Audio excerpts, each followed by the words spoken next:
This is the beginning of Crabbe by William Bell, published by Irwin Publishing, Toronto, copyright 1986.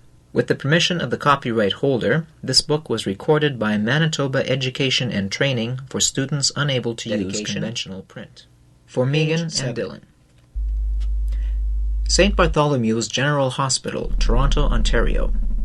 Certificate of Admission. Date, November 15. Name in full, Franklin Crabbe. Address, not available at this time. OHIP number, unknown. Person to be notified, no name given. Address, not available. Diagnosis on admission, physical exhaustion, pneumonia, both lungs, minor, injury to left hand, 2 fingers amputated. See account file. General evidence of exposure. Receiving doctor, N. Pettit. Comments. Patient transferee from Huntington General Hospital after emergency operation left hand, 2 digits amputated. Patient admitted, Ward 4. Page 9. Further information, C5. Crabbe's Journal, 1. Sometimes at night, after they've turned out the lights, I sit up in bed and just watch the highway. I prop up the pillows behind me, lean back on the headboard, link my fingers behind my head, and sort of drift off. It's a nice, quiet time. There's no noise from the ward except the soft squeak of a nurse's shoes on the floors, or maybe a distant cough, and I can let my mind slip through the window, out across the frosted lawns and naked shrubs to the road, which is lit dimly by amber lamps. I like to watch the moving lights and listen to the sounds of motion. The cars sift through with a sibilant whoosh, moving fast. It's the trucks I like best, though. They power along, lit up with colored lights around the cabs and along the trailers, the big diesels snorting and grinding up the grade. I suppose I spend a lot of the day watching the highway, too. It's pretty boring in this place, especially since they moved me to a private a few days ago. I can always go to one of the wards and get up a game of checkers or cribbage with one of the men, but that gets tedious after a while. A lot of them watch TV, but I don't. There's nobody my age on our floor since I came. All the teenagers are up on 5th in the psycho ward. I'm in this ward because they don't quite know what to do with me. The only real point of interest is my daily hour with Dr. Brown. He's the shrink who's got the job of discovering what's wrong with Crabbe. Until today, I've held him off pretty well, mainly because he's easy to figure and his methods are obvious. As soon as I find out what role he's going to play that day, I can put on a corresponding costume and try to keep him under control until the interview is over. Acting sincere helps. Maybe I should explain. He will always be either father, friend, or firm. He doesn't have much faith in honesty, I've discovered. When he's father, he will be all authority and show great paternal concern for me. And he'll control the discussions, if you can call them that, without trying to pretend he isn't. As friend, he's the funniest, though of course I never let on. He tries very hard to get down to my level and be a pal, one of the boys. He even takes a few pathetic shots at slang, only his expressions are from the movies or 1,000 years out of date. "What's going down today, Franklin?" Last meeting he told me as I left that I probably thought I was a groovy guy. Can you believe it? I broke up when I heard that one. Luckily I was almost out the door. His nurse gave me a strange look. Firm is the touchiest for me because then he isn't messing around with textbook methods. He even shows anger at times. I try to steer him off firm because that's the biggest threat to me. He comes too close then.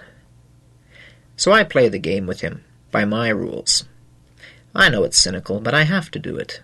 It's like he doesn't listen, like he's already decided what you should be saying.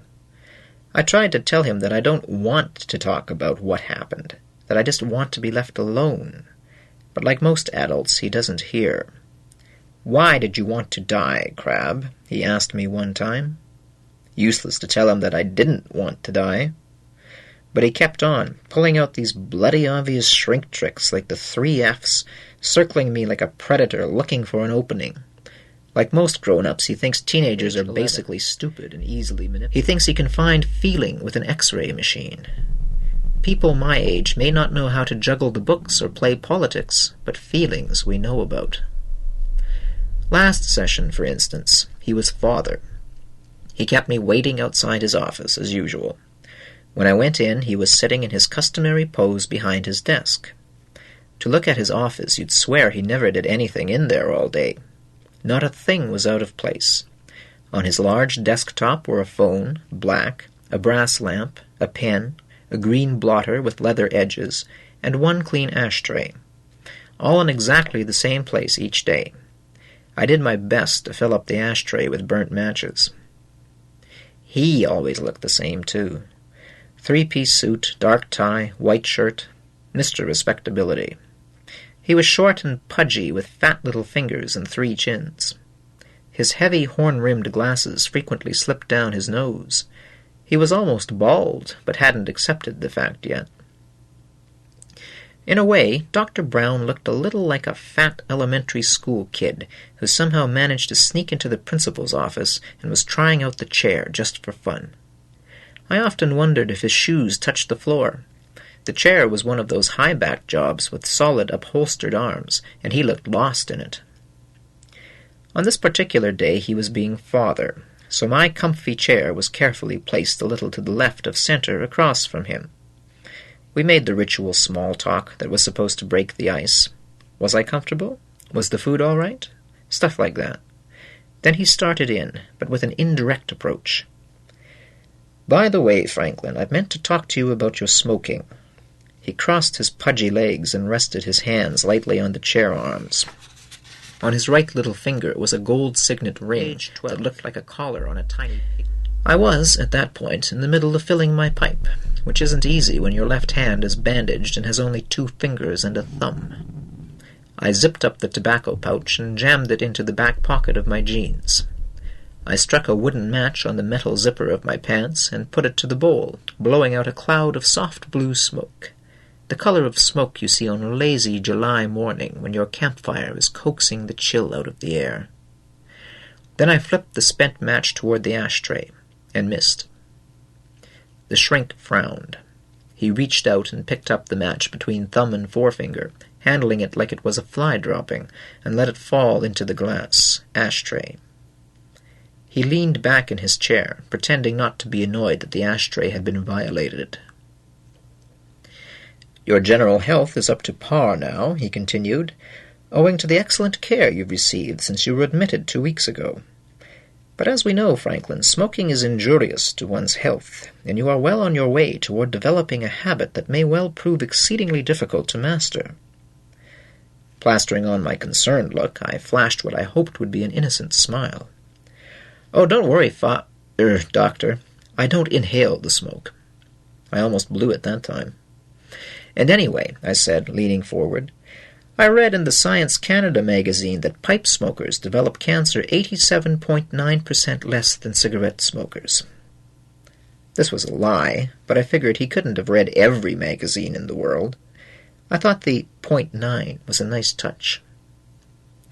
"Anyway," I hurried on, "I like smoking. Enough to balance the risk, that's for sure. Age 13. How do you like the aroma of this tobacco?" Brown would never admit it smelled like dehydrated camel droppings, which it does if you're not smoking it. He performed a dramatic inhalation and said, "It's quite pleasant, actually, Franklin."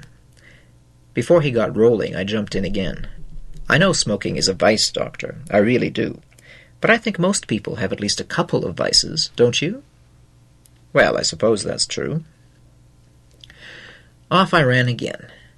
"What vices do you have, Doctor? I'm sure they're only small ones." Then, sincere again, "I hope you don't think I'm nosy. I was just wondering."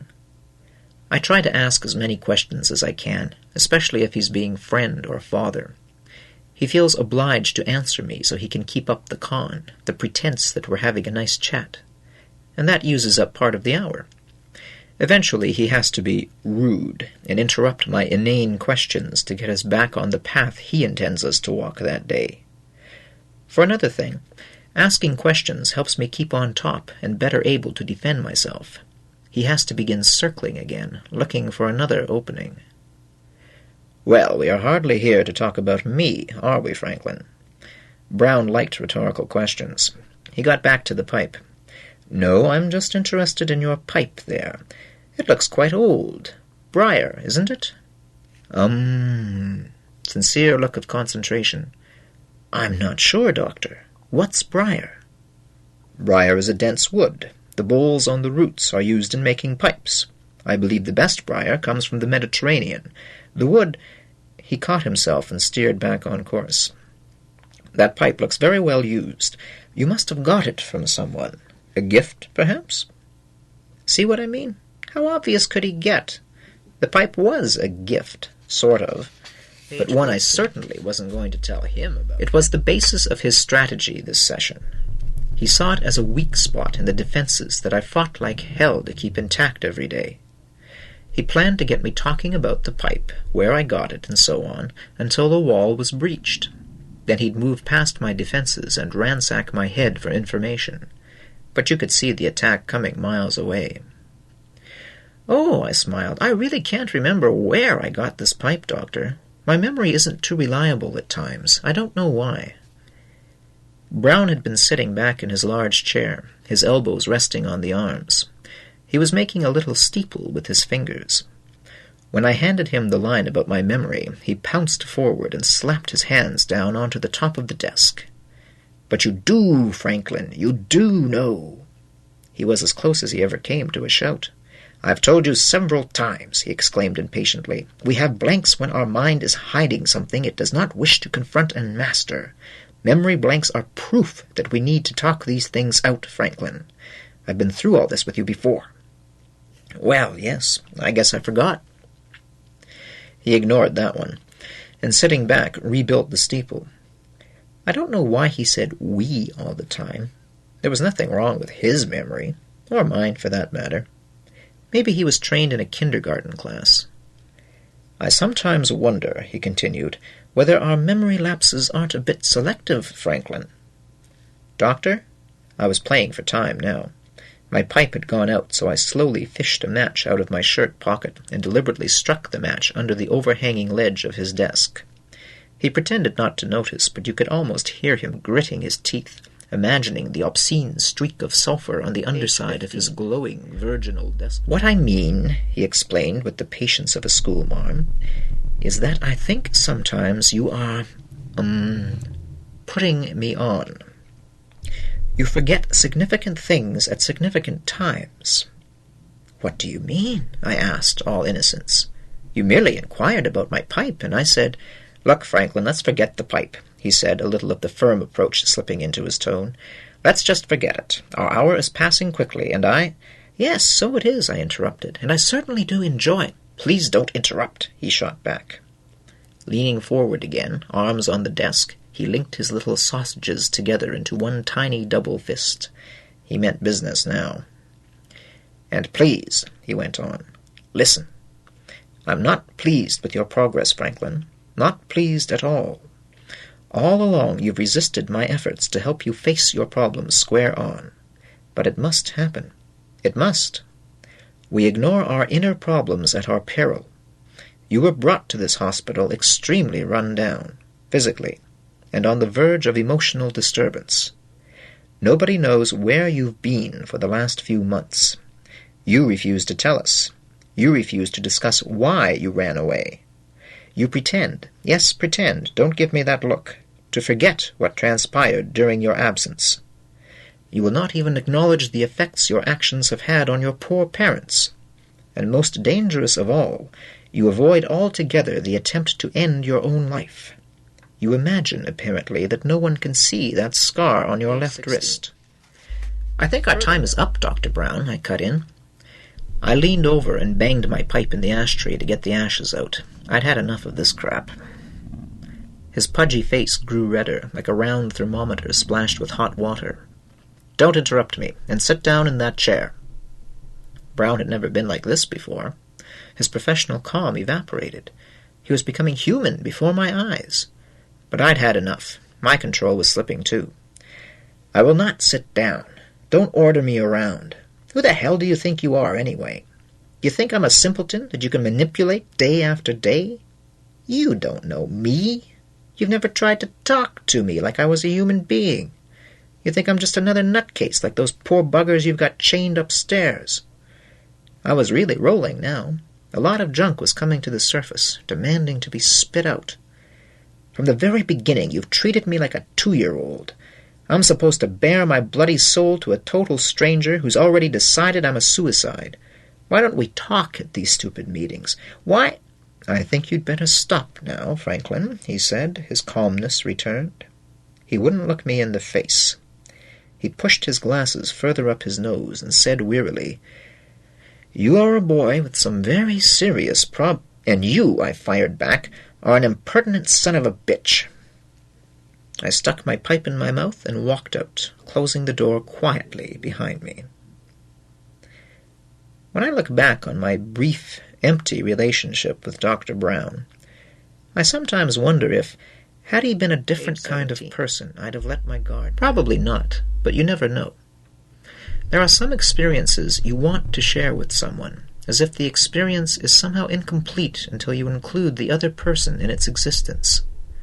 But sometimes something happens that's so special, so much a part of what you are, you want to kind of save it, at least for a while, and maybe forever. But if you save it in your head, the memories get newer memories piled on top of them, like old furniture in a dark attic, until you can't find the originals anymore. That's why I decided to write all this down in a journal, just like in school. Page 18. Only this time, it's real. Crabbe's Journal, 2. I've thought a lot about why I ran away from home, and it's still pretty tough to put my reasons into a couple of tidy sentences. I've never been very good at explaining myself. Somehow, between the inside of my skull and the outside of my mouth, the words get all changed around, or they hide on me, and I can't get hold of the ones I want. And I grew up in a house where I was told what I thought, or how I should think. I wasn't asked. At school, nobody is particularly interested in your feelings, and they only pretend to be interested in your ideas. Don't get me wrong. I'm not sorry I did what I did. Sure, sometimes I feel guilty about the fact that I scared my parents and relatives, but deep down I'm glad I did what I did. I'm glad because it's the one intelligent, independent, creative thing I've done in my life, and the one thing I've done for me. I read a story one time, The Loneliness of the Long-Distance Runner. It's about a teenager who grows up in some dirty, sooty slum in England. His father is dead, his mother is a runaround, his brother is a troublemaker. This guy is bitter about everything, especially his dad's death, and eventually gets into trouble and is sent to reform school. While he's there, he hatches this plan that he thinks will get revenge on the in-laws, the people who obey the laws and have all the money. He's especially interested in getting back at the warden of the reform school, who finds out the kid can run fast and wants him to run for the school in the All-England race and win the big trophy. The kid knows the warden is only using him, giving him extra privileges and things, so he can get the glory and show society how he's a wonderful rehabilitator of youth. So what does the kid do?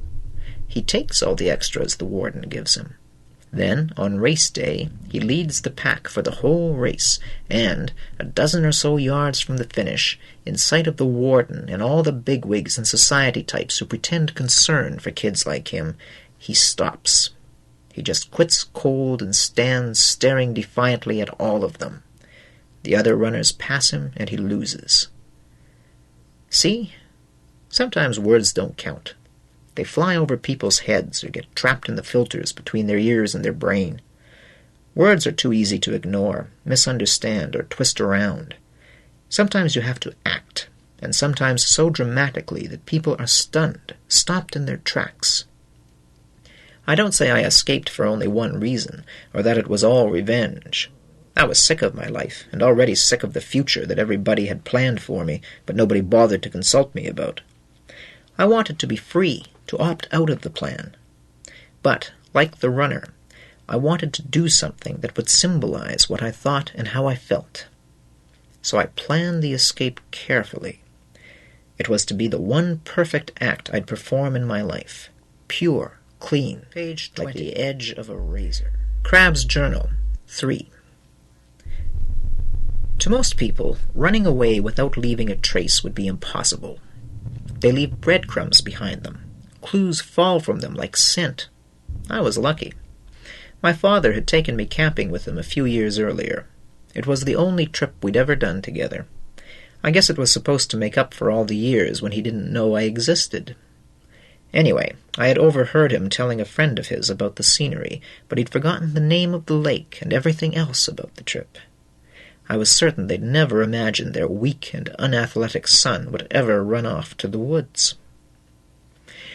I knew how to get to the lake and where we had put in that summer.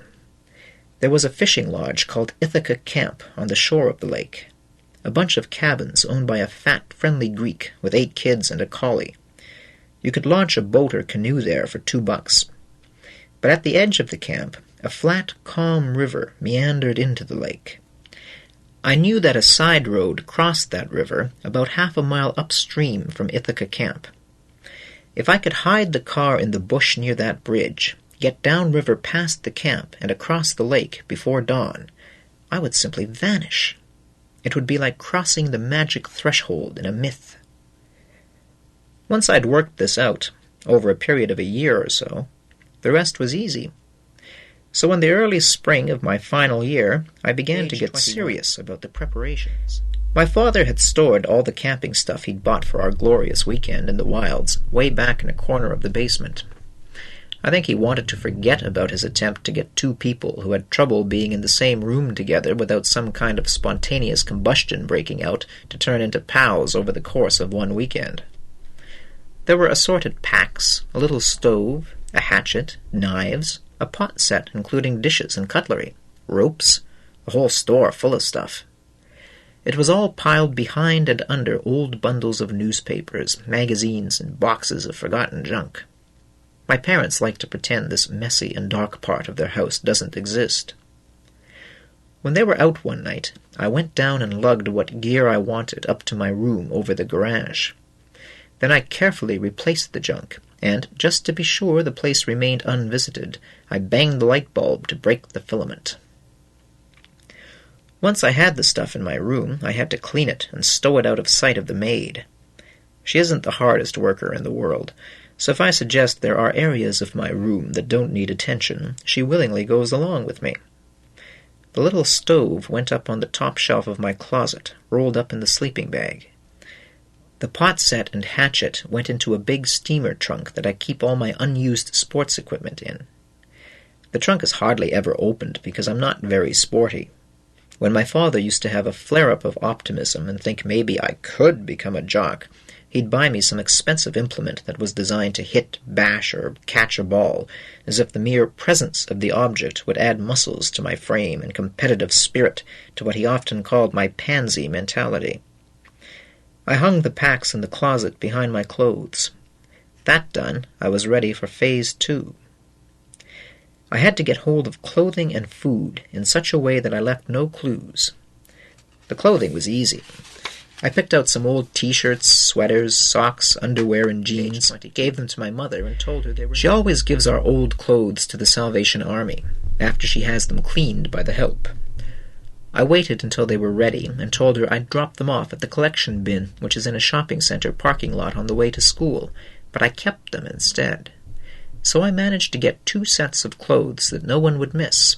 They couldn't trace me if they didn't know what I was wearing. The food was easier, but took longer. I grabbed it from the kitchen when Cook, a grouchy old Polish lady who is as near-sighted as she is short-tempered, went home after work, and my parents were out at one of their boring parties. I'd slip downstairs from my little eyrie and snaffle a few tins at a time. Just a few. The grumpy Polski is pretty sharp about her provisions.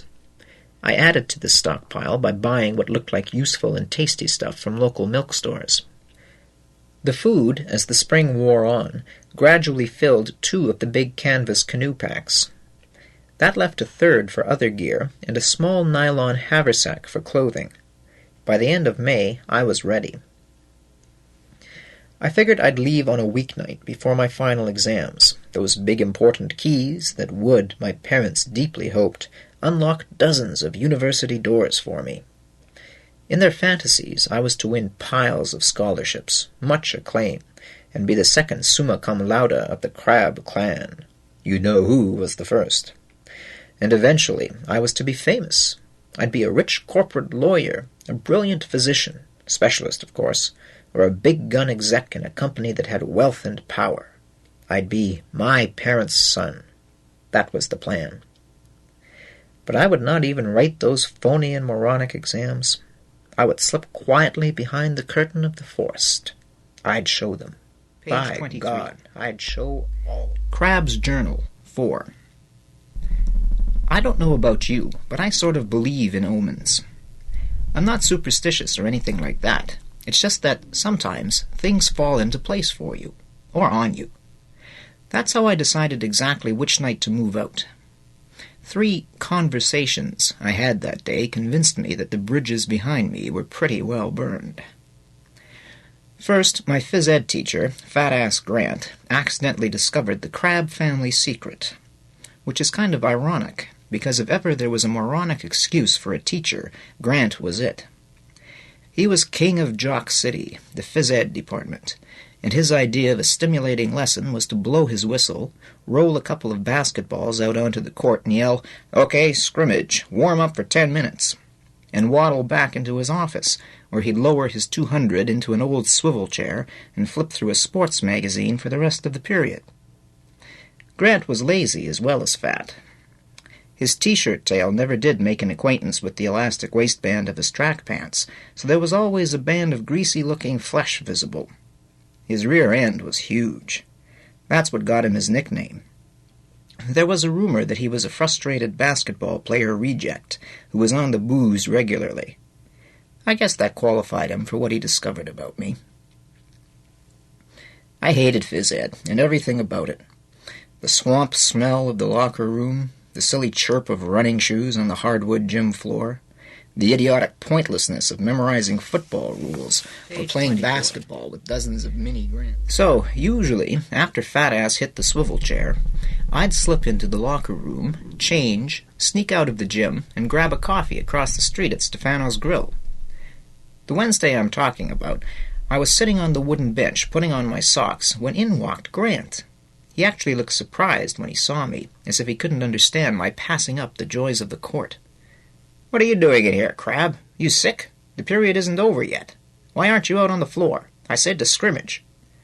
"Yeah, didn't feel too well, sir. Thought I'd get dressed and take it easy." Grant's eyes became active. He stared at me. He thought he was on to something, like a fat, track-suited bug with his feelers doing overtime. I had stood up when he came in, and, while I spoke to him, lifted one foot to get the second sock on. Mr. Cool. I should have stayed put, because when I lifted my foot, I lost my balance and sat down clumsily, half on, half off the bench, then all off. My butt splotched into a small puddle of shower water. I laughed quietly, embarrassed. "Oops, sorry, sir." What an idiot, apologizing for falling down. After all, it was my ass in the water. He smiled the smile of a teacher who's got you dead to rights, and said with a sneer, "Crabbe, you look in bad shape." Then he walked over to me. His shoes squeaked on the floor. "Stand up," he commanded. I hauled myself to my feet with a soggy rear end and one naked foot. "Now get dressed. We're going to have a talk." I quickly got into the rest of my clothing, grabbed my books and athletic bag, and followed him out of the locker room. Halfway down the main hall, he stopped and turned and said, "You've been drinking, haven't you, Crabbe?" "What? Who, me? Drinking? No, sir." I lied, not believing for a second I was going to talk my way out of this one. "What gave you that idea? Just because I slipped? The floor was wet." "Crabbe, I know a slip from an alcoholic stumble. You didn't slip." I gave up hope. "Yeah, well, I guess you would know the difference, sir," I said sarcastically. Grant's face got a little more tense. "Don't get smart, mister. Open that bag." Before I could protest, he yanked my bag out of my hand and began to rummage through it, finding nothing but seldom-used gym clothes, worn-out ballpoint pens, and crumpled-up paper. He didn't give up. "Okay, Crabbe, let's check the locker." "What do you mean?" I stammered. "Your locker. Let's go check it. Where is it?" He started down the hall again, barging along with a sense of mission. My locker was right outside the main office, and we stopped in front of it. I thought I'd try one last time. "Really, sir, my locker's my own prop—" "Wrong, Crabbe," he interrupted. "The locker belongs to the school, and it's on loan to you. Any teacher can demand access to it, which is what I'm doing. Open up." Hoping the fat creep's heart would give out before I finished the combination of the lock, I did as he demanded and opened the door. He took a quick look at the mess inside the locker, then he wrapped his beefy fist around the thermos bottle on the top shelf. "What's this?" he said gleefully. "Didn't eat your soup today?"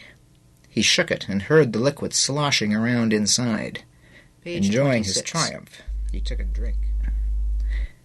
A lot of people would say I had a drinking problem. I'd have denied that. People only have a problem if they can't get what they want. My parents gave me a solid allowance and seldom asked me to account for it. I always had money for liquor. Buying it was easy.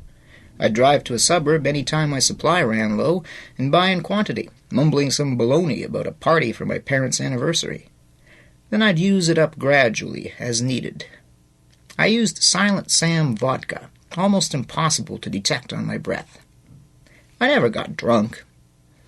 True, sometimes on a particularly bad day, begun by a tense breakfast with the riot squad, I'd begin to lose a bit of coordination. That's how Grant got me. By the end of the day, but that was rare. I didn't think I was a problem drinker. Far from it. And I wasn't alone. My mother swallowed Valiums every day. My father drank heavily, if you counted the wonderful business lunches and what he poured down at home. Lots of kids at school smoked grass regularly and drank at parties. I was no different. So I was a little put out when Grant turned me in to the principal.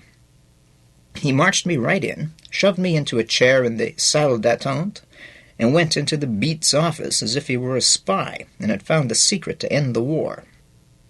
I was a little scared, but not much, because all this occurred after my plans had been laid. My only fear was that this would mess everything up or lead to expulsion from school.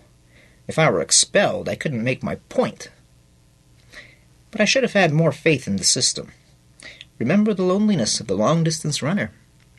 When I was ushered into the Beats office, we called him that because he was short, stocky, florid in complexion, big-eared, and completely bald. He was sitting there with my student record open in front of him. "Sit down, Crabbe," he said, man to man. "I see you're in a bit of trouble." Fraser tried to be very English most of the time, so he thought understatement was clever. He made me retell the story of my being caught by Fat-Ass, then gave me a little lecture about relying on a drug, like a crutch. How could a man with a bulbous nose on which the veins looked like bright red highways and whose hands were stained with nicotine be such a hypocrite? Did dopes like Grant and Fraser think they were kidding anybody? He ended up by letting me off. No punishment. Why? Because I was an honor student, scholarship material, graduating whiz kid. And although he didn't mention it, because my old man was rich and influential, and they both belonged to the same golf club. If I'd gone into that office with dirty jeans, messed up hair, and faceless parents, he'd have crucified me. But the system protects its own. I left, smiling inside, but contemptuous of the whole stupid arrangement. But the smile soon faded. He might phone home. Dinner was, to use the Beats understatement, a little tense. I knew my parents had got the call because my mother was unusually precise in her table manners and overly polite to me. "Be kind enough to pass the chops to your father, dear," that sort of thing. Nothing could penetrate her good Page breeding 28. or the Valium and dinner wine. My father was dressed for dinner, as usual. He was very exact in his opinions about manners and appearances. Good breeding again. The brass candelabra was in place, a quirk of my parents. It stood in the center of our dining-room table on a hand-crocheted ivory-colored doily, a great ponderous imitation something or other that clutched 3 white candles. It wasn't even impressive. It was just silly. So picture this. There was Father Crabbe, wealthy corporate lawyer, dressed formally in a dark suit at one end of our 6-foot oak table.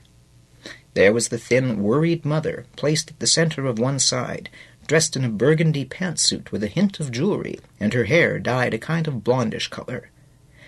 And opposite Dad was my son the Problem, dressed in a black t-shirt and jeans, a little smashed. For this powwow I needed help, trying to read Father's mood through the groping brass arms of that stupid contraption, waiting for the other shoe to drop. All the ingredients for a third-rate soap opera. Once dessert was served, we were all ready to begin the scene that we knew had been written for us by 18 years of life together. I don't want to record everything that was said. It isn't necessary. My mother got hysterical, wept, clutched her napkin in her hands, criticized my ingratitude, and laid out the inventory of how lucky I was and all they'd done for me. My father took the other line, lecturing me in what he thought was a reasonable voice about how I should use my God-given talents to make something of myself, which meant getting money in large quantities, and stay away from left-wingers, eggheads, and so on and on and on. I, as usual, attacked their entire way of life, their snobbery and materialism, saying I couldn't be grateful for a way of life I found meaningless and contemptible. Page 29, and other cruel and pointless things. All this began with a question from my father. I thought I told you if you were ever caught drinking again, and I swear he had his 3rd brandy in his hand when he said it. If only we could have broken the pattern we'd lived in so long. If only someone had written a new score. But there we were, playing the same piece, out of tune, out of sync, the only one we ever played, the only one we knew. At the end, we left the table. They went their way, I went mine. Their way was another party. Those 3 conversations, with Grant, Fraser, and my parents, were the omens that told me tonight was the night to go. I was as ready as I'd ever be, I thought. So I began to prepare for my escape, a little depressed, a little scared, and a little under the care of Silent Sam. Digression. One thing I learned pretty quickly at high school was that it doesn't pay to be honest, to be yourself. I had already learned to play the game at public school, but at high school they stuck it to me really good. The thing was, they'd ask you questions, but they didn't listen to you. They weren't interested in what you said. Why ask a question if you don't care what the answer is? What the teachers really wanted you to do was guess what they wanted you to answer, and if you guessed correctly, not that it was hard, you were right. But it took me a little while to learn that. For instance, our grade 9 history teacher, Miss Ways, once said to us, "Now, class, I want you people to use your brains today to solve a big problem. Imagine you are all shipwrecked on an island with no adults around. It is a tropical island, outside the shipping lanes, so it doesn't look like you'll be rescued for a long time, if at all. You must organize yourselves in some way. How would you begin?" We all sat around a minute looking mystified. Nobody put up their hand. But I remembered this interesting book I had read a year or so before called Lord of the Flies, and I thought I had a pretty good idea. I put up my hand. "Yes, Franklin?" Stupid me, thinking she was really interested in my opinion. I started telling her about the novel, and said that since there were no adults around, we kiddies would have to form a government, and democracy wouldn't work because we were immature and uneducated, and blah, blah, blah, and I ended up suggesting a dictatorship that would be temporary, and then she interrupted. "Thank you, Franklin. That will do for a start. Now, class, let's go back for a moment." Surprised that she interrupted me, I sat down, beaming and smiling, hoping that my answer was really good, and thinking this was one teacher who might like me. Then I looked at her face. It was clouded with anger, although she tried to hide it. My smile disappeared, and a fast, hot wave rolled through me. I felt wounded and embarrassed. I had ruined her lesson by jumping ahead and running through the ideas she had wanted us to struggle with all period as she led us from point to point. We were supposed to end up where she wanted us to, ready to begin a study of government in ancient Greece. I realized all this in a split second of agonizing humiliation. And when I was leaving at the end of the period, she said, "You know, Franklin, it isn't necessary to try to impress me by telling everything you know." The same kind of thing happened in French a couple of days later. Our teacher would ask for volunteers to go up to the board, and I'd stick up my mitt every time. After a couple of times, he didn't ask me anymore. Because what he was doing was, he'd get kids to put up answers he hoped would be incorrect, so he could use them to teach us really earth-shaking stuff like not getting le and la mixed up, all the while making sarcastic remarks. So it didn't pay to be right there either. After that, I started to check out all my teachers, and I realized they all wanted the class to go along with their plan for the lesson. That is, those who had a plan. Some of them, like Beaker Baker, the chem guy, just hemmed and hawed and rambled all period. They all asked a lot of questions, but, like I said, none of them were really interested in what you said. Page 32. And the last thing they wanted was for you to think. But if you do think about it, school is stupid and ass-backward anyway. The people who know the answers ask the questions, and the people who don't know the answers answer the questions. So anyway, we all made an unspoken truce. I minded my business and wrote their stupid tests and did their equally stupid assignments, most of them, and got by with dandy marks. During class, I'd watch some movie behind my eyes, or read, using the old book inside the text trick. I played their game and won all kinds of points and prizes and crap that I secretly hated, but nobody asked me what I thought of them. That went on for a few years until I got Peters for grade 12 English. He woke me up again. He walked into class the first day, all packed full of importance and plans, obviously a new teacher, and said, "Now let's get something straight, class. You are here to learn to think, not to memorize Shakespeare or draw plot graphs or expect me to give you all the answers. If you are an intellectual slob or mentally sloppy, I'll come down on you like a big truck. But if you try to think your way along and take an active part in class discussions, I'll see that you get an English credit. Now, let's get started." Of course, everybody figured this was baloney, and a few of the guys tried to make it hard for the new teacher, but Peters ended their nonsense pretty quickly. After a couple of weeks went by, the kids were still shell-shocked, wondering why this guy did everything different. One day he said, "Crabbe, stick around after class is over." I did. While the next class was filing into the room, he said with that machine-gun delivery of his, "Look, Crabbe, I'm disappointed in you. I've read your essay, and I've read your file at the guidance office. You write like a poet, and your IQ is higher than mine, which is 150. Not that I believe much in IQs. I want you to get off your butt and do some contributing in this class. You should be one of the leaders, and you just sit there reading everything but what you're supposed to. I want a change, starting tomorrow. Understand?" "Yes, sir," I said. "Good. Now get to class or you'll be late." Then he smiled. Peters was like that. He talked like a tough guy, but he read poems like you were sure he was going to cry. And he always managed to slip a compliment into his talk to you. You didn't notice it until later. Then it made you feel good. If a kid made a mistake in class, Peters always managed to make the kid feel good about the goof. He'd say something like, "If you knew all the answers, you wouldn't need me or this school, would you?" I'll bet they hated him in the staff room. He always needed a haircut. He wore the goofiest-looking baggy clothes you've ever seen draped over his 5-foot 2-inch frame. His tie was dirty and wrinkled, and he wore a cardigan rather than a sports coat or suit jacket. And he had 3 or 4 pairs of fancy pointy-toed cowboy boots. He was always dropping books on his rapid, commotion-filled transit down the halls. I swear he actually slid around corners.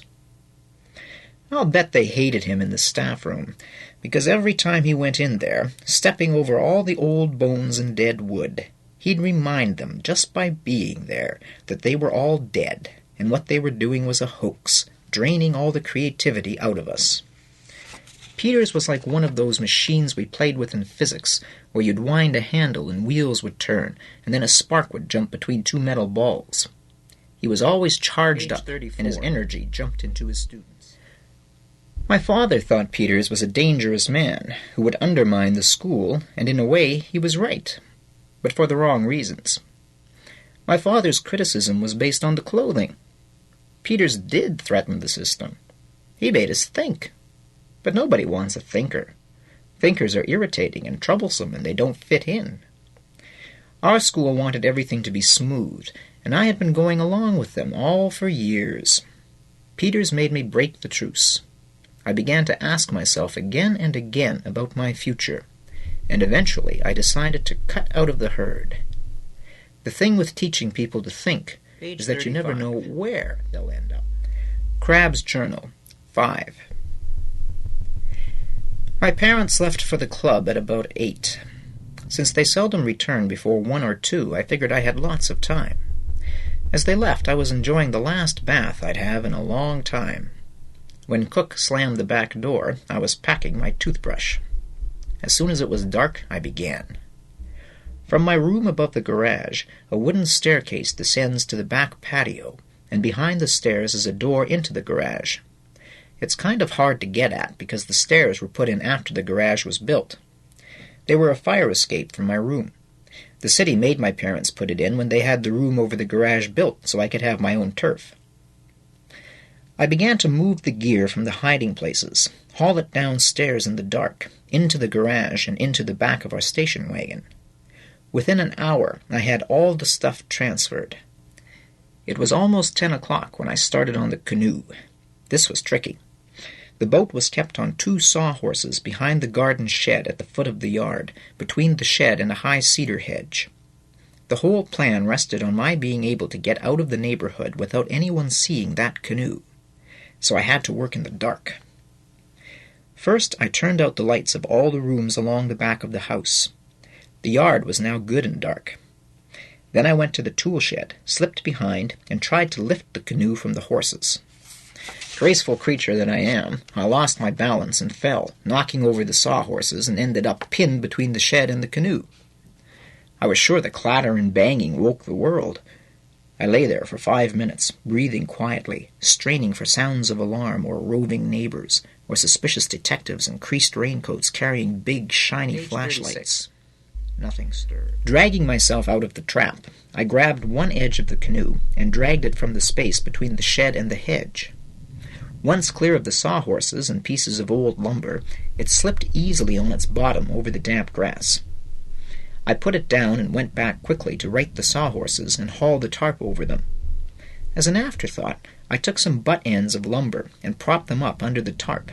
It looked as if the canoe was still there. Pleased with this ruse, I picked up one end of the boat again and half lifted, half dragged it across the 60 or so feet of grass to the patio. I had to hoist it completely off the ground then, so it wouldn't scrape on the flagstones. I confess I am not good at lifting things.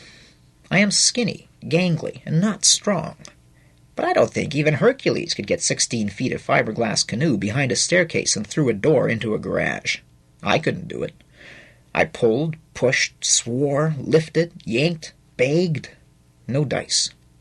My only other choice was to lug the thing around to the front of the house, through the big garage doors, but that was too risky. So I tried again. I hauled the front of the canoe to the top of the doorway and jammed it into the top of the door jamb. The rear point was wedged into the angle where the stairs hit the patio. Great. Not only did the thing look ridiculous, I couldn't move it at all now. Cursing, I kicked the damn thing. It broke free of its perch, bow first, and thundered to the ground, half in the door, half out, knocking over a garbage pail and setting up a pounding clamor. I quickly went into the garage, not easy because I had to climb over the boat, and dragged the boat in. Page 37. I closed the door and held my breath. 15 minutes later, I had the roof racks attached to the wagon. Getting the canoe on top was a strain. I found that swearing helped a whole bunch. By the time I had it tied down securely, with big, lumpy knots I guessed would hold, it was almost midnight. At the last minute I remembered that paddles might come in handy. I was almost ready to go. I had just climbed into the station wagon to check the route to Ithaca Camp on the road map for the 1,000th time, and was straining to see by the interior light when I heard a sound that chilled my blood. A car had pulled into the driveway. My parents had come home early. Quickly slamming the wagon door, I rolled onto the floor. just in time, because the electric door on the other side of the garage began to grind open, allowing the yellowy white light from the headlights to splash into the darkness of the garage and throw eerie shadows up the walls and across the ceiling. I lay looking up at the roof of the wagon, as if the harder I stared, the safer I was. My heart's pounding roared in my ears.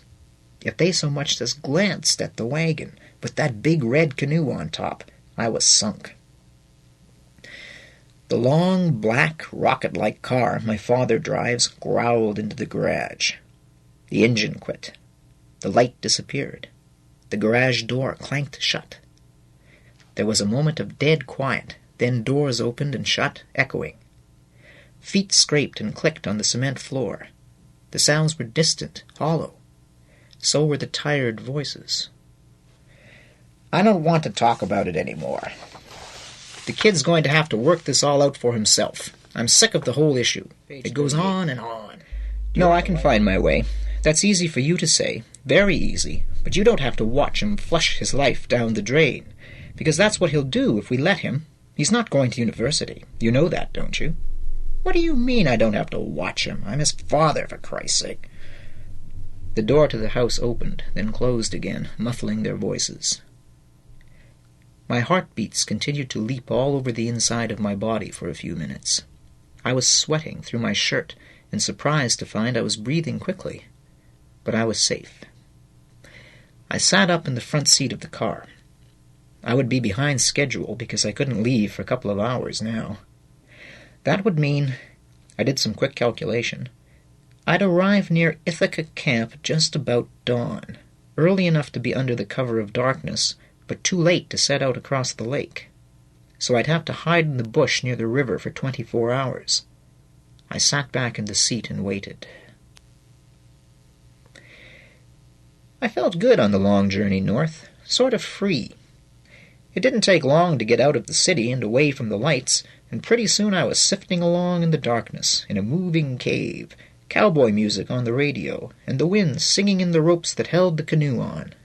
Page 39. Well, I was almost happy. Crabbe's Journal, 6. I drove off the main highway about an hour before dawn, and turned down the secondary highway, traveling about 30 miles, until I reached a small town whose name I've forgotten. Noelville or something like that. The main street of the town hit the highway at right angles, and I turned right, quickly leaving behind a row of wood-frame stores, a bank, a hotel, and a straggle of wooden bungalows. In the near dawn, the buildings looked tired and defeated.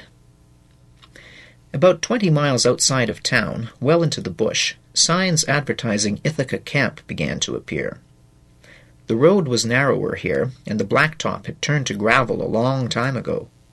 I had to watch carefully for the logging road I wanted, but managed to find it, and turned the station wagon onto it just as the sky was beginning to brighten.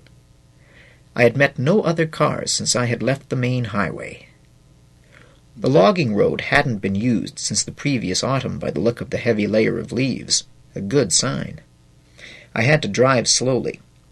Branches that canopied the track whacked the side of the wagon and thumped hollowly against the canoe.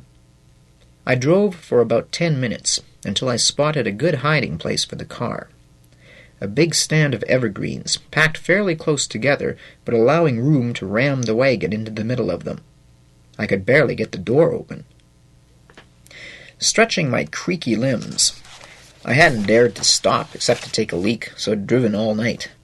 I looked around and caught sight of the river through the branches. It was a dull gray color in the flat lighting. The forest was quiet. Only light bird song could be heard. The air was always listening for motors or voices. I spent a few hours doing hard work. First, I unloaded the packs and dragged them down to the riverbank, covering them with leaves in case a fishing boat happened along. Then I hauled the canoe down from the roof of the wagon, banging it and my head against the branches above the station wagon, and dragged it near the packs where I covered it with branches and leaves. Last, I cut boughs to hide the car even better than it was already. Satisfied that the family auto would escape the notice of anyone who wasn't looking for it, I sat down in a sunny patch near the river, but out of sight, leaned back against a tree, and munched on a chocolate bar. I'll tell you, some chocolate bars taste better than others. That one was the best I've ever had. The afternoon sun was warm, and I was tired. A fresh breeze fooled around with the branches, rustling the dead leaves that clung to the trees since the previous autumn. The big river looked flat, lazy and slow, murmuring gently as it slipped by. I fell asleep. I awoke once in the dark, a little chilly, and dug my sleeping bag out of the pack. In a wink I was bundled up and back asleep. The next time I opened my eyes, it was about an hour before dawn, the time I always get up at home. I have to. I can never get to sleep again. But this morning something was missing. The churning in my stomach that told me my nerves were getting ready for another day. After taking a drink from the river, I set quickly to work. The sky was clear and starry, with plenty of light. Lifting the canoe to the water and launching it was lesson number 1.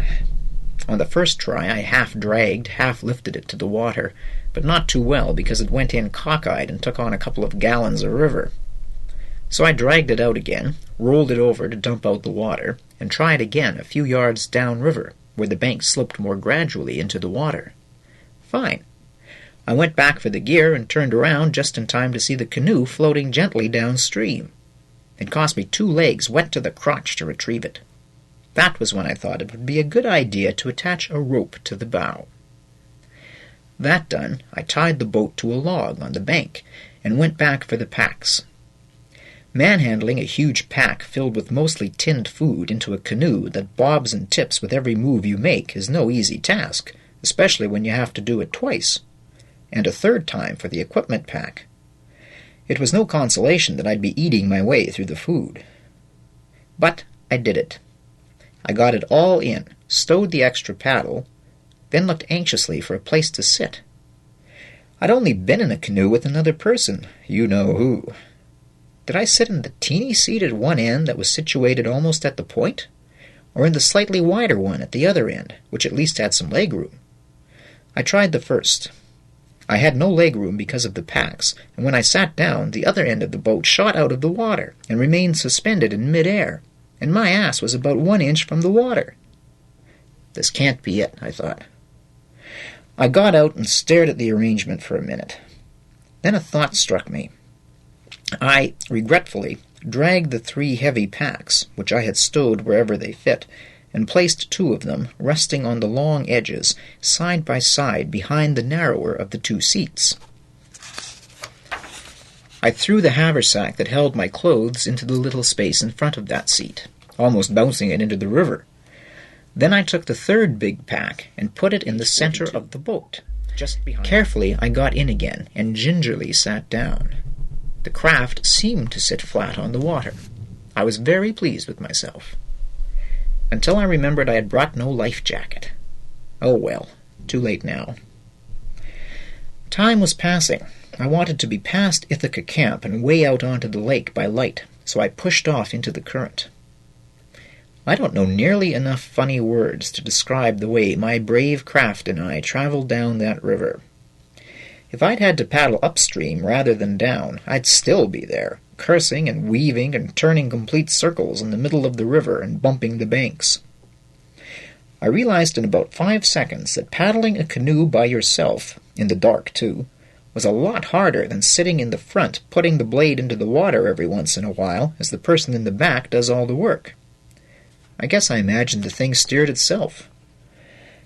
As soon as I accomplished 1 stroke, the current took the canoe over, and I was more or less part of the baggage. Near the lake as it was, the river was wide, flat, and slow, and I could almost guide the boat along. I went backwards part of the time, turned a couple of 360s, and nudged a few logs and rocks, but I made it, safe and a bit scared, to the river mouth. It was daybreak by then. There was a gray-white smear on the horizon that showed a sky beginning to cloud over. At the river mouth I ran into a sandbar just beneath the surface and had to step out into the ice-cold water and drag the canoe over the bar and into the lake. Luckily there was just a faint breeze. My humorous and inefficient paddling made it slow going. I'd get in a couple of strokes on the right, sending me in a forward arc toward the left shore. Changing sides and repeating the motion pushed me to the right. Thus I zigged and zagged toward a large stand of white trees on the farther shore that, I remembered, marked the way out of the lake. As I was anxious to get across the water, which was about 2 miles wide, I paddled hard and was soon tired. After I'd worked for an hour and was halfway across, I turned to look back at the camp.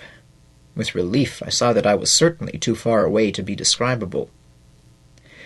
After what seemed like ages, I made the far shore, letting the canoe scrape softly onto a beach.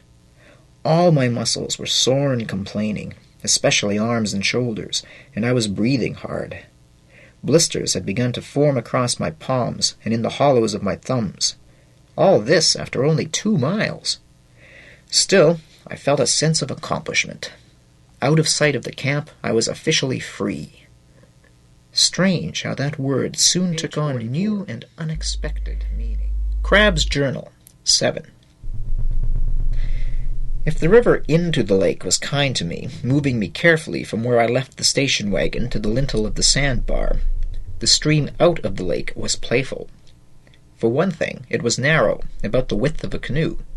For another, it moved quickly.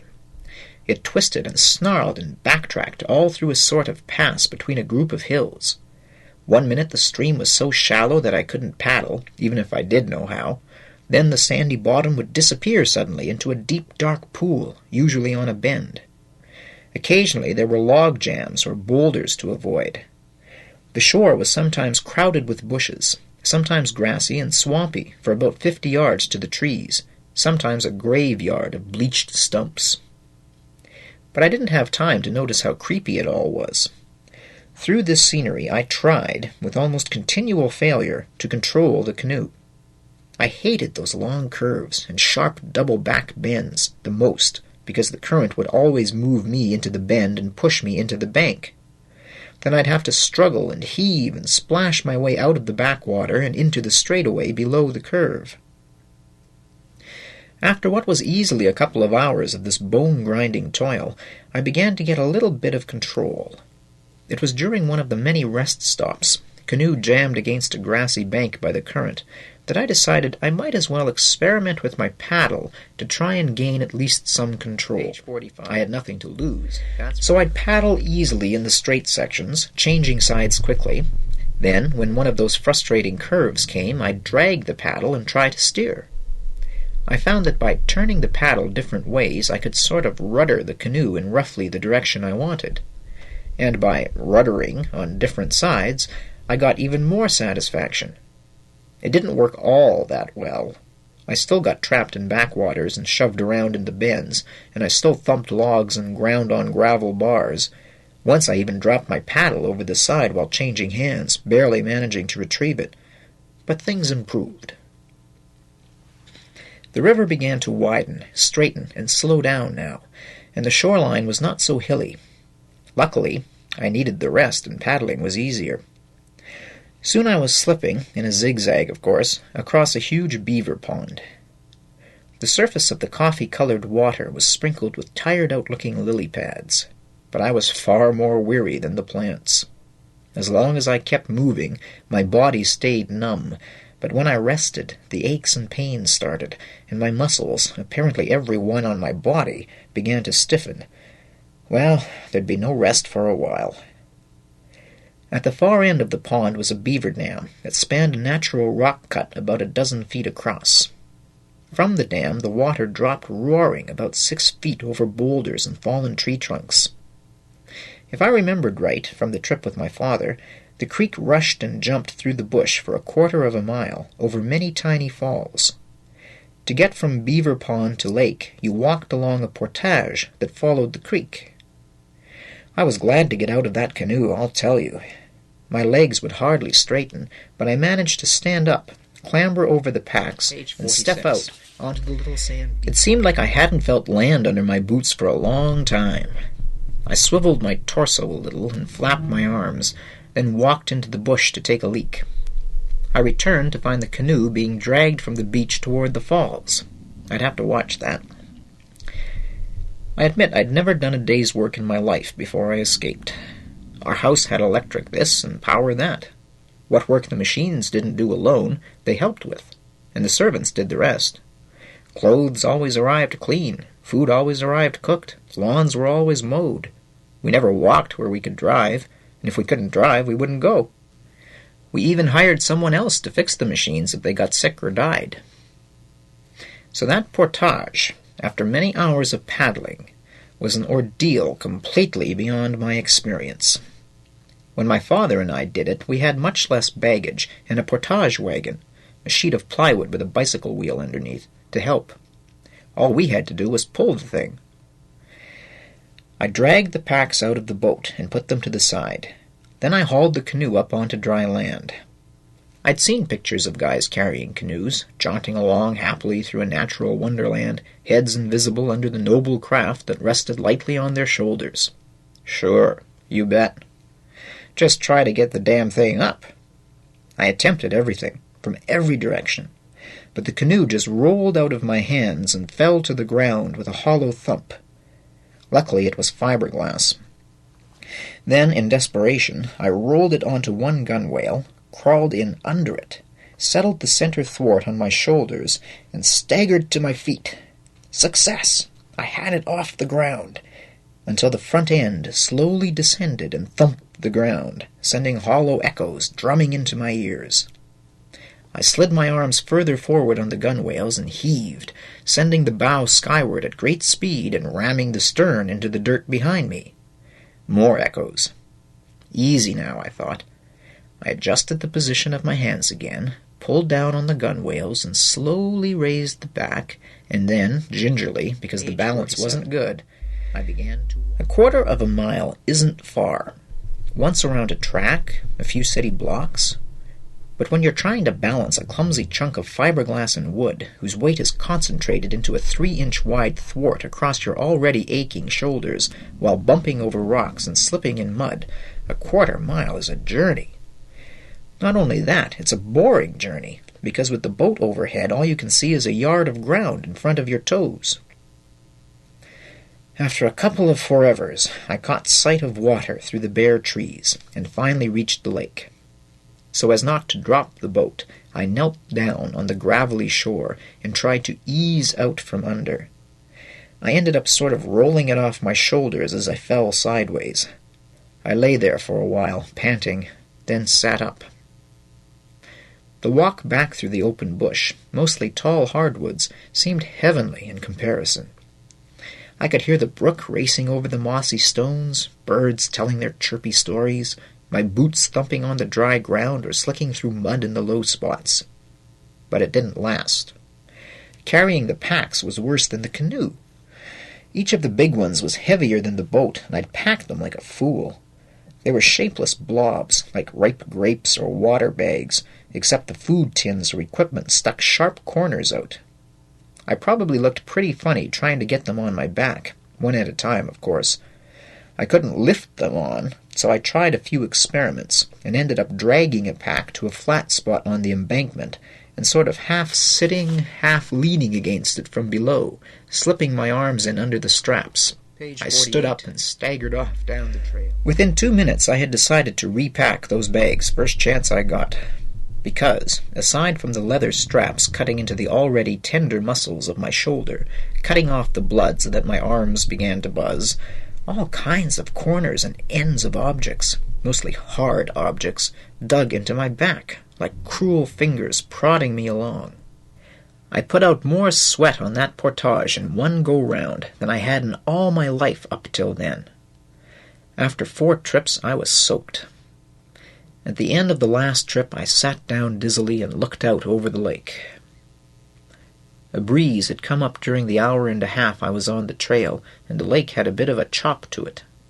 The cloud cover was lower, and the whole scene was gray and colorless. It was getting late, but I knew the campsite I was heading for was only a mile or so down the lake. My father and I had stayed there. Did I say a little further? Well, maybe in a boat paddled by a skillful canoeist. But for old Crabbe, landlubber from birth, another challenge, because I had the waves to contend with. I'm not saying they were huge rollers. They were barely ripples, just enough to make the canoe roll a little off-center as each one passed under me.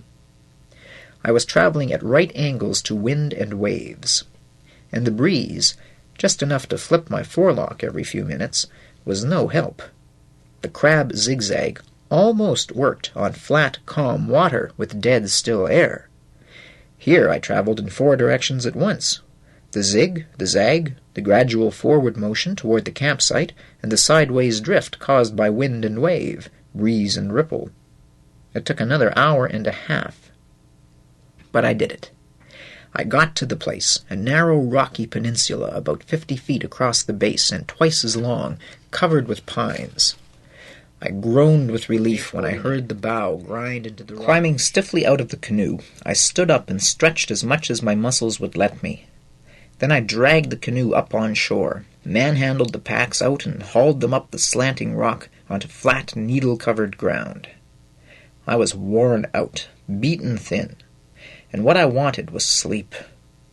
Soon I had the tent pitched, a little cockeyed but standing, under a huge pine, and a few seconds after that I crawled gratefully into my sleeping bag and took a long, graceful dive into the black well of sleep. If I'd known what was going to happen, I wouldn't have made that. Crabbe's Journal, 8. I returned to the world slowly, keeping my eyes closed, though wakefulness was almost complete. I could smell the damp, still, pine-scented air, then the unique smell of wet nylon. The sounds of falling water surrounded me, big, well-spaced plops from the tall pine that stretched above the tent and delicate drips onto the tent fly. I opened my eyes. The inside of the tent was filled with a warm, thin, rosy light as daylight was filtered by the orange walls of the tent. I lifted the flap to find a gray, rainy day outside.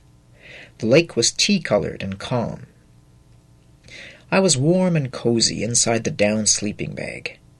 But as wakefulness came, it brought a variety of aches and pains. My body had a work hangover that would win prizes, and the edges of rocks and roots under the nylon floor of the tent didn't help. I snuggled deeper and dozed again. But I couldn't sleep. After a while, I got out of the cocoon and crawled into the day. I tied back the tent flaps and looked around. Gray, close, wet. It was the kind of day you'd like to spend in bed with an interesting novel and a bit of Silent Sam to help you keep away the meanies. I had brought no booze, but the rest of the plan sounded good.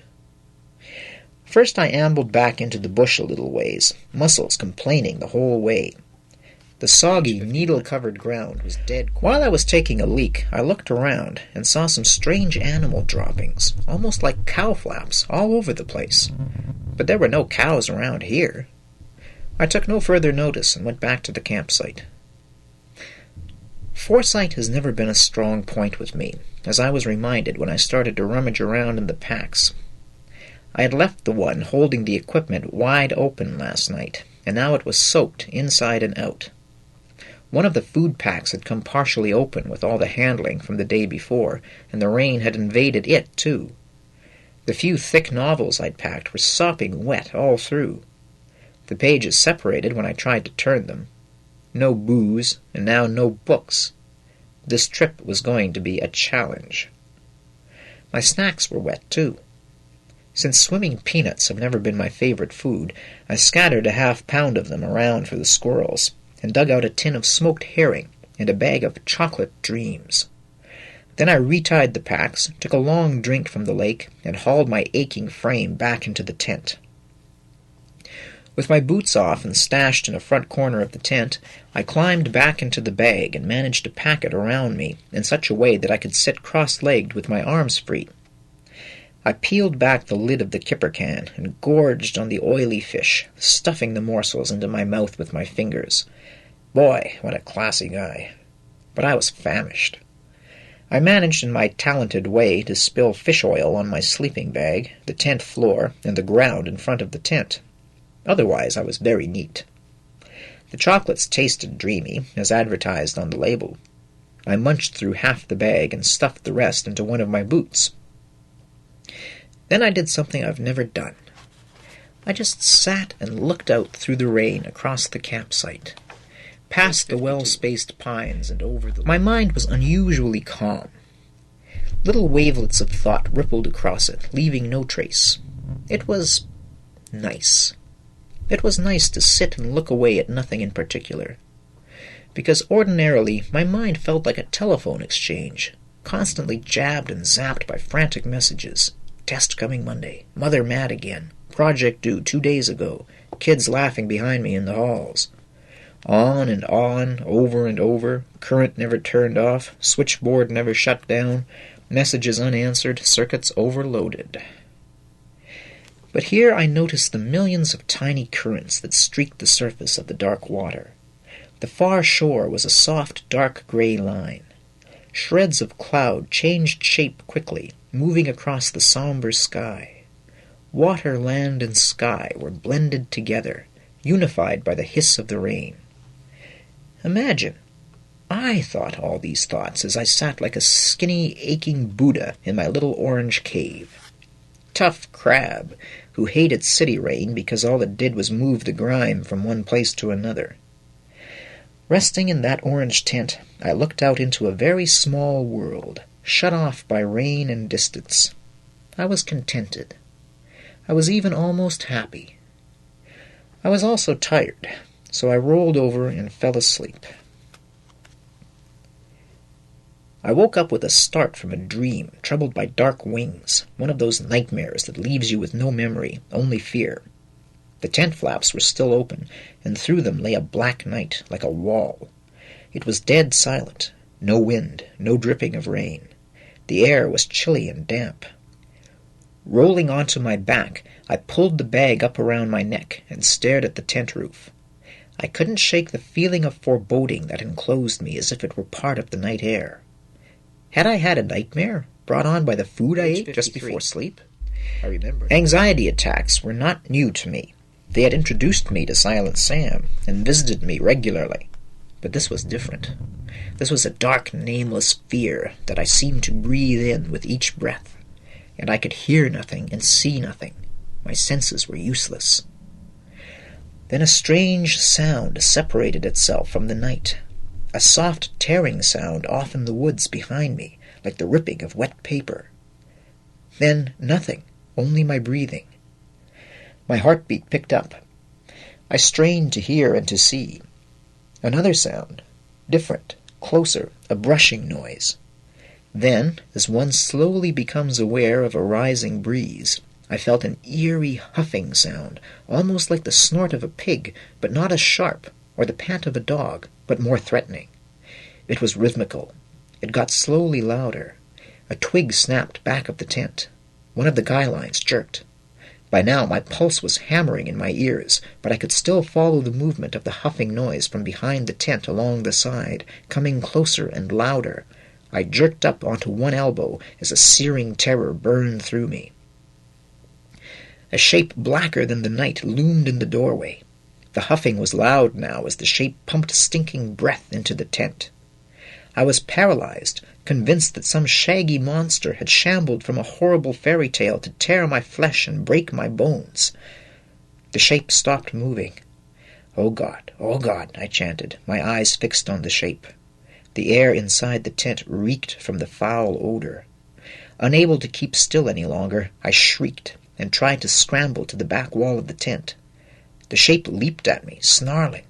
I felt sharp claws through the sleeping bag, dragging me backwards. Instinctively, I rolled into a ball, whimpering, "No, no, no," and kept still. The claws withdrew. Another snarl filled the tent as I was seized again and partially rolled over. Eyes squeezed shut, jaws clamped closed as in a seizure. I stopped breathing, petrified. I must have fainted. For how long, I don't know. But when I came to again, it was light, the flat light of an overcast dawn. I was lying half in, half out of the tent, my head resting on my arm. The stench around me was awful, almost physical. I then realized I had thrown up. My head and arm were lying in sticky vomit. I got up on one elbow and threw up again in painful spasms until nothing more came. My stomach continued to heave, and I lay back down, head on arm. A few minutes later, still panting from terror and the heaving, I struggled to a sitting position at the door of the tent. I saw the sleeping bag twisted and rolled into a corner. Down covered everything like gray snow. One of my boots was missing. The other had been chewed around the top. The candy bag was ripped and empty. Turning my head, I'd looked over the campsite. Nothing there, except a brown, smelly pile of the same animal droppings I'd seen in the bush.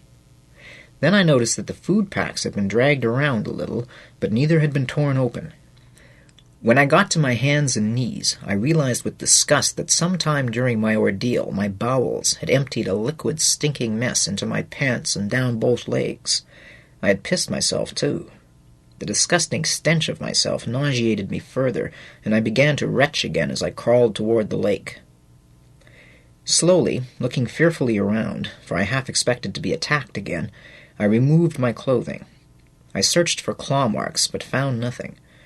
At last I sat naked at the edge of a lake, like a newborn baby, weak, scared, and dirty. After a few minutes I stood and shakily waded into the cold, numbing water. I washed myself clean of my own filth, sweat, and fear.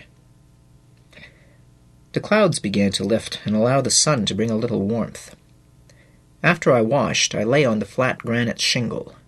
Slowly the sun warmed the fear out of me. Relief replaced it. I was still alive. I had been certain I was going to die, torn and chewed by a black bear. I guessed that's what it had to be. My remains left to rot alone in the bush. Somehow, I'm not sure why, dying like that scared me more than a glorious death on a battlefield or in a bicycle race or something like that. It sounds crazy, I know. After all, if you're dead, you're dead. Anyway, there I was, lying naked on a rock at the edge of a lake whose name I didn't know. I closed my eyes against the sun. A light breeze skimmed my skin, moving the hair on my legs, belly, and chest. I could feel the grit of sand grains between me and the cool granite, and my skin took on a lazy glow from the sun. I heard the peaceful lap of wavelets on the shore, and the sound of the breeze in the pines overhead. Bird song, at least 4 or 5 different kinds, sprinkled the air. I slept. A short time later I awoke, hungry and very thirsty. Scooping up cold lake water, I gulped it greedily down. Soon I was dressed, with a full stomach, loading the canoe. I wanted out of that horrible place as soon as possible. I left my old clothing behind me and pushed out onto the calm lake in bright afternoon sunshine. I don't know why, but I felt new, as if this was the real start of my journey. Of course, I didn't know where I was going, but one thing I was sure of, I would sleep on islands from now on. And late that afternoon, I found an island on the same lake, but hours of the Crabbe zigzag further on. It was shaped like a wedge, high on one end and tapering down to a nice little sand beach flanked with young birches. When I had unloaded the canoe, beached it, turned it over, and stored the paddles underneath, it was dusk. I turned and looked back down the lake to the other campsite, but it was hidden by a point of land which jutted into the lake. Good. The sooner I forgot that place, the better. I was pretty dragged out, and decided to hit the sack early. Stars were beginning to show themselves in the darkening sky, and there were no clouds. I figured I'd sleep out in the open. I found my bag, torn and still damp and soiled in a couple of places by vomit, climbed in, folding the dirty patches under, and fell asleep. The sun woke me, already high in the sky. I put on a pair of shorts after washing in the lake and got to work. There was a lot to do. First I unpacked everything. I laid out all the food, what seemed like an endless supply of cans, on the gravel near the water's edge. Next came my wardrobe, a small one now. Then all the equipment. I looked it all over. Everything was wet. Some of the equipment, like cooking pots, was dented from rough handling and bad packing. Cereal was leaking from squashed boxes. I took a length of 1/4-inch rope and strung it between 2 thick pines. I had to experiment with the knots so the line wouldn't droop. Then I hung up my clothes. The canvas packs, soggy and stiff, I hung from broken branches. The tent was hauled into the lake for a good washing. It was ripped a little around the door and back wall, but not too badly. I figured it would dry best if pitched, so I did that.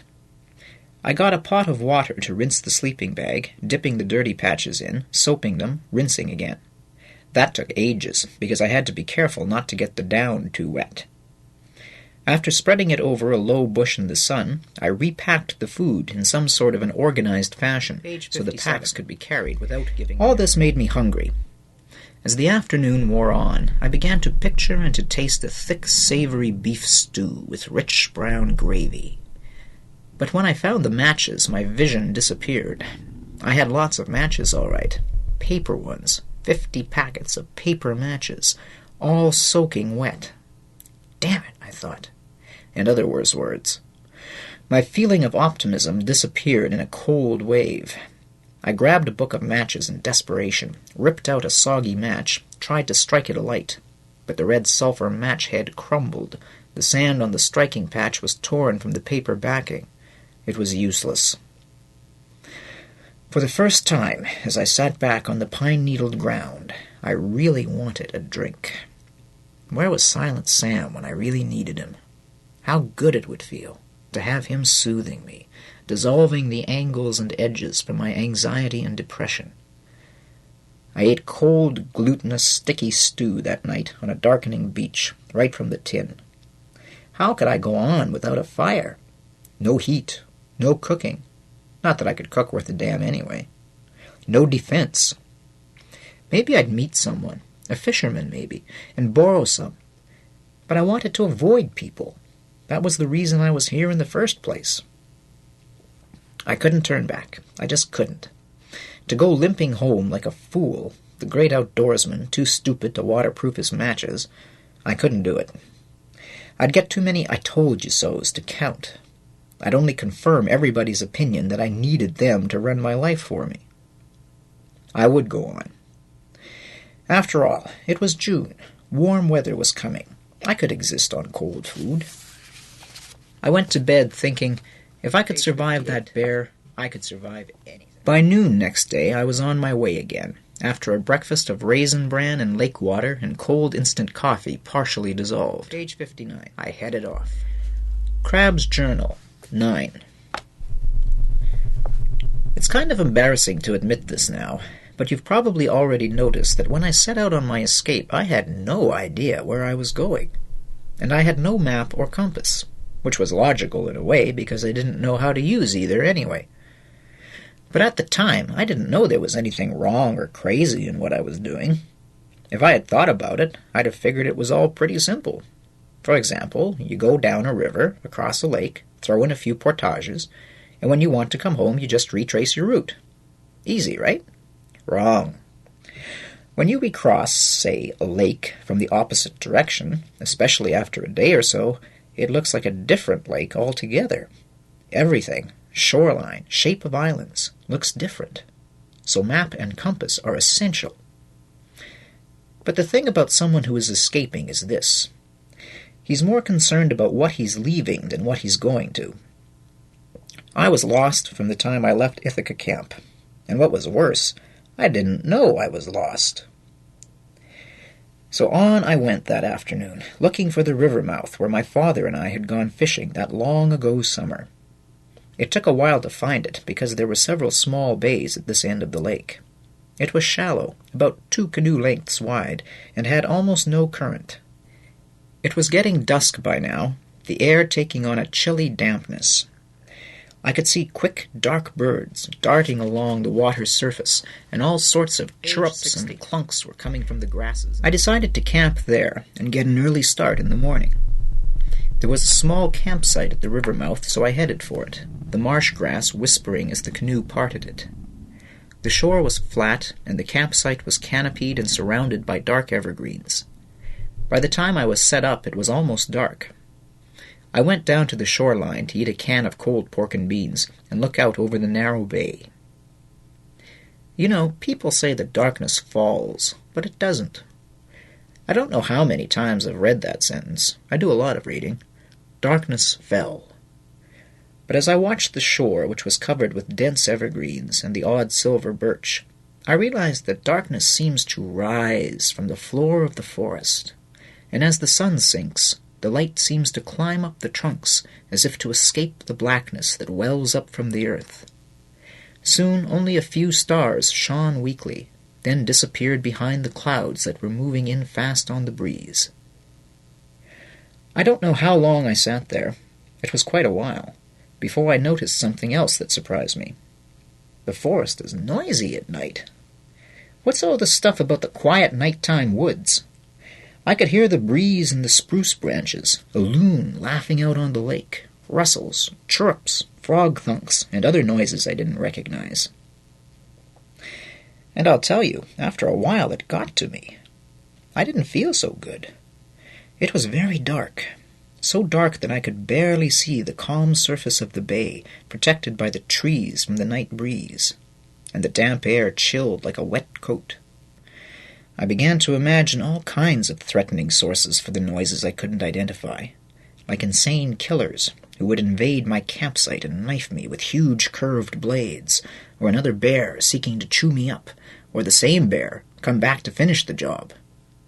Loneliness crept closer with each long, lonely alloo of the loon. Another crab anxiety attack was on me, but not the kind I was used to. This was the same dread I had felt a few minutes before the bear came. I got up and headed for the tent in my down womb. God, I wanted to talk to my old buddy, Silent Sam. The shivers that chilled me were not from the cold. It was a long, fearful night. The kind that is supposed to build character, but really just makes you want a drink and a sensible answer to the question, what the hell am I doing here? Or in the world, for that matter. It wasn't my first lonely night, I can tell you, but it had been a long time since I'd cried, and a long time since Sam was able to convince me that I didn't really need anybody. There isn't much to tell about the next day. I got up as soon as I saw, gratefully, dawn's rosy fingers creeping over the horizon. The river travel was uneventful. I found a campsite on a small island that was much less gloomy than the last night's. But it rained, and the plop and patter of drops on the fly increased my loneliness. I was also getting really jumpy. I have to admit, Sam's absence had a lot to do with that. That night was the first time I seriously considered going home. I guess I got some sleep, but not much. It's funny how the weather affects you when you're living outdoors, though. A sunny day greeted me. It was warm, with a light breeze. The murmur of the river was background music to bird song. I felt full of confidence. What the hell? So I had a few bad nights. I had lots of those at home. So, after a continental breakfast of cold instant coffee and a couple of handfuls of Cheerios, intrepid Crabbe launched his loyal craft onto the bosom of whatever river it was. For the first while, I practiced my rudder technique, letting the current move me, which it did at a brisk rate, it seemed. It was like traveling down an artery at times, because the forest came right to the edge of the water. Here the river was only about 20 feet wide and fairly deep. Occasionally it would widen. Trees would give way to a beaver pond. I saw a moose in one of these, staring at me with her long, stupid face, with weeds and whitish bulbs hanging dripping from her lips. Sometimes those bushes that looked sort of like blueberry bushes lined the river. If you were a science buff, which I wasn't then, you'd have had fits of delight over the variety of bushes and birds and stuff. Until you began to hit the portages, that is. I began to encounter them about noon, after I stopped for a munch. They were there to skirt the numerous little falls and rapids that started to show up. Although almost all the carryovers were short, none over 100 yards, they were difficult as hell, all mucky, strewn with boulders, sometimes pushing straight up an embankment and back down again a little further on. I had to make 3 trips per portage. So after a couple of hours I had lost most of my patience and all of my appreciation for the so-called beauties of nature. Some of the falls were really pretty, all laced with white foam, but at the time I hardly looked at them, just pressed on like a machine. It got so I groaned every time I heard the sound of fast-moving water in the distance, a sound almost exactly like the wind in the treetops. I guess bone weariness mostly explains what happened. I wasn't paying too much attention to what I was doing, and I was so whacked out I probably couldn't have got out of the mess anyway. What happened was this. I'd just pushed off from a portage that ended below a chute of very fast, wicked-looking water that snarled through a rock cut, tossing foam into the air. It wasn't registering with me that this river was getting quite a bit quicker and more treacherous, deeper and wider, as I struggled along, heaving packs or trying to keep the canoe straight in the swift current. Anyway, I started off again, and about 50 yards downstream from the portage was an almost right-angled bend in the river. I could hear loud roaring, and figured it was the rapids behind me. Off I went, too tired to paddle, just steering. Then I noticed two things. I began to speed up, and the river bottom seemed to leap toward me as it got shallow very quickly, so shallow I couldn't paddle even if I wanted to. I went lickety-split into that turn, and when I got into it, the patented crab paddling method failed me. The canoe began to revolve, and the next thing I knew, I was between two rock walls, going like hell backwards, down a fast chute, noise of water thundering in my ears. Sounds funny, doesn't it, if you picture it? But when I turned around to look over my shoulder down the river, my heart stopped. The rock canyon I was trapped in narrowed quickly, like a long funnel, to end where two giant boulders squeezed the foaming river to no more than canoe length in width, and there the water just disappeared. I was confused, for about 5 seconds. Then I got close enough to be shrouded in mist, spray, and the hellish roar of the falls. Over I went. And as I was suspended for a split second in midair, you know what I thought? I thought, Christ, Crabbe, I'll bet you look ridiculous. Can you believe it?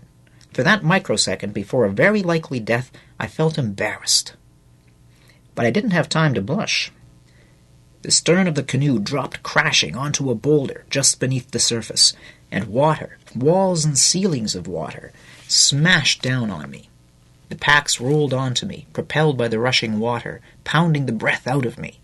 One of them bashed my arm against a gunwale, and I felt a searing pain as the buckle slashed my forearm open.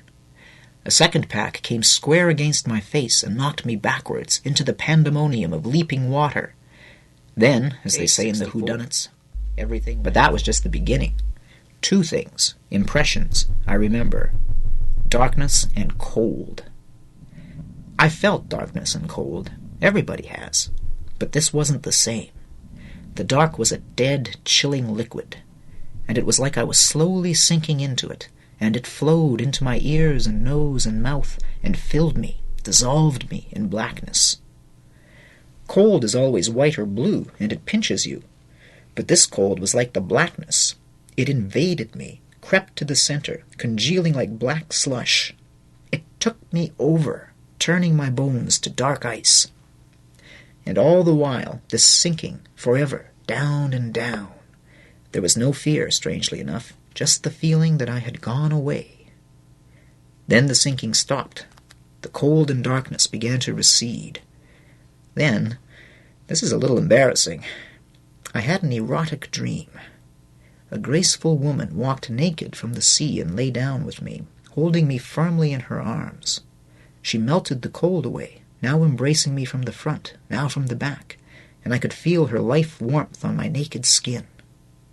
Soon she went away, taking the darkness with her, and I lay in a warm cocoon. I opened my eyes eventually, and there, above me, was the most beautiful face I had ever seen. Crabbe's Journal, 10. She had large gray eyes, full lips that were a little dry and cracked, and long sandy-colored hair. Thinking I was still dreaming, I closed my eyes again. "Come on, try to sit up," said a human voice above me. "Come on." Arms gripped me from behind and lifted me until I sat unsteadily. I rubbed my eyes and tried to hold them open. Bright sunlight made it difficult, shooting little arrows of pain onto my eyeballs. Finally, they focused on a woman, a tall, slender woman, dressed in a red checked flannel shirt and jeans. She knelt in front of me and offered me a cup. "Here, Drink." I obeyed, still stupefied. I felt like I'd been asleep for a long time, and I was completely disoriented.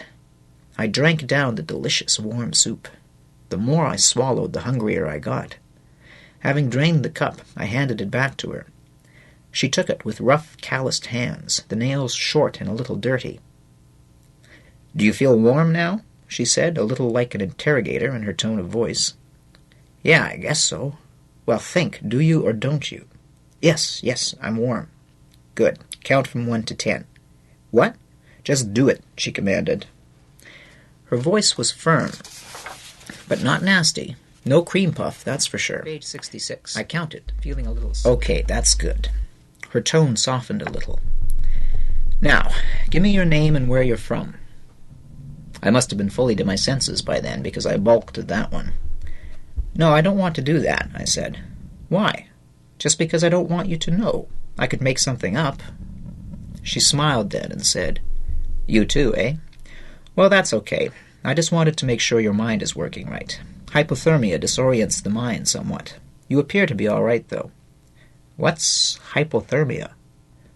She sat back and crossed her long legs, Indian style, and rested her hands on her knees. "When you went over the falls, you almost drowned. The water in the river is very cold, and when I pulled you out, you were already into shock. That's what hypothermia is, really, shock caused by the cold, which lowers your body temperature. Eventually, it will kill you. Disorientation of the mind is one of the symptoms."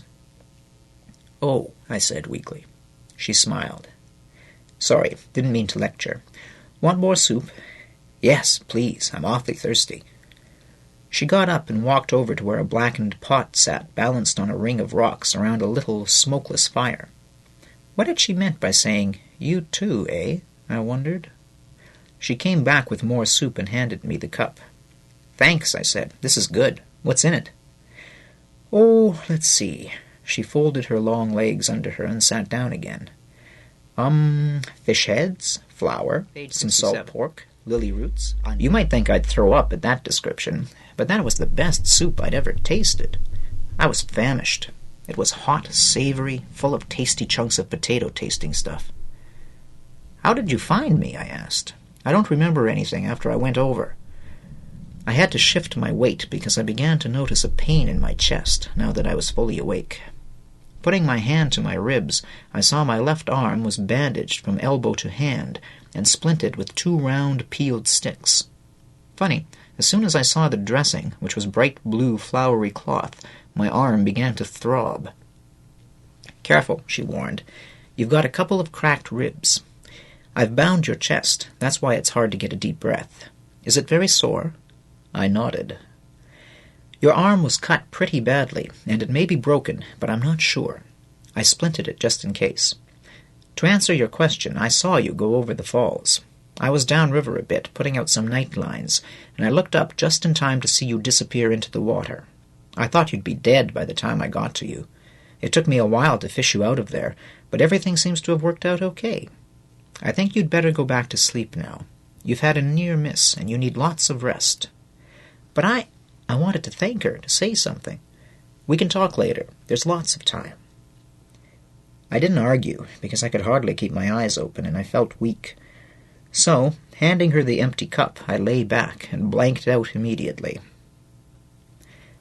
When I woke again, I was lying on my back. I imagined I saw a great blood-colored bird descending on me, and it terrified me, until I realized I was looking up at a nylon fly that moved slowly, bellowed, and was lifted rhythmically by the cool wind. I relaxed. My ribs and arm hurt slightly, like an engine throbbing in the background. I could hear the wind whistling in the trees around the campsite, and every once in a while a crack or pop from the fire that glowed a dozen or so yards away. Soon I became aware of breathing near me, and realized the woman was asleep right beside me. I looked at her. She faced away from me, curled up. She was fully dressed, boots and all, and had a hat on, one of those knitted toques your mother tries to get you to wear. She slept like that, I assumed, because I was in her sleeping bag. Who was she, I wondered, and what in hell was a beautiful woman doing way the hell and gone in the middle of nowhere? Was she alone? It seemed so. She knew what she was doing, unlike me, out here. One look at the campsite told me that. She could find and cook wild food. She knew first aid, did a really professional-looking job of fixing me up. And that face. A face that beautiful, you'd think, belonged in a classy drawing room or on the screen. I looked at the thick hair that spilled from beneath her hat and thought that truth is stranger than fiction. There lay Crabbe, naked in a sleeping bag in the middle of nowhere, right beside a very attractive woman. Did I create fantasies from those ingredients? No. I rolled over, facing that friendly, comforting fire, and fell asleep. The smell of the fire roused me to a morning already drenched in sunshine. I sat up in the bag, with difficulty, yawned and stretched as much as my ribs and sore arm would allow. She was at the fire, frying something that sizzled deliciously and smelled the same, her back to me. Beyond her, a snowy mist hid the water and skirted the edge of the forest. A beautiful scene, peaceful, with no traffic honks and screeches, no mothers screaming at you to get out of bed. She turned and spoke in a voice that seemed to fit the scene. "How do you feel this morning?" "Fine, I guess. Still sore." "Want to try to get up, then?" "Not until I get my clothes." She laughed and pulled my togs from a line she had strung between two birch saplings. "I got most of the blood out," she said as she tossed them to me. I dressed quickly, finding my boots beside the fire. They were dry and toasty. I felt a bit wobbly when I walked, but otherwise my body seemed in decent repair. "You're just in time for grub," she said, and handed me a tin plate. There were 2 small fish, fried golden brown, and a chunk of bread that gave off a hot, sweet odor that set my juices going. It was all delicious, washed down with strong, hot tea, strange tasting, but good. Later I found out it was Labrador tea she picked herself and dried. We ate in silence. When I put down my plate and gulped the last of my second cup of tea, she ordered, "Let's see that arm." I held it out for her while she untied the bright cloth strips that held the splints in place. Then she asked me to move my arm around, twist my wrist, and so on. It hurt, but not badly. "Good," she pronounced. "Not broken. I couldn't tell for sure when you were unconscious." She changed the dressing on the wound, an ugly slash across my forearm, 2 or 3 inches above my wrist. She poured 2 more cups of tea from the blackened tin can that served as her tea. We sat there for a while, saying nothing, captured by the strange peacefulness of the fire, bird song, and the wavelets at the shore. A small world under the huge blue dome of the perfect sky. The mist had been burned off by the morning sun, leaving the air clear and still. I looked around the tidy, homey campsite. Something I couldn't quite put my finger on struck me about the place. The 2-person tent, clotheslines, chopping block, a little lean-to with gear in it, were arranged in a wide semicircle around the fireplace that was made up of the ring of stones and what I took to be a sort of oven affair also made of stones. We were about 20 yards from the water on a piece of land that rose gently from the bay, a sort of meadow 50 yards deep and 30 wide, carved out of the forest behind and sparsely treed with young white birch and spruce. There was a patch of sandy beach at the water's edge, but most of the shoreline was flat granite slab. The campsite was on a little bay, edged with grasses, almost closed off from the main part of the lake that could be glimpsed through the 2 granite arms clothed with juniper scrub. Then I saw it. This place would be impossible to find from the main lake. Marsh grass grew across the gap. At this time of year, of course, what I saw was the dead stuff from last year, and in the middle of summer it would be much thicker. The bay was like a secret harbor. Coincidence? Or had this strange, skillful woman chosen it for that reason? "Now, suppose you tell me how it came about that you tried to shoot Trout Falls in a canoe, backwards." Her words jarred me from my speculations. I said nothing for a minute, torn between the fear of letting my secret out and a sense of obligation to her. The peacefulness of the setting made me feel secure for some reason. I figured in the end that I owed her an explanation. She did save my life, after all. But I wouldn't tell her everything. I started my narrative at Ithaca Camp. and I left out my name. The more I talked, the more unbelieving she looked. Occasionally she'd ask me a question and shake her head at the reply, but mostly she just let me talk.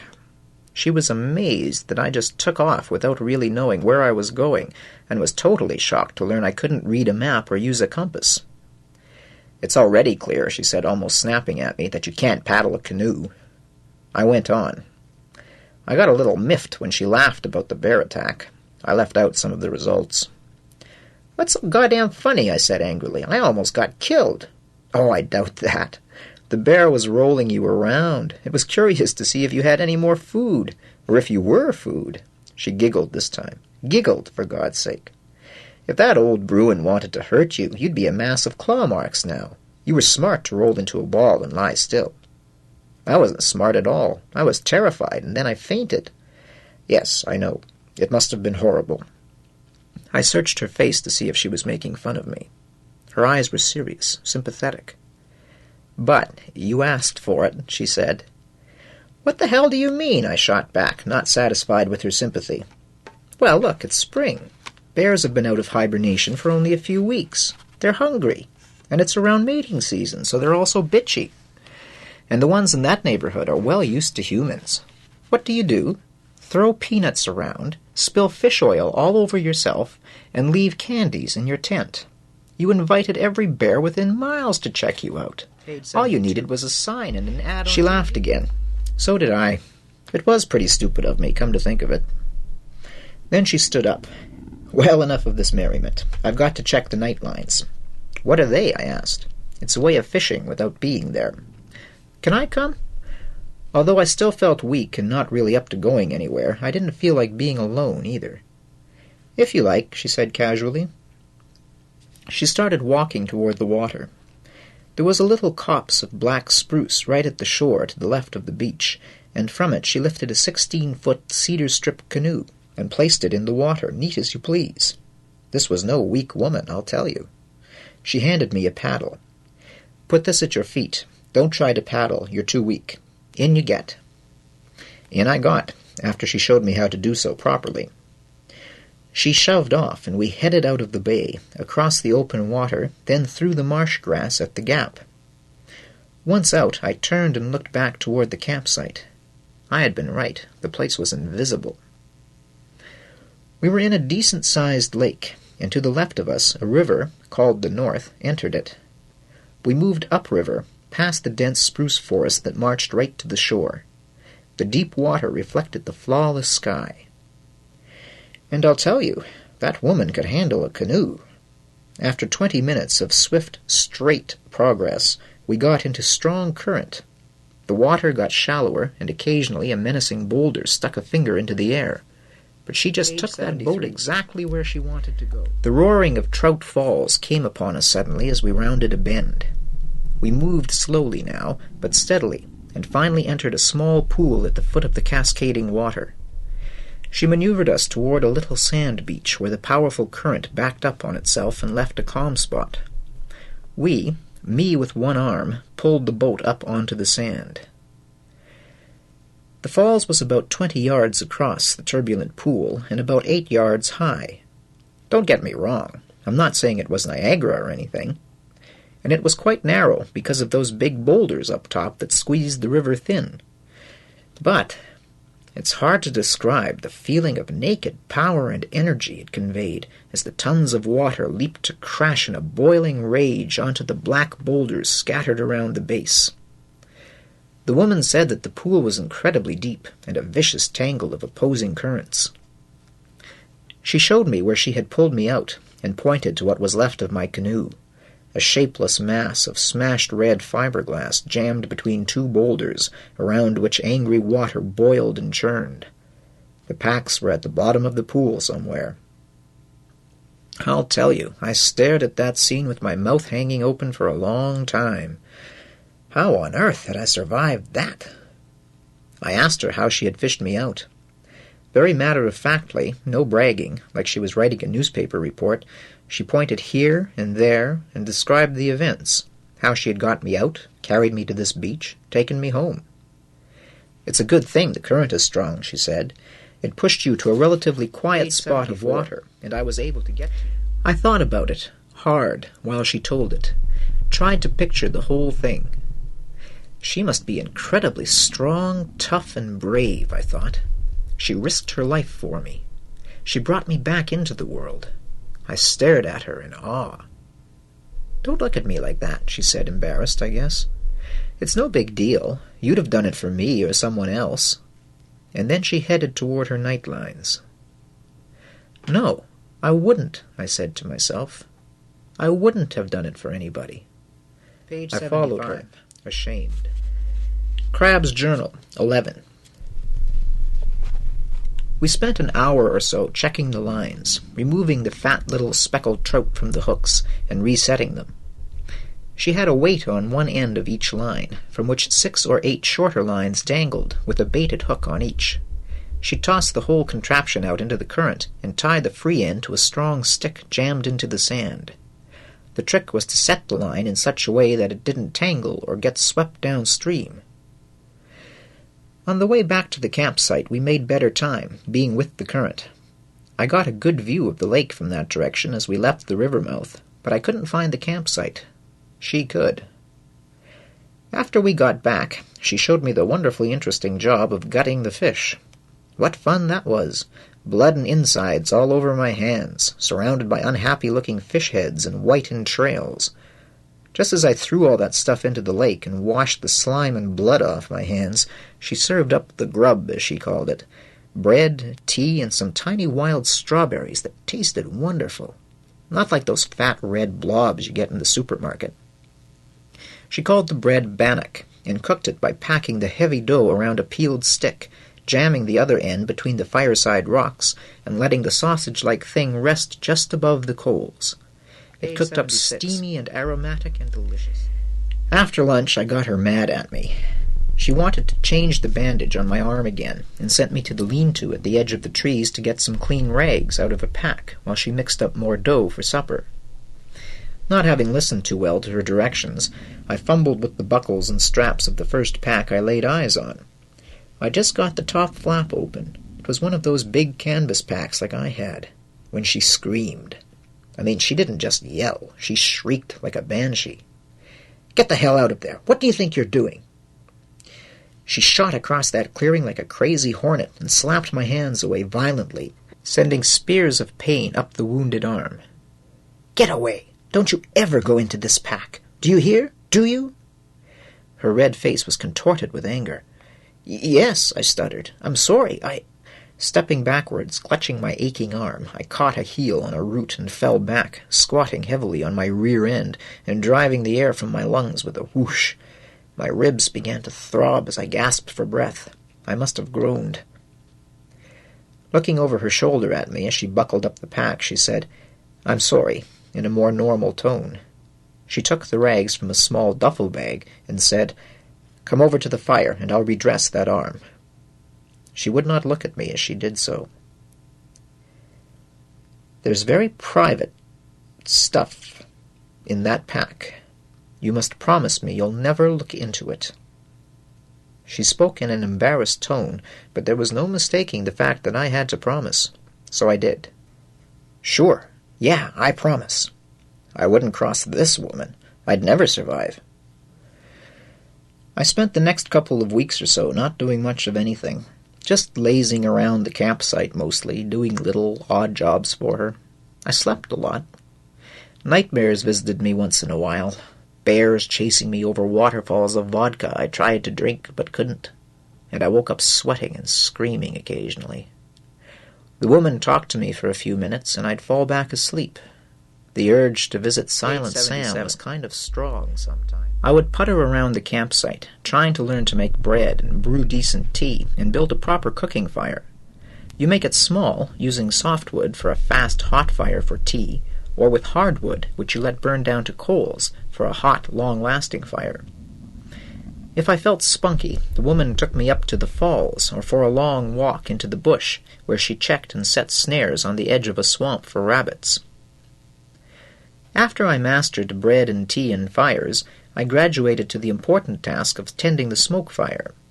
Not a fire that smokes, a fire to smoke meat, to prepare it for storage. She showed me how to cut the head off a trout, slit it open from gills to tail, gut it, take out the gills, then press it flat and lay it on a little rack made of green sticks that leaned over the tiny smoky fire. After a few hours, the fish turned leathery and tasted like, you guessed it, fish and smoke. The rabbit meat was cut into thin strips and draped over the same rack. It took longer to dry to a brittle consistency, dark brown. It tasted like wood. She called it jerky. Because the meat and fish were fully dried, they could be stored for a long time. A neat trick. "How come you want to store all this food?" I asked her one day as I was slicing up more rabbit. "For the winter. Can't rely on snares to keep me in grub. I also have to dry some berries and tubers, so—" "Winter?" I interrupted. "You're going to stay all—" "Stayed last winter." "Jumpin' Jesus!" I exclaimed. One of my favorite expressions, except around my parents, who go to St. James Anglican Church, religiously, so to speak. Except most of the religion leaks back out of them before they get home. "Which reminds me," the woman continued, "you've been here long enough to begin to trust me, so I think we'd better have a long chat." And she sat in her "I'm going to relax" pose. That was a joke. I was to trust her, but she had taken that pack into the bush and hidden it in the day after I'd opened it by mistake. "What do you want to talk about?" I said, sitting down Indian style across the smoke fire from her. "Well, for one thing, I don't know your name. For another, we have to get you back home sooner or later. Not that I don't enjoy your company, but you can't stay here forever." "When are you leaving?" I asked. "I don't know," she said. A veil seemed to drop between us as her voice took on a bit of an edge. She tried to hide it, but she was becoming guarded.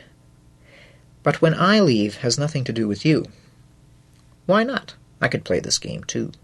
By the way, I don't know your name, either." We danced around like this for a while. It was kind of amusing, really, each circling the other, waiting, hoping the other would go first. Finally she laughed, a rich, friendly laugh that dissolved the barrier of mistrust between us. All right, you win. My name is Mary Pallas. I'm Franklin Crabbe. Please call me Crabbe. I hate the other name. Pleased to meet you." And I reached across the smoke rack, holding out my hand. Page 79. She took it in a firm... "Charmed, I'm sure." She laughed again. "Come on, Crabbe. I'll make some tea." So we sat around the fire while a stew simmered in the pot for supper. I told her everything. Why not, I figured. If you can't trust the woman who saved your life, who can you trust? I meant to hold some back, but once I got rolling, it all came out. Everything. And the longer I talked, the more bitter it got. I knew that. I knew I sounded like a moaner, but it kept coming.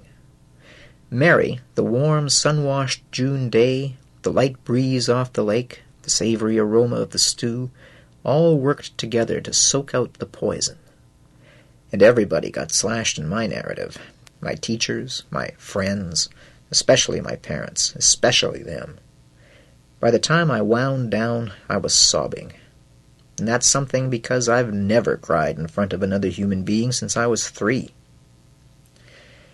"You see," I concluded, wiping my eyes with an embarrassed hand, "I've got nothing to go back to. Nothing and nobody. What the hell's the point?" It was a measure of her wisdom, a quality I got to know and rely on as time passed, that Mary never contradicted this statement. Most people would have started to hand out advice, piling up cliches like old newspapers, but she just said, "You're a very bitter man, Crabbe." "How can you say I'm a man, sitting here sniveling like a baby?" "Now that's the first really dumb thing you've said since you began your autobiography," she said. Mary was nothing if not blunt. Page 80. "Come on, that stew's about ready." I felt a lot better after supper. Full, warm, and calm. It was dark by then. A good moon was rising, and a cool, brisk breeze swept through the campsite, taking the smoke off at a sharp angle. We sat talking for a long time, our conversation full of long silences. Finally I said, "Mary?" "Yes, Crabbe?" "You don't have to tell me anything. It doesn't matter. I understand, I think." I paused for a moment. "And I'll leave if you want." Mary put down her cup and leaned forward intently. "Crabbe, I can't tell you much. It's not a matter of trust. It's just better if you know nothing about me. I'll tell you this much. I've run away too. It's very, very important that nobody find out I'm here. I've been here a year now, and I'm staying the winter. After that, I don't know. I just don't know. But don't you get lonely and bored?" She picked up a little stick and stirred the coals, sending little showers of red ash up. "Bored? Never. Lonely? Of course. That's why I'd like you to stay for a while, if you want." I almost jumped up and kicked my heels. "You bet I would." Conscious that I sounded like a 5-year-old with a new Christmas toy, I shut up. Silently, she got up and went over to the tent, returning with a couple of warm shirts, for the night was growing chilly. She took up her position across from me. It's funny, you know, how a fire will weld people together, as if the leaping flames and the warmth go to your heart. So when she asked, from nowhere, "Do you find it hard, Crabbe, living without the liquor?" I just answered her as if she'd just asked. "Yes," I said. "I get bitchy and full of anxiety. It comes in spells. Christ, I'm glad I wasn't deeper into it. I'm almost an alcoholic." That was a greater confession than it sounds. "What a bloody useless character I am," I added, and looked into the fire, shame welling up from inside. "Don't feel sorry for yourself, Crabbe. Guilt is just another form of escape." My anger jumped, but I said nothing. She was right, so why argue? Guilt is another escape, and so is self-pity, and so is booze.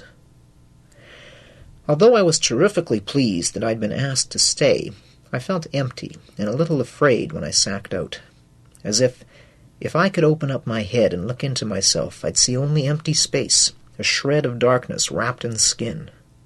Layer by layer, I was being stripped away. The ordeal with the bear, the waterfall, my breaking down tonight and admitting what I never before admitted to anyone, including myself. What would happen, I wondered, when the last layer was peeled off? Page 82. What would be left? Crabbe's Journal, 12. I've been going to school all my life, like most people, but I learned more from Mary than in all those years put together. Useful things, too. Not the accusative case, or parabolas, or 1867, or metaphors. Growing up in the city, I had a very idealistic attitude toward old Ma Nature, like, the wilderness is a beautiful, peaceful place, populated with cute little birds and noble animals. Well, that's bunk. So is the opposite notion, that nature is a monster mother full of traps and vicious violence. The truth is, nature is just there. All those cute little beings survive by eating other beings. On the other hand, you don't need to think of the wilderness as a horrible threat waiting to gobble you up, either. It's the way it is, and that's that. You can't change it by wishful thinking or complaining. And I grew to like that fact after a while. Everything I learned from Mary was useful. When you live in the bush, everything you do is significant. It means something. Because if you don't know what you're doing or you're not careful, you get wet or drowned or hungry or lost. Something will happen to you. That's a certainty. Nature isn't nasty. It is what it is, and you're a part of it.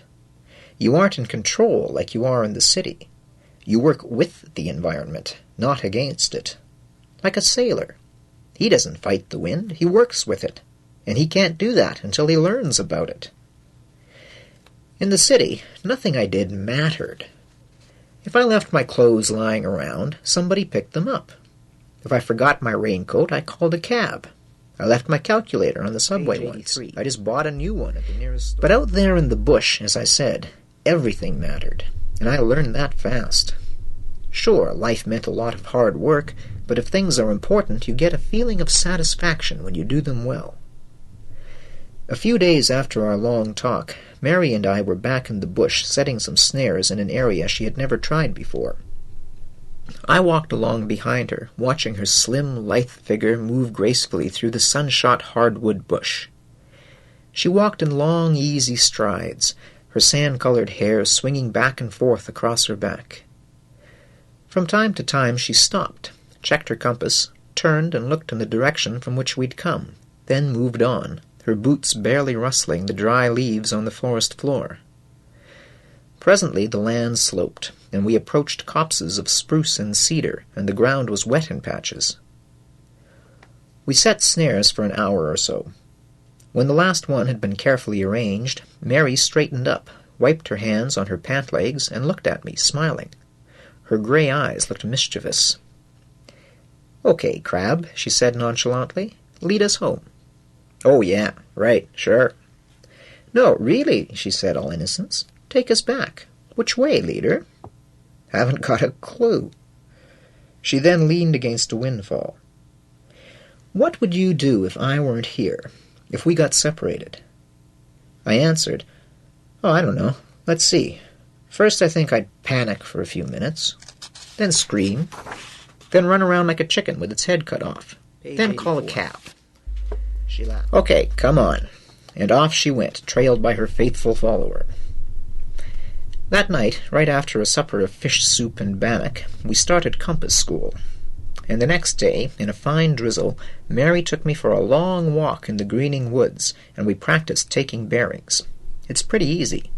The tricky part is taking the bearing and then staying on course, over uneven ground and around obstacles, like swamps, for instance. After a week, I could lead us into the bush and back with only a few corrections from Mary. I also learned a little about reading the terrain.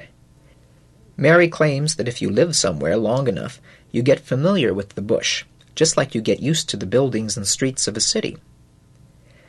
I was amazed to find that you can use a map and compass to find out where you are if you are lost. Where on the map, I mean. You use a process called triangulation, with some sharp eye work and a little arithmetic. We even did it by drawing a map in the dirt. Then, one sunny morning after breakfast, Mary announced in that out-of-the-blue way of hers, "I think today's the day."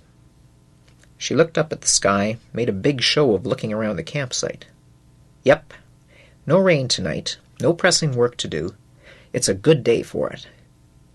"Yeah, you're right, definitely," I said. I was used to the way Mary would say something with no connection to what you had been talking about, as if you'd been in her head all along, listening to her thoughts.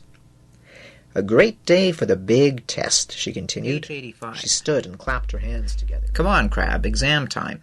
Grab your bedroll, a knife, canteen, and some matches. Wrap up that lump of bannock." "I'm not moving," I answered casually, and poured myself some tea. I lay back on one elbow. "You have clearly gone insane." "Aren't you F. Crabbe, school wonder boy, great scholar?"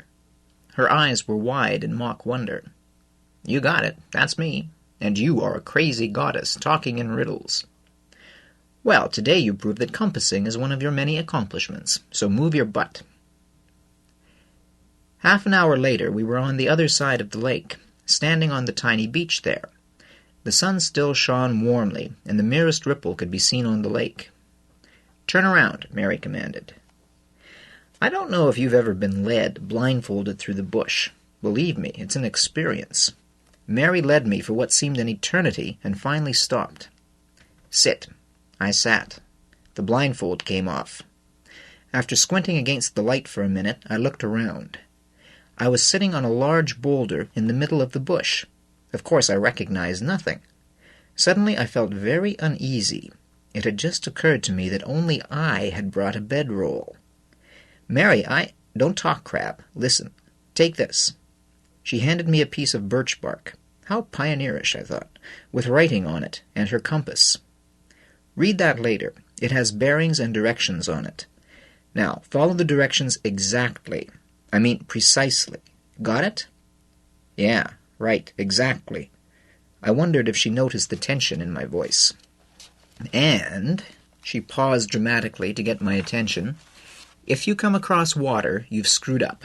Stop and make a smoky fire and stay put." "Knock off the drama, Mary, I heard you." She just looked at me till I repeated it all. "But where am I going, Mary? Back to the beach?" "You didn't listen, dopey. If you get back to the beach, you've screwed up. But, never mind. Do as I say. Follow your first instruction." I read the bark. 60 degrees to Big Pine. Don't look back. That was it. Off I went, fighting the urge to look over my shoulder and say something to her. I lasted about 50 yards, then turned to see her. She had disappeared. Mary had set up the trail so that I would have to spend the night in the bush, and I realized after I'd spent most of the day following her directions that I wasn't going to get off easily. I had some moments of doubt, too. She had said to me 1,000,000 times, "Trust the compass, Crabbe," because many times I felt like I knew where to go, but the compass didn't agree. It was the same now, but I doggedly maintained my faith in the magic window with the needle in it. Basically, I made out all right. It was what else was going on in my head that gave me trouble. On one level, I was very logical, following the directions and bearings as exactly as I could, making decisions about the landmarks. But below the calculations, like a dark, damp room in the basement under the computer banks, I was getting very uneasy. The further I went, the deeper I traveled into the bush alone. This was different from water travel. There you moved through open space. The sky is right there, over you. You are comforted by the horizon, and you can see where you've come from, how far you've traveled. But the bush, waiting quietly in the shore of every lake, the bush is different.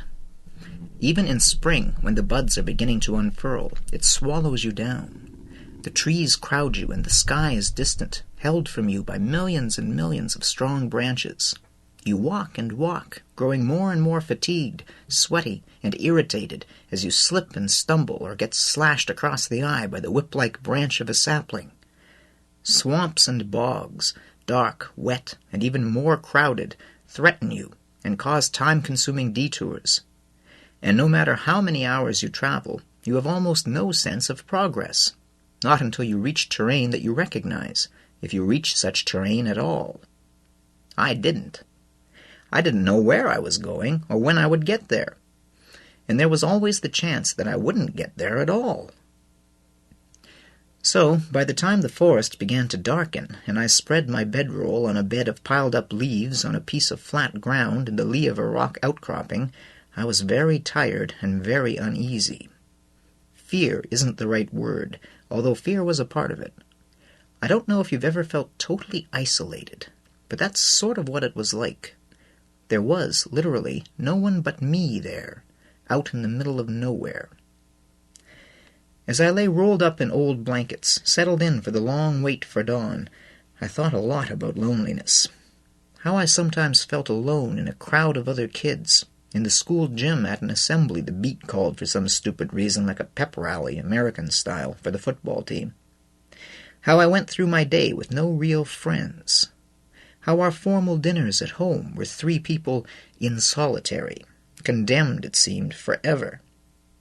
How my life was symbolized by a mental picture I carry around in my head.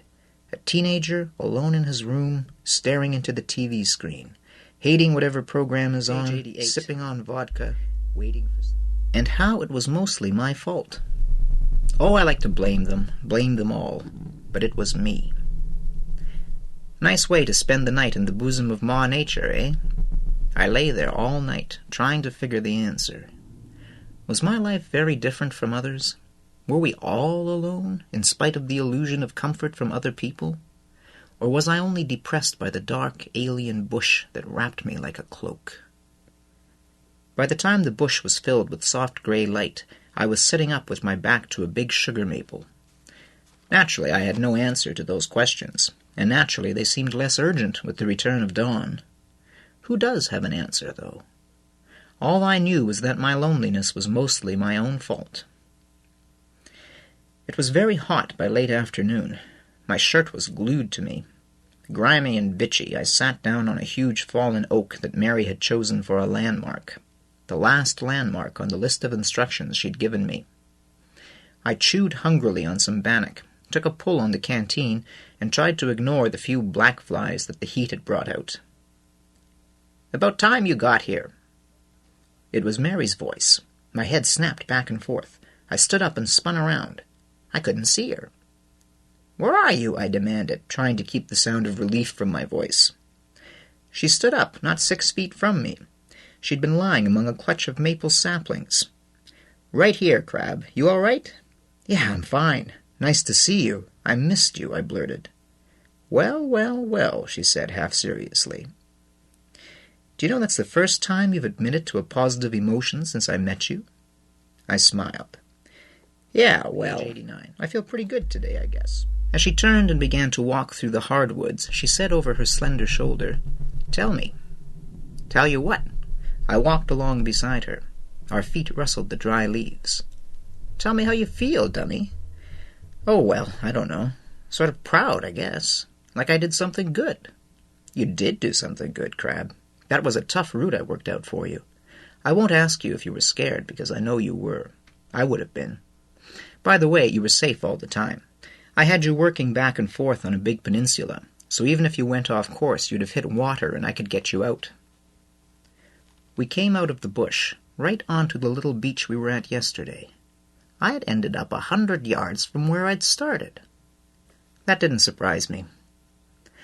"So all the time," I said, a little disappointed, "that I was sweating about going off course and wandering up to the bloody North Pole, I was in a big leafy playpen, safe as a baby." I wasn't mad, but my feeling of pride was gone. "Yes, you were safe, but you didn't know that, Crabbe. Don't miss the point. Your accomplishment was the same. You did it. Now the forest needn't be a terrible mystery to you."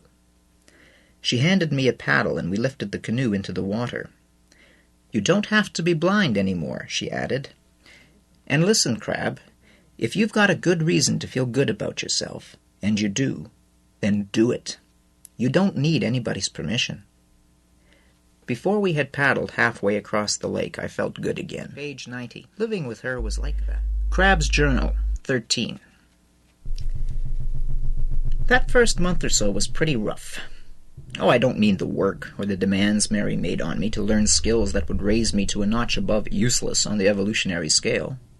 Mostly I enjoyed that part. And I wasn't, as you might think, having problems controlling my animal urges with this beautiful woman around.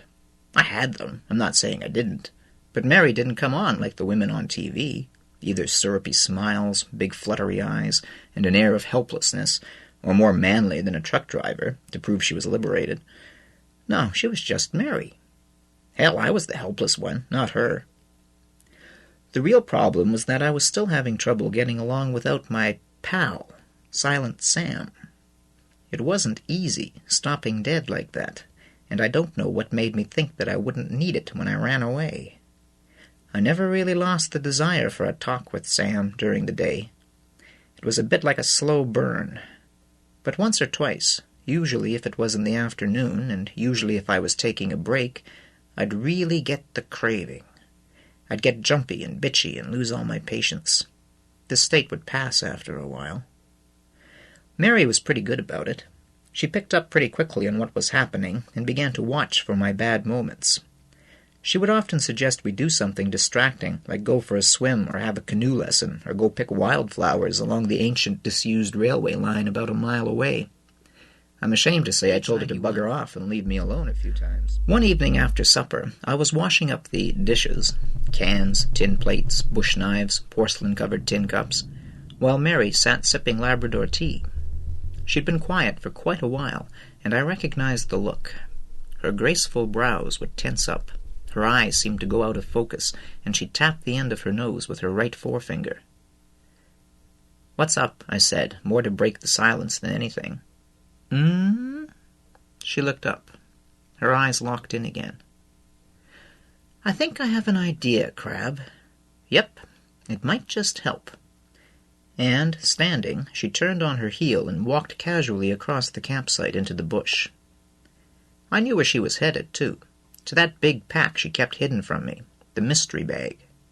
She returned with something in her hand and resumed her favorite seat on the log by the fire. "Here, take this," she said, holding something out to me. It was a pipe with an apple-shaped bowl and a short stem, maybe 5 inches. My father smokes a pipe. He has 8,000 or so of the damn things. Probably thinks they improve his corporate image. And he's forever stuffing the bowl, lighting, tamping, relighting, coughing, and blowing sweetish aromatic smoke all over the house. He never seems to get the knack of keeping the thing lit, and so is always in the process of lighting rather than smoking. Racks of pipes litter the house, Clay ones, wood ones, white, brown, yellow, even a red one. But this little pipe that Mary handed me across the fire was different. Not one bit of it was without carving. And I don't mean elk's heads or elephant feet or any of that crap. On the front of the bowl was a circle bisected horizontally by a curved line, like a stretched-out S. It looked sort of like this. Around the circle were lines organized into little squares. The rest of the bowl and stem were covered with lines and leaves, all curled and twisting in and out, over and under, so that if you followed a line with your finger, you could never find the beginning or the end. It was beautiful, delicate, yet strong. I held it, lightly tracing the lines, waiting for Mary to speak. "I'm not sure about this idea I've got, Crabbe. God knows smoking is almost as stupid a habit as drinking." Her soft voice drifted across our little fire in the waning light. Still fascinated with the designs, I didn't look up. "But," she continued after half a minute, "maybe when you really want a drink, you could light up that pipe and it would take your mind off what's-his-name. Silent Sam. If you're careful not to inhale the smoke, perhaps you'll find it easy to break the habit once you don't need it anymore. Think it's worth a try?" "I don't know. I've got nothing to lose." "Okay, here." She handed me a flat tin. Balkan Pride tobacco. "I've got more of that if you need it." "How come you—" She cut in quickly. "Never mind. Let's have another cup." Recognizing I was on the edge of forbidden territory, I shut up. We took our tea down to the bay shore and sat in our usual spot on the granite shelf by the little beach. The light was fading quickly now over our shoulders, and night noises were beginning to swell. Bats flitted out over the calm waters of the bay that reflected the darkening shadows of trees on the shoreline. Mary told me about the pipe. It had been made in China at least 50 years ago, carved by hand from the best briar in the world, then polished and polished and polished with a special oil. That's what gave it the curious patina, she explained. The carving was all very symbolic. The circle, she said, was something called a yin-yang symbol. It expressed a certain basic philosophy of life and existence that emphasized the unity of life and the harmony of inner peace, or something like that. I couldn't quite follow her explanation. She talked on long after it got completely dark. It was the longest speech I had ever heard her make, and I was content to try to understand all the very deep stuff she was telling me while my fingers traced the lines on the pipe. After a while I tried smoking it, and managed fairly well for my first time. And I couldn't help but wonder where Mary got all this knowledge she was pouring out on the dark, peaceful shore of our hidden. She knew a lot. She was dropping names I'd never heard of. I figured she must be university educated. And what she was saying, it wasn't the kind of rambling, shapeless talk you'd hear from most people. It was organized, as if she'd done this before. I looked at her as carefully as I could in the dark. She was with me and somewhere else at the same time. But the way she talked about the pipe in particular, I knew it was precious to her. Although I didn't know why, I guessed it had belonged to somebody she loved. And she had given it to me, worthless old Crabbe. I didn't think her idea would work, to tell you the truth. But if she was willing to invest something of value to her on me, I was certainly willing to try. It worked pretty well, as it turned out. That and the passage of time. Once I got the knack of keeping the thing lit, I enjoyed it. When the craving for a talk with Sam came upon me, pinching like an irritating iron caliper on my brain, I'd stop whatever it was that I was doing, stuff the bowl with that weird-smelling tobacco, light up and puff away gently. Smoking sort of relaxed me. A special mood came with it. And sometimes, when we two were hiking out to check the snares or pick berries, I'd just hold the pipe in my hand, running my thumb over the design as we strode along.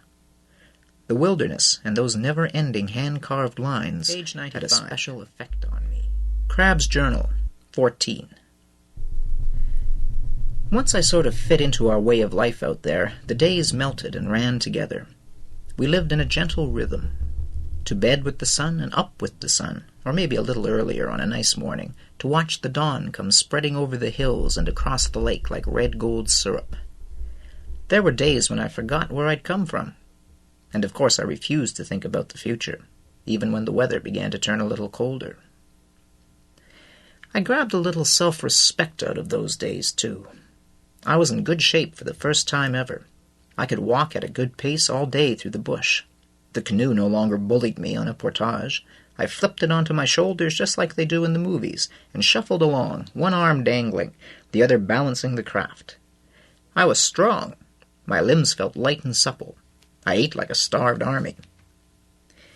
Better still, I got so I actually thought I could survive in the bush without Mary, on an elementary level, able to find food, vegetable, animal, and fish, build shelter, make fires, even in the pouring rain, cook fairly edible meals.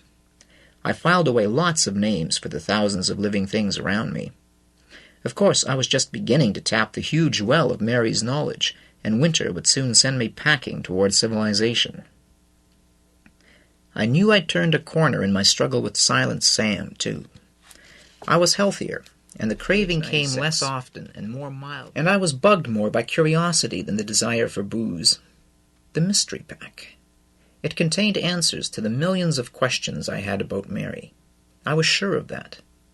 But just as I feared her angry silence if I asked the wrong questions, I knew that tampering with that pack would kill our relationship. So I tried to put my curiosity behind me. It was tough, though, because I wanted more and more to know about her, who she was, where she'd come from, what her dreams were, what she thought of me. Especially that last part. I wanted her to respect me. More than that, I wanted in the worst way for her to love me. Because I realized one sunny day, as I sat on the shore watching her swim, gracefully moving her long golden limbs through the clear Page water, 97. I loved her. Crabbe's Journal, 15. The first frost of the year surprised me. When I emerged from the tent one morning at dawn, it was my turn to start the fire and make the tea. The whole campsite was coated with what looked like frozen mist. As soon as the sun cleared the horizon, the frost quickly turned to moisture. But as the wood caught fire, I thought about the time of year, and it seemed that the days were a little shorter. The lake water was chilly, almost too cold for comfortable swimming, and we wore heavier clothing these days. Soon the trees traded in their many shades of green for the colors of autumn. Bright yellow on the birches and poplars, flaming red and orange on the hardwoods, blood red on the sumacs. Later still, after the cold began to pinch the leaves from the branches, cold, bitter rains fell from leaden skies, and chevrons of geese and ducks were on the move. Some rafted up out on the main lake at night. One morning we were sitting in the tent waiting out a miserably cold drizzle. That morning there had been ice on our bay shore. "Crabbe," said Mary, after sitting in her thinking pose for a while, "I think it's time." "Nah," I replied, misunderstanding her. "Still raining to beat hell out there." No, I mean it's time we planned your re-entry into civilization." She hunched her shoulders, gathering her sleeping bag tighter around. A sinking feeling went through me. I knew this was it. I had been expecting it. It had snowed several days before, melting when it hit the ground, and snow must have triggered her thoughts, too. I stuffed my hand in my pocket for my pipe, and I said, trying not to sound whiny and pleading like a child, "I don't want to go, Mary." I cleared my throat, looked into those gray eyes, and called up all the courage I could, all the persuasiveness I could. "Mary, I know you won't like this, but I have to say it. I love you. I want to stay with you. I don't want to go back." She began to speak, but I jumped from a sitting position to my knees, my sleeping bag falling away, and took her shoulders in my hands and rushed on. "I've got nothing to go back to, really. I'm telling the truth. You know that. I don't want to leave you here. You're where I want to be." And her gray eyes slowly filled with tears as she sat silently. The water magnified the gray for a moment, then the tears overflowed and ran down her cheeks. "I knew this would happen," she said in a small voice that seemed to come from somewhere else. "I knew I shouldn't have kept you here. I'm sorry, Crabbe. It's just that I was so lonely." Don't be sorry. Look, isn't there another way? Couldn't you come with me?" "No," she whispered. "Impossible." We were silent for a moment. The rain pattered sharply on the tent. "Crabbe," she said finally, "you have to go. You see that, don't you?" "Yeah, I see that." "And thanks for what you said," she continued. Page 99. "I love you too. It's strange. The way she said that, I knew she didn't mean romance love, the kind I felt for her. She meant friends love, and that was almost better. Romances seem to come and go nowadays, but good friends stay that way. So I was filled with fighting feelings, sadder than I've ever been that I had to finally go, happier than I've ever been that she loved me, the person I wanted most in the world to love me. So I didn't say anything. I moved my hands from her shoulders and hugged her. She held me tightly for a long time, and we both cried. It was a corny scene, I guess, if you weren't involved. 2 days later, we began what was to be our last trek together. We headed out on a chilly but sunny morning, and had to break through a thin layer of ice on the surface of the bay until we got to the main lake. You'd never guess where we were going. We were on a raid. That's right, a raid. Not kid stuff either. This was for real. Mary's plan, as usual, was sensible with a little touch of craziness thrown in. We were out of staples like salt, flour, and stuff like that, mainly because my presence in the household made the food go twice as quickly. I wondered one day where we'd get more, and that led to wondering where my companion had got the stuff we were using. "I stole it," Mary said casually. "What, you ripped off a Miracle Mart?" I laughed. She laughed too. We hadn't been doing much of that lately. "No," she continued, "from a hunt camp. Just a minute." She took a quick trip into the bush and returned, lugging the mystery pack, and plunked it down by the fire. Pulling the leather straps free, she took out a map and spread it out on the ground. She knelt down. "I guess I can show you where you are now, since you're leaving," she said. The map showed in detail the whole area where we were situated. Mary pointed out our lake, the bay where our home site was hidden away from the world. Thanks to my newly gained map-reading ability, I was able to trace my route from Ithaca Camp. What an idiot I had been. Mary also pointed out why this was a good place to hide. There were no roads for miles and miles, not even logging tracks, and no canoe routes came through the area, mainly because of the dangerous nature of the rivers that entered and exited our lake. "See this square dot?" She indicated with her finger near the bottom, almost off the map. "This is the hunt camp. It's about 400 yards from this medium-sized lake that's part of a chain of lakes. They're just off the map, down here. Last spring I ran out of grub, so I got some here. They've got a huge storage area in the kitchen, and the place doesn't appear to be used in winter. I paid for the stuff, of course, left a note saying I was a trapper passing through and got caught short of supplies." "It looks a long way off," I said. "It's 2 full days' travel in good weather. Now here's my plan. If we're lucky, nobody will be around. There might be, since this is duck season, but we'll have to hope. I will grab my food, and once I'm on my way, you can follow the road out of the camp to a main road, and sooner or later you'll get a lift. It's the only sensible way I can think of to get you out." So there we were, headed out on a big caper at the end of which Mary and I would separate. We cached the canoe at the south end of the lake in a stand of balsam, and I shouldered the big pack. It was light, containing only dried food, bedrolls, rainwear, and another empty canoe pack for the food. Mary planned to fill both packs, hide one about a mile from the camp, and return for it. We made good time. The leaves being down, the bush was fairly open. We traveled over every kind of terrain you could imagine. A couple of hours from our lake, we began to run into a series of high, sharp ridges, like fingers splayed across the landscape. They were dark gray granite, patched with small stands of sumac and scrub oak. It was tough country to travel, because between the fingers were swamps and beaver dams, and the fingers themselves rose almost vertically in places. I felt like a mountain climber. Occasionally, we walked along the edge of cliffs 3 stories high. We spent the night on top of one of those ridges, tired as hell, under a clear sky dusted with stars.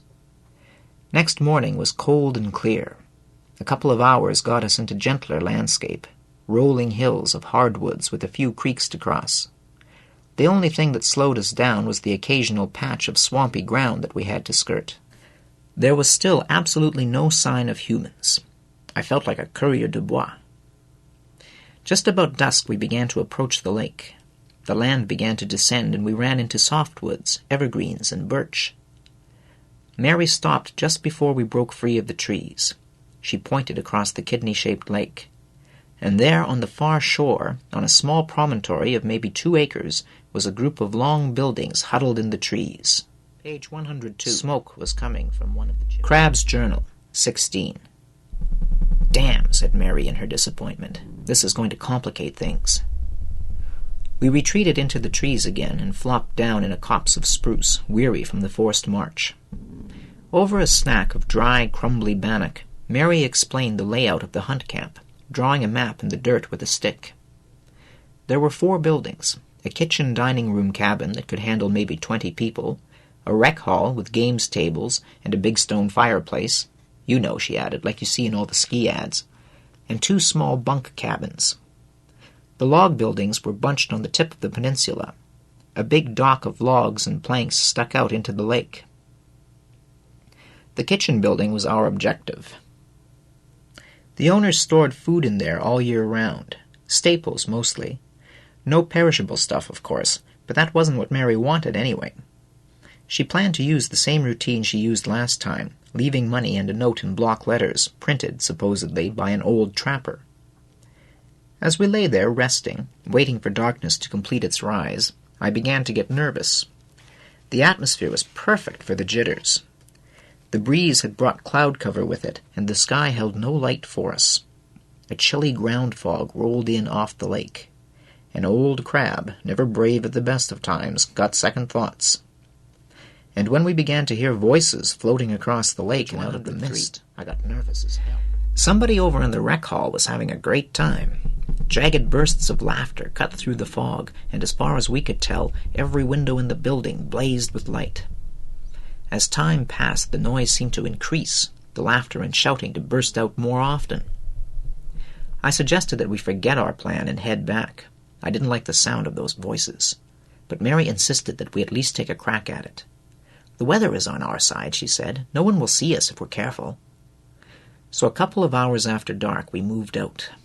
If you ever want to experience real frustration, try walking through the bush on a completely starless night, silently. An eternity passed before we skirted the bay and moved onto the peninsula. The buildings faced a compound about twice the size of a school gym. We drifted silently between the kitchen and one of the bunkhouses, directly across from the rec hall. Crouching in the dark patch between the 2 log buildings, we cased the noisy and brightly lit hall. Nobody came or went. "Maybe we should try for a peek in the back window," Mary whispered. "Do we have to?" I tried to keep the shakes out of my voice, but it didn't work. "Yes, I think so. Let's go." Before I could argue, Mary turned and, still in a crouch, scuttled to the rear of the bunkhouse. What could I do? I followed her. It was a small building, maybe 6 yards long and 4 along to the back where we stood up. "Follow me," Mary whispered, and off she went into the black wall of trees.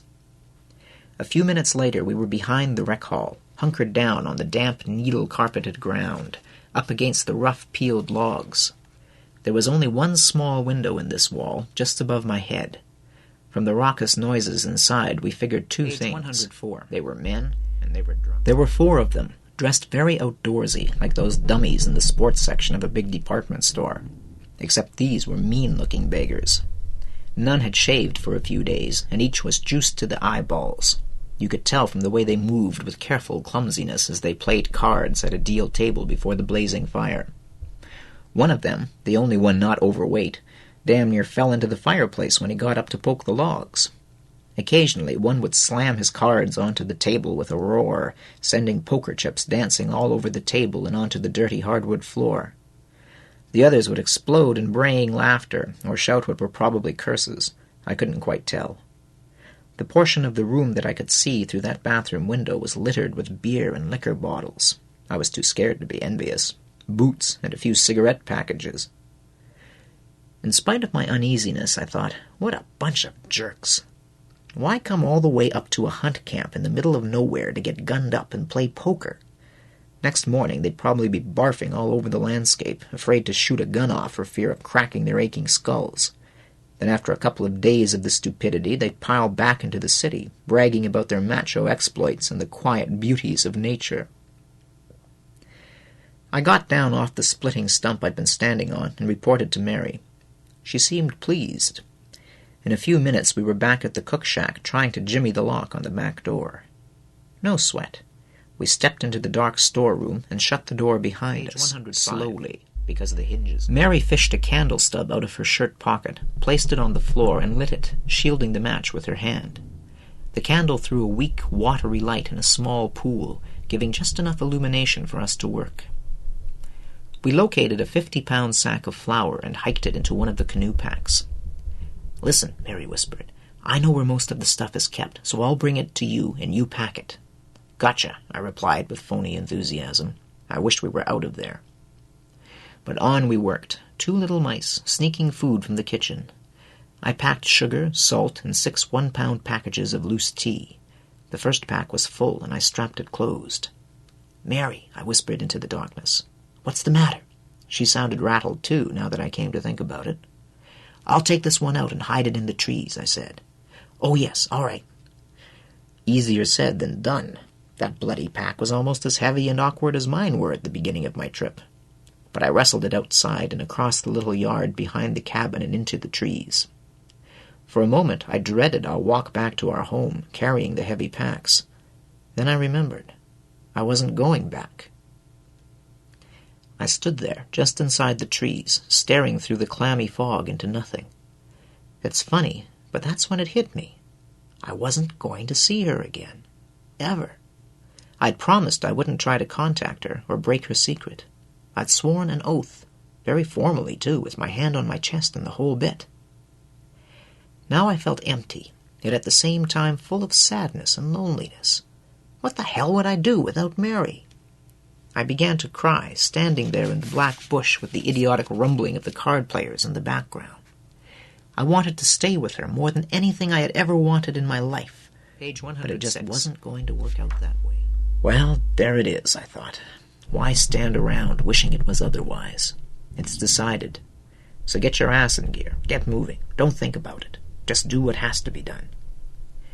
Back I went, having wiped my face on my sleeve. A pile of dry goods was waiting for me, and I began filling the second pack. Mary was waist-deep into one of the cupboards across the room. "Eureka!" she said in an excited whisper. "What? What's the matter?" She had emerged from the cupboard and crawled into the tiny pool of light to show me 4 large tobacco tins. "Oh, great," I said without much feeling.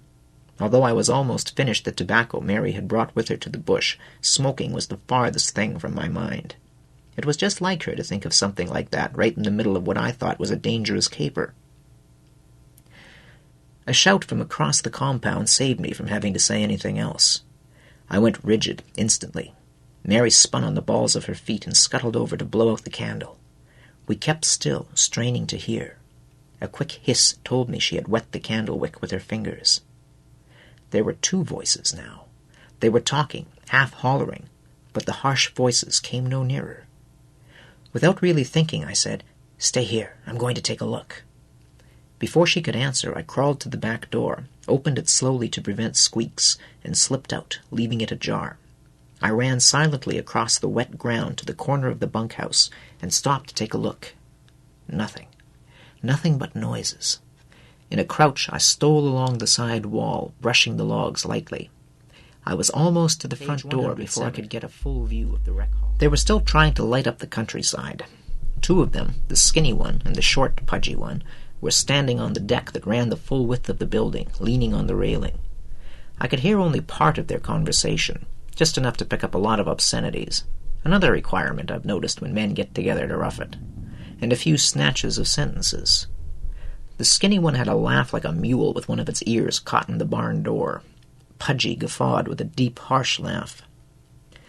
They both stood up, and a few seconds later I heard water striking the ground, like a leak in an eaves trough. Skinny brayed. Then another stream of water could be heard. They were pissing off the deck, 6 feet or so to the ground. "Ha! Mine's farther! I win!" Pudgy shouted triumphantly. He followed this delicate statement with another guffaw. Skinny kept silent. He turned slowly toward his companion. Then he laughed hysterically. "You son of a bitch," yelled the fat one. "God damn it, I'm soaked." Then he stepped into Skinny and drove his fist into Skinny's throat with a vicious uppercut. So much for friendship in the great outdoors. The two companions crashed onto the deck in a heap of clumsily flailing arms and legs. Their loud curses echoed all over the courtyard. A minute or so later, the two other drunks stumbled out the door, and in a chorus of shouts, curses, and bursts of laughter, broke up the fight. Just as things began to calm down, a big, dark German shepherd ambled through the doorway. I turned stone cold. "My God," I heard myself say. Where had this damn dog been when I checked out the rec hall through the window?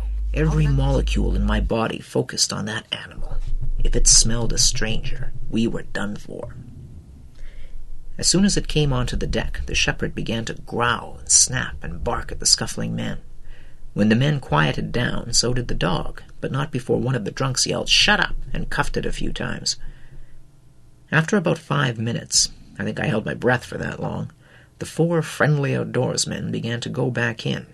I crossed a few fingers and toes, and I heard myself whispering, "That's it. Take the dog in with you. Go on, take him in." As if obeying me, the fighters went through the screen door, letting it slap behind them. So far, so good. The other 2 spoke a few sentences, laughed, then one of them went in. Slap went the door again. 3 down, 1 to go. I was rigid with tension. I groaned inwardly when I heard water again. Then it stopped. The guy must have had a bladder the size of a cow's udder. He was a big man, broad-shouldered and heavy around the middle. He turned, finally, to the door and opened it. But the dog didn't move. It stood still, dead still. With its nose up, it turned toward the cookhouse. I was sure I could hear it sniffing from where I was nailed to the ground in the shadow of the bunkhouse. The man yelled over his shoulder, "Get in here, damn it!" But the shepherd was on the move, along the deck and down the steps in a flash. Then it stopped. Up went the nose. I prayed that the stink of their urine would screw up the dog's scenting apparatus. But it trotted to the center of the compound and stopped again. By this time, the owner knew the mutt was onto something. He was drunk, but not that drunk. He came down the stairs, hand on the railing for balance, silently because he had no boots on. "'Smatter, boy? Smell a bear or something?" he said excitedly. I thought I couldn't be more scared until I saw the pistol in his hand. What the hell was he doing with a handgun, I wondered. Even I knew they were illegal. He stalked across the compound after that damned dog, which had now begun to cast about with its nose to the ground. Over in the cook shack, Mary must have moved. I know I didn't, because that animal stopped dead, snapped its head up high, perked its ears, and stood frozen for a second. Then it took off at a run straight as a spear toward the log cabin where Mary was trapped, alone. The owner stumbled along after. And I did nothing. I was numbed with indecision, in shock. Every horrible sound that stabbed my ears, growling, the slam of a door, a scream, shouting, was another nail that fixed me to the spot. The other 3 drunks piled out onto the deck in time to see the dog man shoving Mary across the compound at gunpoint. The mutt was jumping around her, snarling and snapping at her heels and the hem of her shirt tail. Mary stopped suddenly and caught the dog on the head with a quick, sharp kick and sent it yelping. "Bitch!" the dog man shouted as he brought the gun through a clumsy arc and slammed it into the back of her head, at the same time shoving her forward. She pitched onto her face, and the dog attacked again, going for the back of her neck. By this time, the other 3 were down the stairs, trying to out-yell each other. The dog man pulled Mary to her feet and kicked the dog himself to keep it away. "Look at here, you guys," he announced. "Got this bitch in the storeroom, stealing food." I could hear them plainly now, practically smell their boozy breath. "Well, well, well," said Skinny. "Best-looking thief I ever saw." His voice was slurred, high-pitched like a finger on a chalkboard. He brayed. The other 2 were too juiced up to really know what was going on. They kept asking the same stupid questions over and over, and when the whole bunch of them went into the hall, pushing Mary ahead of them, they barely made it up the stairs. The last slap of the screen door snapped me out of my trance. The first thing I did was start to shake. The second thing was to sit down, lean my back against the cabin, and force my brain to work. I turned and stared at the rec hall. I had to do something, fast. I didn't even want to think of Mary in there with 4 drunks, and cruel ones at that. But do what? I couldn't barge in there and fight 4 of them, plus a huge, vicious dog. I'd never get her out that way. No thoughts came. I stood, my hands clenched at my sides. I felt powerless. Until I saw a burst of sparks erupt from the chimney. Then a whole bunch of puzzle pieces fell into place. But I had to act fast. I ran behind the bunkhouse, across to the cook shack, and into the dark bush behind it. Selecting a fat, tall birch right near where I'd left the pack, I yanked my knife out of the sheath, and, holding it with both hands, cut a long vertical slit into the bark. Around the base and at head height, I girdled the tree with 2 more slits. Forcing the blade into the vertical slit, I lifted the bark all down the cut. I resheathed the knife, and, taking the raised edge of the bark in both hands, walked around the tree, peeling off the cylinder of bark as I went. I zipped into the cook shack, which the dogman had left open. Once inside, I peeled strip after strip of birch bark, forming a big loose pile just inside one of the cupboards along the side wall. For good measure, I flashed back outside and scooped up a big handful of pine needles from under the shack. They were light and dry. I put them at the base of my pyramid of bark. Next, I opened the huge walk-in refrigerator, hoping the 4 outdoorsmen were as greedy as they were alcoholic. Sure enough, I found about a ton of steaks and ground beef. I ripped open the cellophane wrapping of the ground beef and stuffed as much as I could into my pants pockets. I grabbed 3 or 4 of the steaks and stepped outside the fridge, leaving the door open to give me light. Still moving fast, I rummaged around in the half-filled pack and found the 1-pound box of black pepper I had put there earlier. This I stuck inside my shirt. The bark and needles caught fire immediately when I set a match to them. New birch bark gives off a fearsome crackling, black, smoky flame. Outside I darted, pausing to drop one of the steaks at the door. Another I lobbed right in front of the cook shack as I ran by, the third in the middle of the compound. I hoped they'd keep the dog busy, or at least distract him. The hamburger meat was insurance. I ducked under the deck. The top of my head grazed the damp planks. There was lots of light still spilling from the windows, but I was in shadow. While I waited, I selected a heavy but easy-to-handle piece of hardwood from the woodpile under the deck. The cook shack didn't take too long to be noticeable. Within 5 minutes, the whole side wall was aflame. Great, wicked-looking yellow-orange flames lapped up the long wall, encouraged by the shouts, pounding feet, furious barking from inside, slap of the screen door. 2 men, Skinny and the dogman, tumbled down the steps and ran across the compound. But just 2. Damn it. No time to wait. I bounded up the stairs, club in hand, reaching into jeans for a handful of meat. I threw open the door. There were 2 large couches in the rec hall, one on each side of the big stone fireplace, and each held a sprawled, snoring drunk. The crack of doom wouldn't wake those guys, I thought. The card table between them had been knocked over, spilling poker chips, ashtrays, glasses, and bottles over the round carpet and hardwood floor. The place stank of sweat, smoke, dog, and stale beer. I crossed this main room in a second, tense, expecting the shepherd to attack. But it had been shut into one of the rooms off the main hall. I could hear it in there, going nuts, barking, whining, and scratching. I dropped the meat. "Mary! Mary!" I called in a low voice. "In here! In here! Oh, thank God!" came a muffled voice from down the hall. I crashed open the door to find her lying on the bed, hands tied behind her back. Her bush shirt had been ripped open down to her elbows, and her T-shirt yanked up to expose her breasts. When I saw her, I hoped the bastards would die in the fire. I rolled her over, cut the ropes, picked up her coat from the floor, and led her out of there. As we shot down the stairs, I took a look at the fire.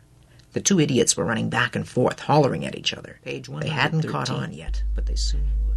Mary and I ran around the rec hall and dove into the trees as a great earth-pounding slam of thunder cracked the sky open over the lake. Lightning lit up the compound. It wasn't more than a few minutes before we circled the camp and got off that peninsula. I stopped at the shore. "Still got your compass?" I said as she struggled into her jacket. I think so," she stammered. She was really rattled. I took a bearing, hung the compass around my neck, got out the box of pepper. I sprinkled half of it in an arc at our feet. "What's that for?" she asked. "For the dog. Let's go." I figured they might hunt us, if not that night, the next day. As long as that dog was in working order, we were in danger. I checked the bearing again, grabbed Mary firmly by the wrist, and struck off into a bush as black as the blackest coal. What a night that was! After a while I calmed down and concentrated on leading Mary by compass back through the bush, and I'll tell you the compass was in control. A short but nasty cloudburst had soaked us, and darkness and fog got together to reduce our visibility to a couple of yards. It was like being caught in a wet black bag. Every once in a while I'd blunder into a spruce or the trunk of a maple. I was completely disoriented, and that compass was my only link with reality. Mary was acting very strangely. One minute she'd be panic-stricken and in a big hurry. The next, calm, as if she'd forgotten what happened to her. Her face had a wasted look when we had left the rec hall. Page 114. I was glad I couldn't see it now. On and on we trudged in an impossible attempt to go quickly, tripping, slapped by dripping branches, tired, wet, very cold. I never let go of her except when I fell, or she did. After a lifetime, the soggy air around us gradually changed color, from black to slowly lightening shades of gray. We kept moving, and the terrain began to get rougher. Although it had got lighter, the fog was still thick, and the bush was ghostly gray, with the darker shapes of trees looming around us. It was impossible to find landmarks. I recognized nothing. I was cheered up a little, though, when we met a creek, probably the same one we'd waded the day before. "Mary, what do you think? Do you recognize this stream?" I guess so," she answered weakly. She wasn't even looking at the water when she said that. I looked at her. The only sound was the purling of water over rocks and under logs. She was out of it, that was certain. I'd have to get us all the way back on my own. Okay, I thought. No choice. So do it. I asked her if she was warm enough. It seemed to be getting colder as we breathed clouds that were absorbed into the fog. I got no answer from her. So I took out the pepper box, led Mary into the creek up to our knees, turned and dumped the rest of the pepper along the shore where we'd entered. Dropping the box in the water, I led Mary downstream for 100 yards or so. When we left the stream, I took a new bearing and led her into the eerie fog. Over the next few hours, a strong wind built up. The gusts tossed the naked branches of the hardwoods and drove away the heavy mist. I estimated it was around noon when the rain came back. By the time we entered the ridge country, I knew two things. First, we were on course. Mary's compass had kept us on track. Second, we were in deep trouble. The wind was bitter cold, with a nasty edge to it. The rain pelted us like bullets shot out of the gusts.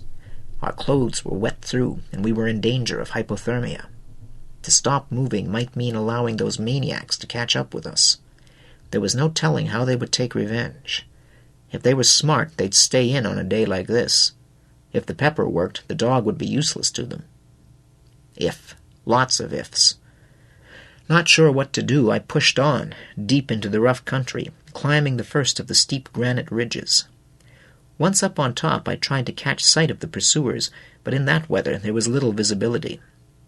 I heard nothing but the howling wail of the wind, saw nothing through sheets of rain but gray sky, gray trees, gray rock. Coming down off that first ridge was wicked. I don't know if you've ever tried rock climbing. Going up is not too hard. Coming down is. You're actually backing down, searching for hand and footholds under and behind you. Doing it on rain-slicked granite is worse. So once we were down safely and into a steep gully tangled with fallen trees and scrub, I took stock again. I decided to stop for the night. If we could get a fire going against the rock, out of the wind, we might be able to huddle together and keep warm, maybe even dry our clothes. Who was going to chase us in this weather anyway? I thought. It'd be crazy. Those jerks were probably too hungover to move, let alone push through the bush in the black of night, and the flaming cookhouse should have kept them busy for a long time. So I put the plan to Mary. Her eyes grew large with fright. No, got to keep moving, she groaned. She was barely making sense, just kept chanting, "No, can't stop, no." What could I do? She was not sensible. She tried to head off on her own when I insisted we had to rest and dry out. I should have tied her up. I should have done something to force her to stop. 117, but I didn't. Crabbe's Journal, 17. The wind had dropped and steadied by dark, and the rain drizzled coldly. We scrambled and scratched over the rugged terrain, climbing and slipping. Mary began to make some sense, and I began to hope that if we made it through the night, we'd be okay. One particular ridge would make a mountain goat worry, but we started up, compelled to push on. It went up steeply for maybe 2 stories. There were lots of hand and footholds, all right. On a sunny day it would be a fun climb, but with numb, cold fingers and feet like frozen clubs, with 24 hours of travel behind you and a body half dead, it was tough. We tore the flesh on our fingers and banged our knees 1,000,000 times. The tedious hiss of rain on the rocks was broken by exhausted grunts of exertion. Up we toiled, so slowly, unable to see the top until we were almost there. I got over the top first and turned to drag Mary the last few feet. We lay there, breathing heavily. Finally I sat up. "We made it, Mary," I said. "That's the toughest climb finished. I remember. There's only a couple of ridges left, easy ones, so we're home free, just a few hours from the lake.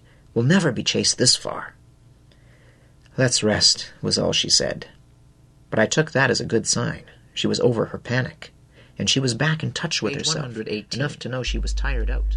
Turning our backs to the black pit we'd just climbed out of, we picked our way among the rocks and into a small stand of scrub oaks. "I'm going to make a fire," I said. "We'll feel better if we can warm up a bit. You sit down." I took Mary by the shoulders and pushed her onto a rock under one of the oaks. 10 minutes later I coaxed a tiny smoky orange flame from shreds of birch bark and fairly dry twigs. Once the fire had caught on, I stood and said, "I'll go hunt up some more wood." "I'll help," she said, rising unsteadily.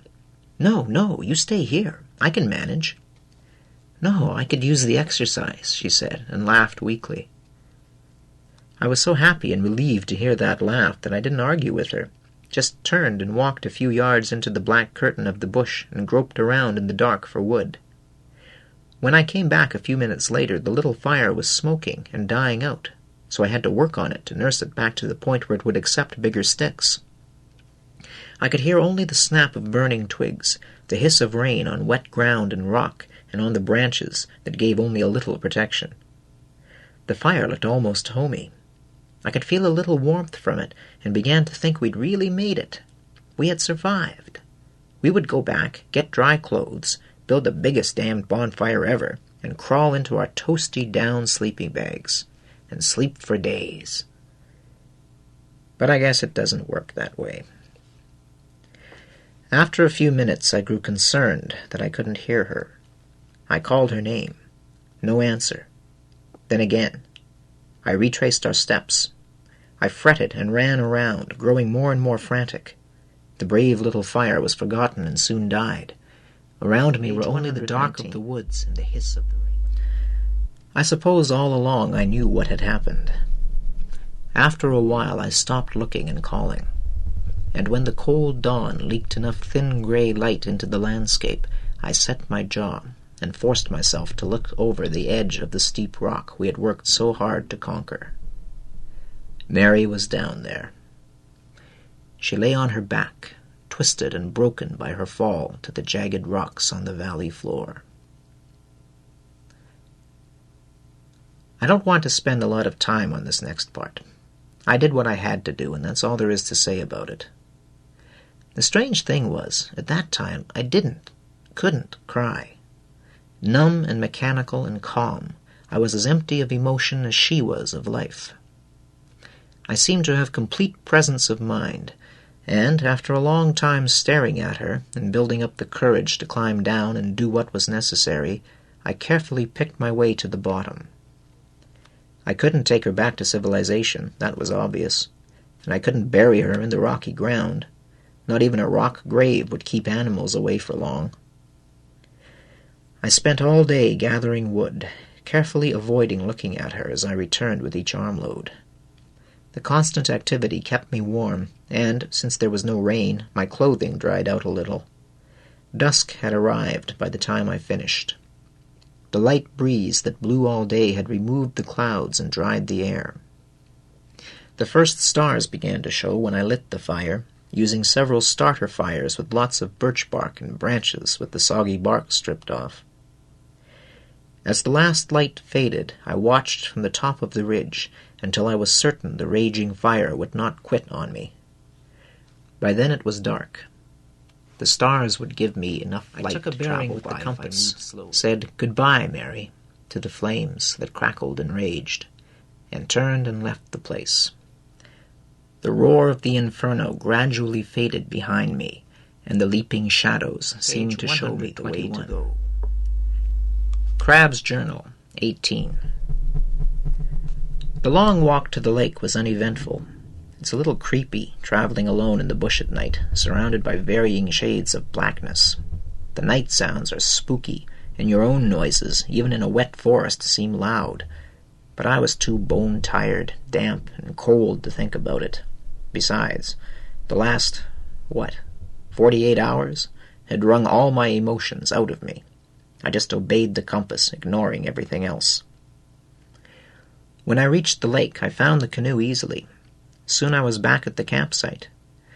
It seemed strange not to be greeted with a loud hello or a laugh as I pulled the boat out of the water and hid it out of habit in the usual place.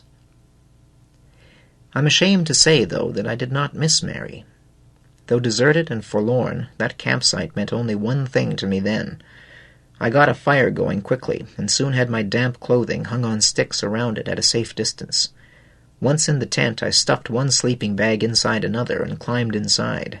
The warmth was unbelievable, flooding around me, dragging me to sleep. I slept for at least 2 days, rising only to drink water and relieve myself. When I finally did emerge, dressed in the extra clothing that Mary always kept stored in the tent, it was midday, sunny and cold. The first thing I thought of was food. There wasn't much around the campsite. After all, that's why we went on the raid in the first place. But I managed some strong Labrador tea and dried fish. I ate till I couldn't pack away another molecule, and, out of habit, took my last cup of tea down to the lake. 122. Then I hit the sack again. I guess my system was back on schedule because I awoke at dawn. After making up the fire, I made a trip to the bush and recovered one of Mary's food caches. She had taken a variety of food, smoked fish, jerky, berries, tubers and stuff, and packed it all into a bundle that would last her a month. After wrapping the bundle in plastic to waterproof it, she'd hang it in a tree at the edge of the campsite. I had helped her all summer, and there were 9 or 10 of them around. After breakfast, I threw some pieces of fat, some jerky, and a chopped-up lily root into a little water in a pot and put the pot on a low fire. The stew would be for supper. I sat there for a while, tending the fire, adding sticks until the water boiled, then banking the fire so as to give a steady, simmering heat. And do you know, I waited for them, but the tears wouldn't come. I tried to cry, thought of all the good times we'd had, the things we'd done together, but nothing would come. There I was, dressed in her clothing, everything I was doing the result of her teaching, the fact that I was alive at all due to her courage, and I couldn't even cry for her. Dry eyes were my thanks. I was disgusted with myself. But then that was a stupid notion. I loved her. In fact, at that moment I felt that she was the only person I ever had loved. Maybe tears didn't prove anything. I began to think about Mary, rather than the fact that she was dead. What did I know of her? Almost nothing. And yet everything I needed to know. Her approximate age, her physical appearance, the play of many emotions across her strong, beautiful features, a little bit about her personality. She was the only female I knew who was a person. Soon, as I thought about her, I remembered the canvas canoe pack she kept hidden in the bush. Would it give me answers to the million questions I asked myself every day? What was in her past? What was a beautiful, intelligent woman doing hiding in the bush for over a year? Who was she? My curiosity soared again. I had to see that pack's contents. I didn't feel I'd be betraying her. There was no need for secrecy now. And that, strangely, was what did it. As soon as I thought that thought, that the campsite could be discovered now and it didn't matter, the tears came. And soon I was on my knees in the dirt, hunched over by the cheery little fire, racked by deep, tearing sobs that came from way down inside me. When they say your heart breaks, I know what they mean. Something had been torn away, leaving empty pain. The sun was directly overhead in a cold sky by the time I found the pack under a big spruce tree that had a skirt so low it brushed the ground. The hiding place was pretty close to the campsite, as I figured it would be. Having lugged the pack to the fireside, I left it alone while I checked the stew and made some tea. I filled the pipe and smoked for a bit. Then I opened the pack, crying a little as I did so. Over the next couple of days, I pieced together what I could about Mary's life before her escape. I had to use a lot of detective work on the letters, pictures, magazine and newspaper articles, documents, and other stuff I found. There were many false starts, too. I want to tell this so it makes sense, rather than just write down an inventory of the contents. Mary was a university professor. She went to the University of Toronto, McMaster, and Harvard, where she got a Doctor of Philosophy degree in history. Then she became an assistant prof at Laurentian University. I read the published articles in the pack, and I gather she was a left-winger and an environmentalist. She seemed to think society was sick. Out of touch with itself was a phrase in one article. Society was like a living creature that had picked up an illness, so the organism had to throw lots of its resources into fighting the illness, and that threw the whole organism out of whack, until either the organism died or the illness died. I didn't understand the whole essay. There was lots of stuff in it about misusing the environment and wasting resources and so on. She didn't say everything was wrong.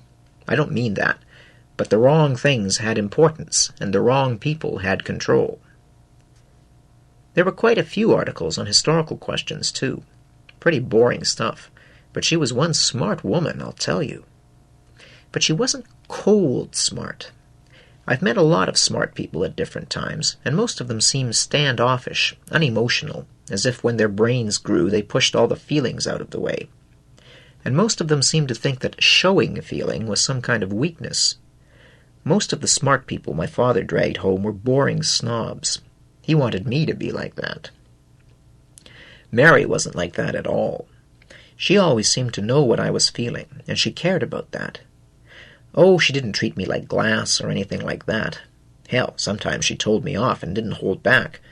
But she could do that because I knew she cared about me, not my clothes or my money, not my high marks at school or my father's job or where I lived. Me. I never met anyone who made me feel necessary. Not important. Page 125. Necessary. I mattered to her. What I mean is, Mary was a tremendously wise, smart woman who didn't come across like a dried-up old intellectual. Anyhow, to continue. Mary was married. I found some pictures of her husband. Just an ordinary-looking guy with a thin face and black hair and big, sad, dark eyes. He worked at the same university, doing research in physics. She had a whole stack of his degrees, too, along with a bunch of articles I couldn't understand. But there was one little book he wrote, No Nukes is Good Nukes, which was a humorous attack on nuclear arms, and had some serious questions about nuclear power stations. I guess he and Mary were activists. There were some buttons in the pack with slogans on them, anti-nuclear. As I said, I pieced all this together over a couple of days that were hard on my emotions, full of crying fits and depression. But one thing still threw me. I knew lots more about her, but I still didn't know what the hell she was doing out in the middle of nowhere. Now the mystery was even greater. Why leave all that behind? I went back through all the stuff, rereading everything more carefully. I had just skimmed it before. Gradually, the background was filled in. It was while I was flipping through a copy of a university quarterly that I found something new. A couple of newspaper clippings fell out from between the pages. I opened them up, realizing that I hadn't seen them the first time around. Physics professor injured in demonstration. The report said that Mary's husband, who was taking part in an anti-nuclear demonstration at the provincial government buildings, had been jostled from the crowded sidewalk into the path of a taxi.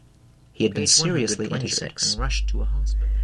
The other article was written a couple of days later. It gave a follow-up on the march and mentioned in passing that the injured professor was on the critical list and doctors were afraid he would die. If he lived, he would be totally paralyzed and mentally deficient, since the injuries were to his head and spine. He was on life support machines. The report ended with an opinion that if people would only stay home instead of taking part in radical protests, that sort of thing wouldn't happen. Well, I knew where he was, anyway. He must have died. I mean, a person like Mary certainly wouldn't leave him in the hospital, plugged into the machines, and run off into the bush. Their old letters made it clear that they loved each other very much, and I'm ashamed to admit I felt a little jealous about that. But all that still didn't get me much farther ahead, did it? If he had died, why run away? She wasn't on any holiday, that was for sure. She was hiding. It didn't seem possible that she was a crook or a spy. Finally, I gave up, totally frustrated. I'd invested a few rainy, cold, dreary autumn days in getting to know her past. I couldn't see that I would find out anything more.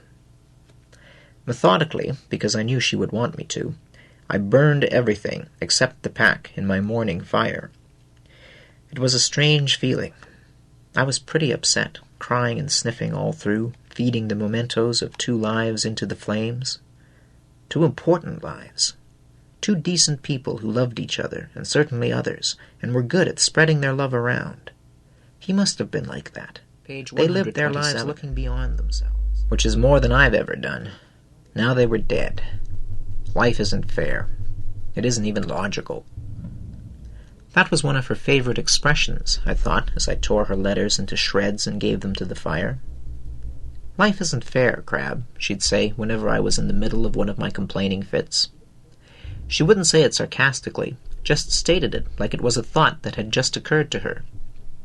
The first time it came out was just a couple of weeks after I had come to her. I was going hell-bent in a tirade against my phony parents and stupid teachers and boring life, all that crap.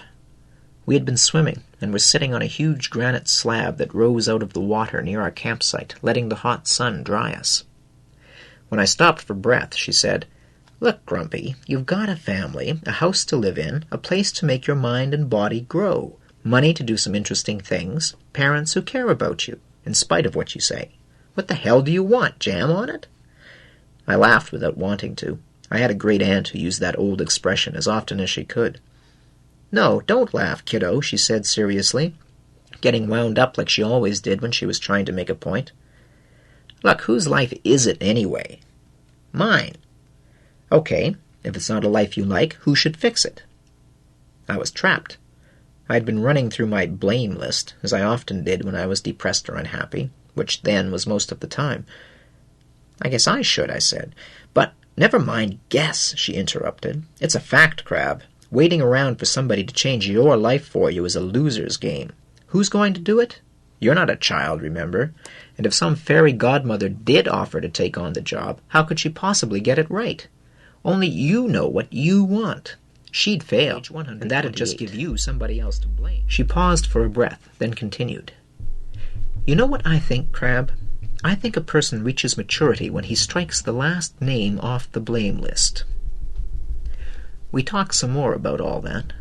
The sun on our skin and the beauty of the day made it hard to be ambitious. Then she said it. "Well, life isn't fair, Crabbe, but trying to build a life of significance, despite the unfairness, can be exciting. I don't mean soft or easy or contented. I mean exciting. Philosophers might give that attitude a fancy title, like existentialism. A life without fairness is always worth living. A life without significance isn't."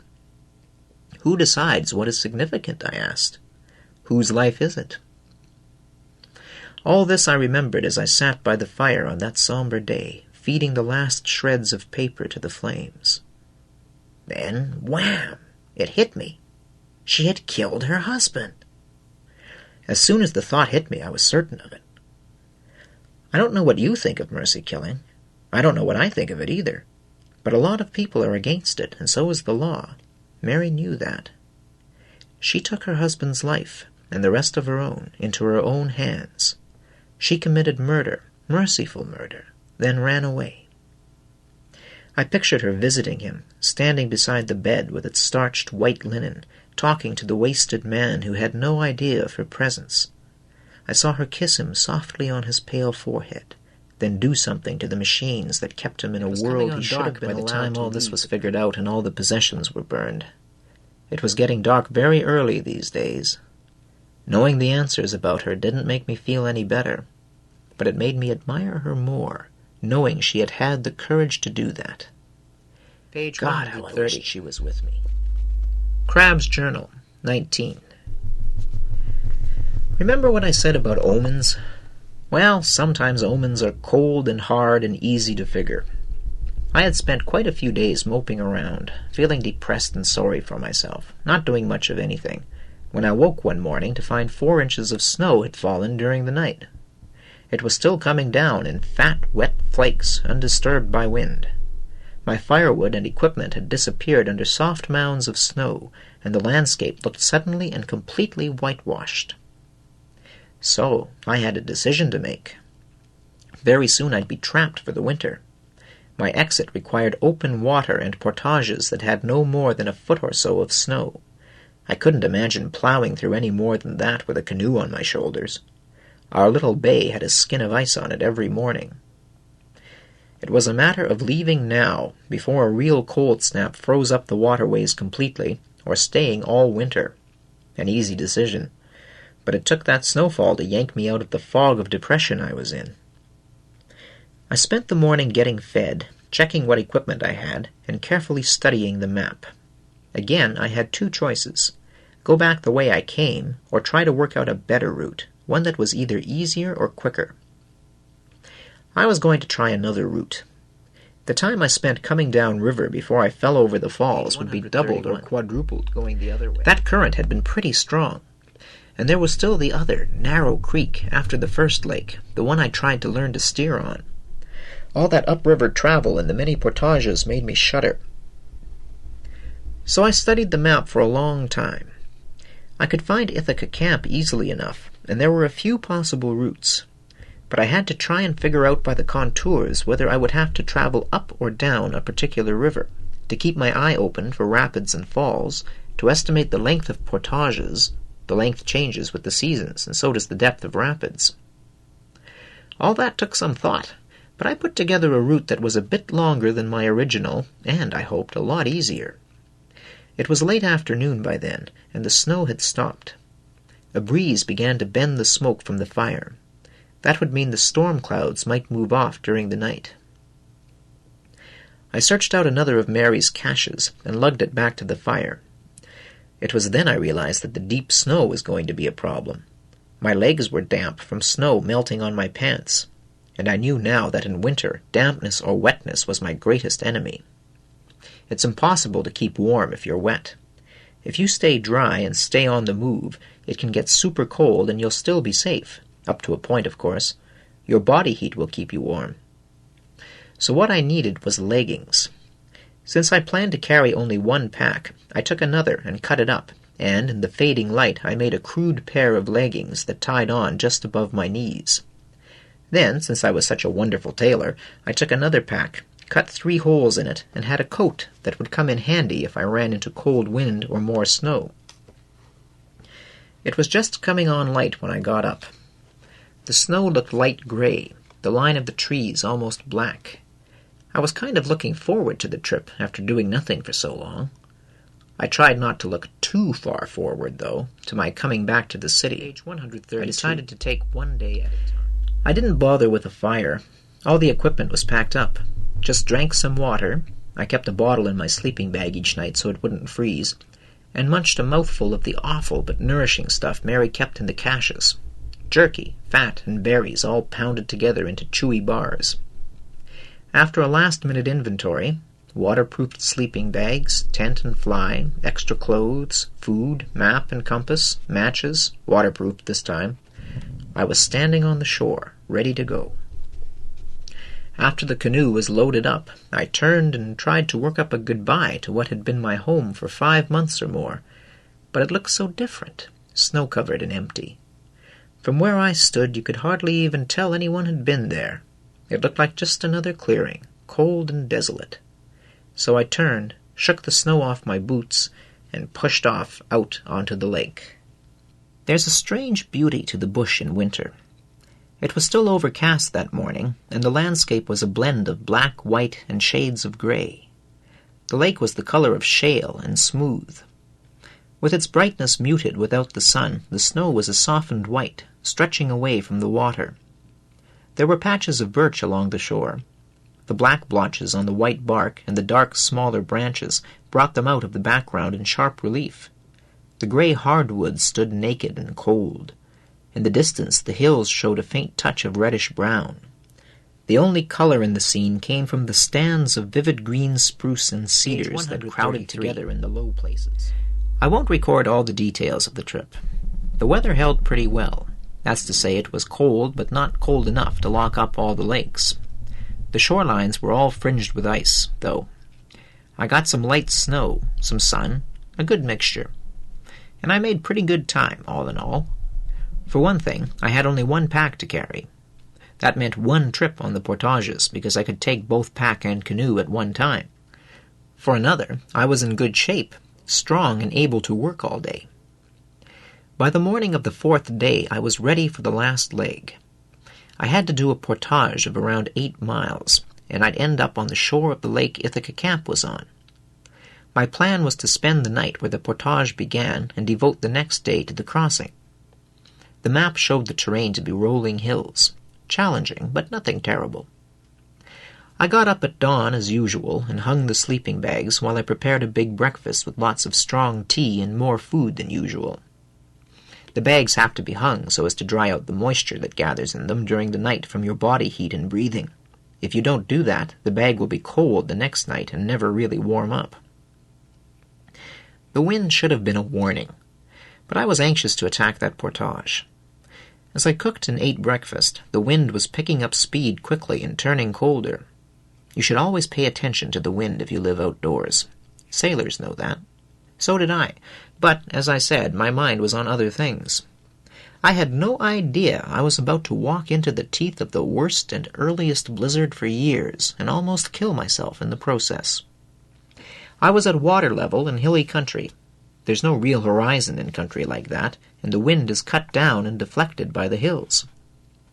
Anyway, off I went, trudging through the snow in my classy leggings.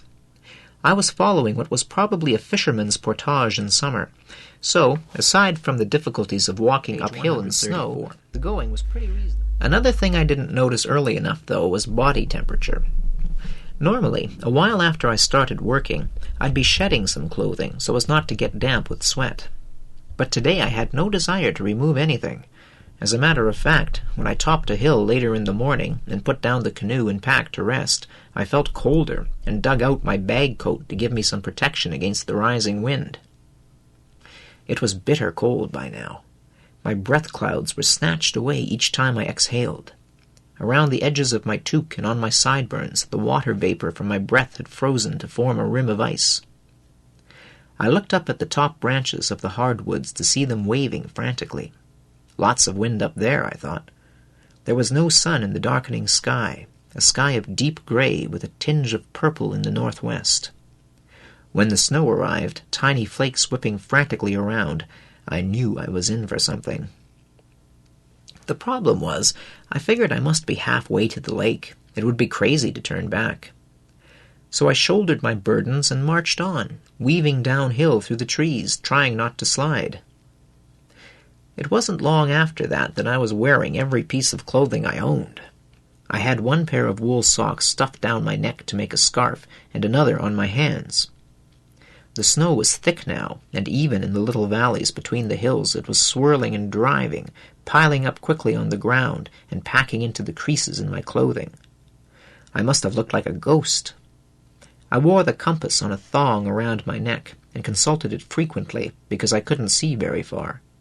I was glad my head was under the canoe, protected from the angry wind. Soon fear began to hammer away at me, strengthening with every gust of the icy wind. I felt that I had to keep moving so I wouldn't freeze. I knew I was still on course, but even when I reached the lake, what then? Try to cross it in a blinding blizzard? I was between two high hills now in a gully where the wind was a bit less violent. I decided to rest. Flipping the canoe off my shoulders, I dropped the pack and sat down on it. No longer protected by the hull of the boat, my face and hands soon felt the sting of the wind, and I feared that frostbite was on the way. I looked around. Over on my right, about 10 yards along the gully, was a huge deadfall. A thick maple had fallen from the steep bank, its roots ripped from the shallow soil, and had come to rest on a giant granite boulder. Between the boulder and the roots was a sort of cave. When I saw that, I made a quick and, as it turned out, wise decision. Animals hole up in storms, I thought. So do people, if they have any sense. I lugged all my truck over to the spot. Using my paddle, I scooped most of the snow out of the cave. There wasn't much because the big root network, clogged with dirt, took the force of the wind. I left enough snow to make a floor by packing it down. Then I dragged the canoe to the windward side and propped it between rock and tree. I pulled the tent out of the pack and, using the nearly horizontal tree trunk as a ridgepole, fashioned a roof by tying the lines to the bottom gunwale of the canoe on one side and weighing down the other side with rocks. I packed snow around the little house, banking it with the paddle so that no wind could enter from the ground level. I checked the thing over very carefully, walking around it a couple of times, then entered on the leeward side, dragging the pack in after. The only problem now was that the snow floor would be cold. I took off my canvas pack coat, folded one of the sleeping bags, and stuffed it inside, making a thick pillow. I sat down on it and leaned against the tree roots, grateful for the chance to rest. The tiny cave soon warmed up. I could still hear the wind howling and wailing now, which meant that the storm was getting even worse. The nylon roof of my cubbyhole rustled and snapped, reminding me that it would need support against the weight of snow. Quickly scooting outside, I felt my way along the maple trunk, punished by the wind and blinded by the snow. I got my paddle and snapped off a few branches from the tree trunk. Back inside, I wedged the 3 branches between the boulder and the ground. On the canoe side, I used the paddle as a rafter. Things looked pretty secure now. I was dry, warm, and safe. Naturally, I immediately thought of food, and was soon gnawing away on jerky. Water was a bit of a problem. I ate snow very slowly, so as not to cool myself down too much. Once my thirst was gone, the warmth and rest made me drowsy. I soon dropped off. I dozed on and off all night, coming fully awake after daylight had arrived. Of course, the only way I knew it was daylight was to lift a corner of the nylon and push a lot of the snow aside. The wind was still about its work, but seemed less severe. There was one hell of a lot of snow out there, too. The cave felt strange, sort of oppressive, and until I pulled the nylon aside a bit, I found it hard to get my breath. That could only mean that my cave had been sealed off by the drifting snow, and I had been rebreathing the air inside. I didn't want to leave the flap open. Icy air quickly sneaked in, bringing gusts of fine powdered snow with it. So I snapped off a twig from the maple and carefully punched a 6 holes through my roof in places where the nylon didn't quite meet the rock. A bit of light came in, enough to let me grope around and find some food. I filled a cup with snow as an experiment to see if the cave's heat was enough to melt it. Nope, although it was pretty warm inside. Enough so the nylon roof, which sagged between my makeshift rafters with the weight of the snow, was coated with a film of ice. I sat back against the roots and munched some food. I started to think about what I would do when I got back. Don't think I missed my parents or anybody else for that matter, because I didn't. But I really had no plan, or many choices. Or did I? Maybe I had more choices than I thought. One thing I was sure about: I would decide. I'd had it with living my life the way other people wanted. Mary had told me, waiting around for somebody else to fix your life is a fool's game. Well, I was ready to take the responsibility. No more complaints about how hard done by I was. Hell, if I could make it out of this storm, I could handle the rest of it. That may not sound like much, but it was a start, and it gave me a good feeling. In the bush, if you don't take responsibility for yourself, you just don't last. You go home hating the place, or you don't make it back at all. Sure, it's good if you have somebody like Mary there to help you and get you ready, but when it comes right down to it, you're on your own. That was the difference between her and my parents, and the other adults I'd known. Mary would teach me anything.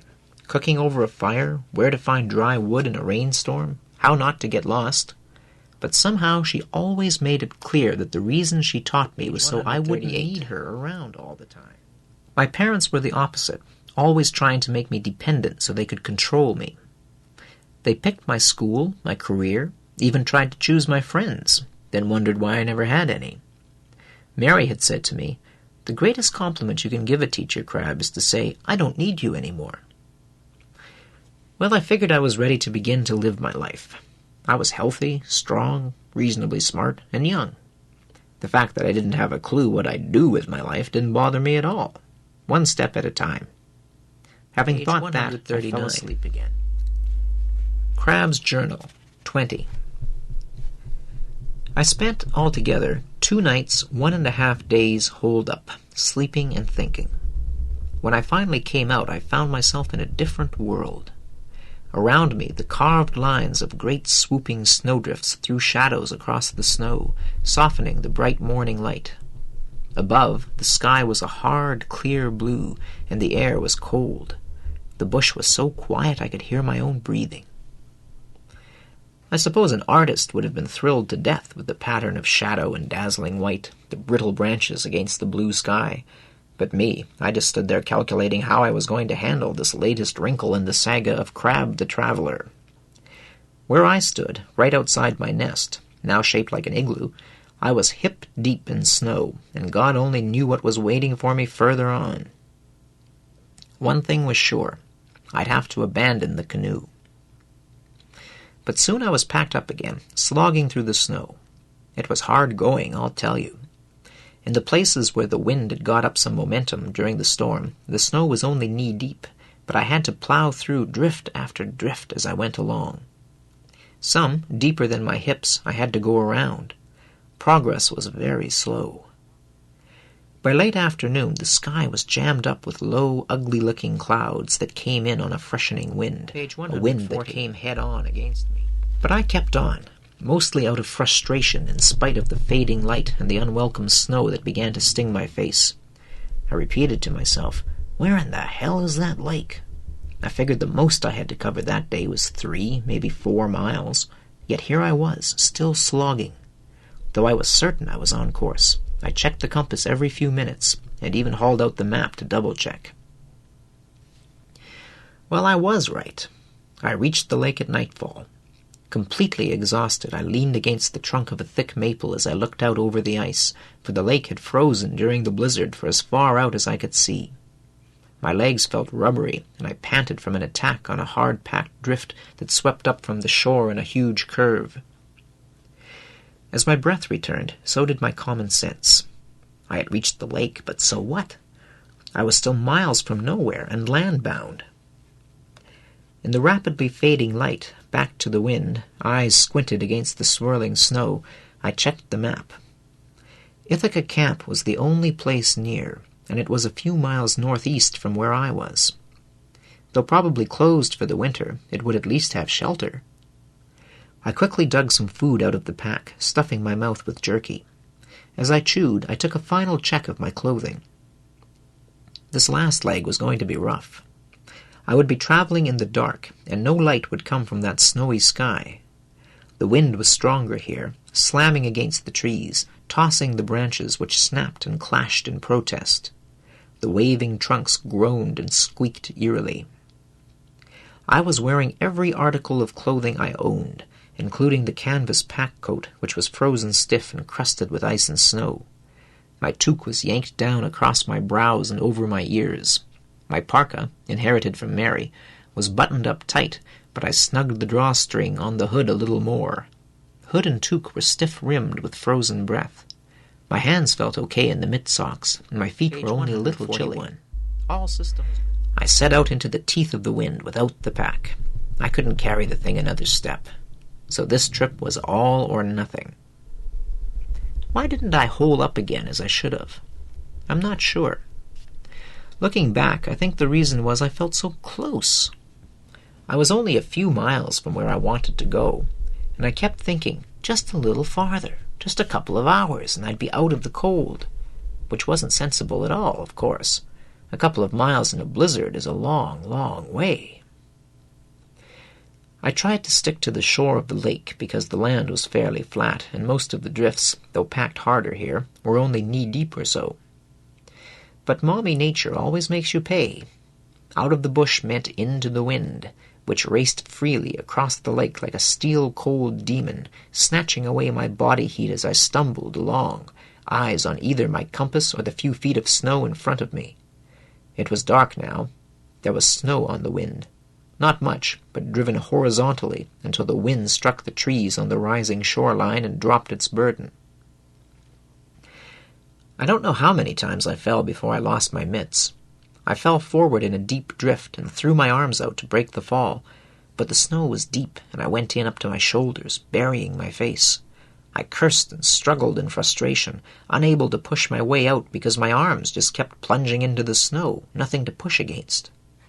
Finally, I managed to roll sideways, only to find that my mitts were lost in the drift and impossible to find in the dark. Snow was jammed way up my sleeves, and I had a hell of a time digging it out. It wasn't long after that my hands, which I tried to withdraw up the now snowy sleeves, developed a stinging sensation in them. The same sensation slowly invaded my feet. Then it went away. I thought with relief that I was beginning to warm up, since the pain was gone. Then a horrible thought struck me, and I tried flexing my fingers. They were very stiff. Then the toes. Same thing. I realized with a shudder that they hadn't warmed up. The pain went away because the tissue was beginning to freeze. I really got scared then and did something stupid. I began to run. But I didn't get very far before the run became a stagger, and I fell again, gulping in big mouthfuls of the frosty air. I was feeling cold all over now and didn't rise. I didn't want to. I sat in the snow, drew my knees up to my stomach, and tucked my chin into my collar. Maybe I'll just sit and rest a while, I thought. My breathing became more regular. Boy, was I tired. I needed a rest. I began to feel very comfortable. The cold was going away, and I felt less afraid, and then not afraid at all, almost contented. You know, some people say reading is a waste of time, and maybe for them it is. But as I sat there watching tiny grains of snow dancing around in front of my face, I thought, this is just like a story I read by Jack London. Something about a fire. The guy in the story froze to death, but just before he drifted off, he lay down in a snowdrift, hallucinating, waiting happily to fall asleep. Well, I didn't think I wanted to go to sleep, at least not yet. But as soon as the image of that poor fool crossed my mind, I struggled quickly to my feet. 143. Hell, I almost fell for it. I jammed my hands into my sleeves and pushed on, fighting the urge to run. It was an eternity.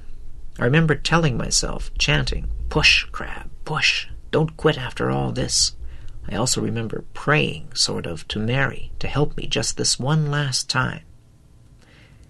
It was right after that I broke through the ice and crashed shin-deep into water that was so cold it seemed to burn.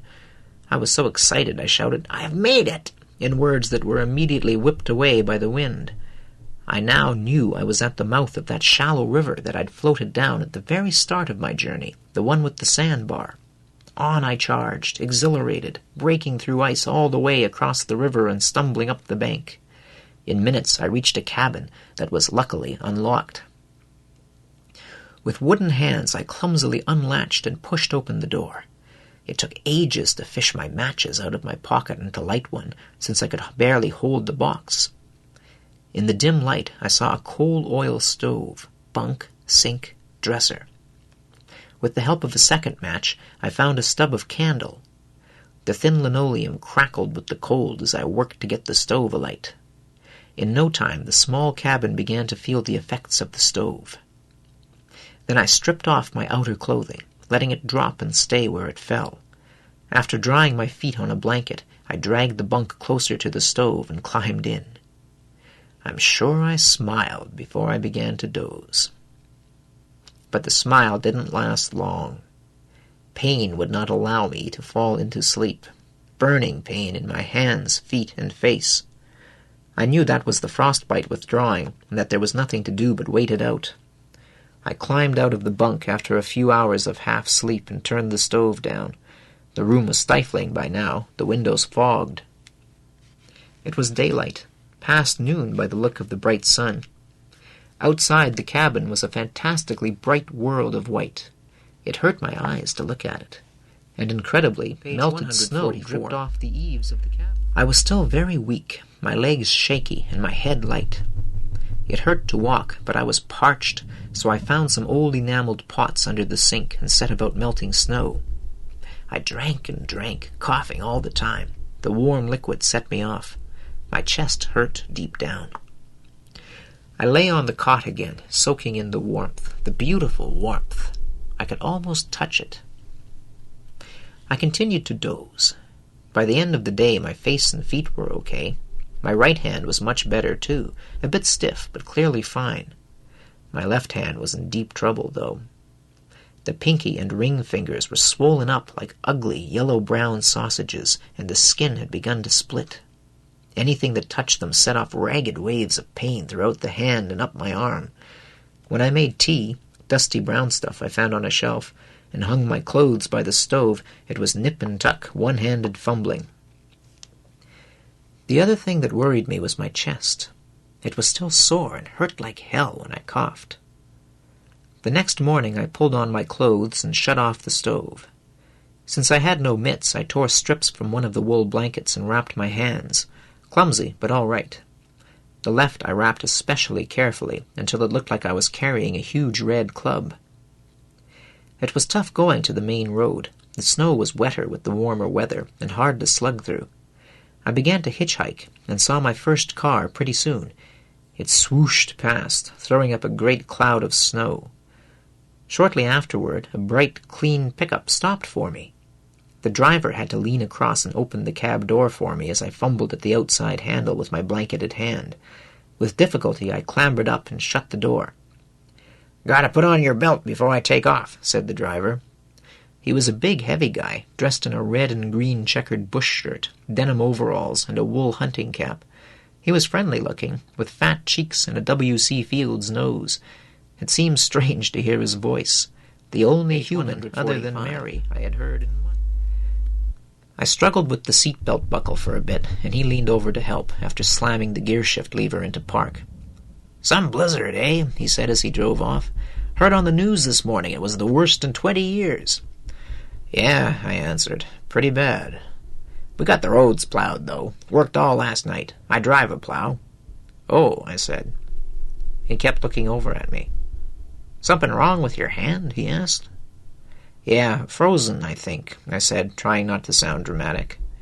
"Better have a look," he said as he pulled the truck over to the roadside. "Don't want to fool around with frozen fingers." I couldn't unwrap it, so he did. "Jesus Christ!" he exclaimed when he saw the two yellowy fingers. "What happened? That's bad." His eyes were bugging out of his face. Before I could answer, he said excitedly, "We gotta get you to a doctor." He rammed the truck into gear and tore away, fishtailing on the slippery road. Soon we were speeding along, slipping and sliding. I had visions of being wrapped around a tree in a metal envelope, or buried forever in the huge banks of snow that lined the road. "Don't worry," my good Samaritan almost shouted. "You'll be okay." I didn't feel okay. I was coughing like mad, every cough a sharp jab, but he was the only excited person in that pickup. He reached over his head and flipped a switch, then unclipped a hand mic. He said a stream of stuff into the thing, but I couldn't understand the weird mixture of words and numbers. I recognized 10-4 from TV shows, though. I wondered if he was really serious when he called the doctor a sawbones. We ripped into town at a furious pace, ran a red light, barreled past a big stone church, and pulled around a corner. Slid is the proper word. Onto a side street lined with spruce, and stopped in front of a big rambling frame house with a wide veranda. A sign hung over the steps. My chauffeur jumped out, slammed the door, and ran up the steps. He came back, hiked his portly body into the cab, made a skidding U-turn, and got back on the CB as we tore through town. Hanging up the mic, he explained that the doc was at the clinic, about 100 miles south in Huntington. That's where we were going. "Don't worry, kid, I'll get you there," he added confidently in a kind voice. "Don't hurry on my account," I said weakly, hoping to slow this headlong flight. "Gotta make tracks," he answered. "Can't fool around with frozen fingers." We were on the highway now, and the motion made me drowsy. I dozed a little. I awoke to find myself being carried by that hulking character through sliding glass doors and down a long hall. I was so weak I didn't protest. I looked into his round face. You know, the guy really looked concerned. About a stranger. He took me into a big room and laid me on a table. "Thanks," I murmured as he stepped out of sight. 3 women in white stood around me, and one began to unwrap my hand. One gave orders in a quiet voice. When my hand was unwrapped, they all went silent, but only for a minute. Page 148. Then I felt a needle. Crabbe's Journal, 21. I woke up in a bed, and my head hurt. So did my hand. So did my chest. I seemed to be in a white cell, under a high white ceiling lit with fluorescent lamps. Noises intruded slowly. Coughing. Slippered feet dragging on the floor. Quiet voices. The wall to the right of my bed began to move, and I saw that the wall was a curtain hung on a track around my bed. It made a hissing noise as it moved away. A face appeared above me, then disappeared. There was a needle in my right forearm, and from it ran a clear tube to a bottle hung upside down on a rack beside my bed. It was warm. I began to slip off again, but the top half of the bed began to move, lifting me almost to a sitting position. I was in a dimly lit ward of about 6 beds, all of them occupied, it looked like. A woman in white pants and coat came over to the bed. I recognized her as the one who gave the orders in the other room. "Hello, I'm Dr. Brewster. How are you feeling?" "Lousy." "Are you fully awake? I want to get some information from you, but if you're too tired, I'll come back. The anesthetic may not be fully worn off." "The what? What happened?" "Be easy. One step at a time." She took a pen out of her coat pocket, preparing to write on the chart she held clipped to an aluminum holder. She was small and skinny, with vivid red hair cut short. The hair and steel-framed glasses made her look very businesslike. "What's your name?" she asked, her pen poised. "Never mind." "I beg your pardon?" "I don't want to tell you."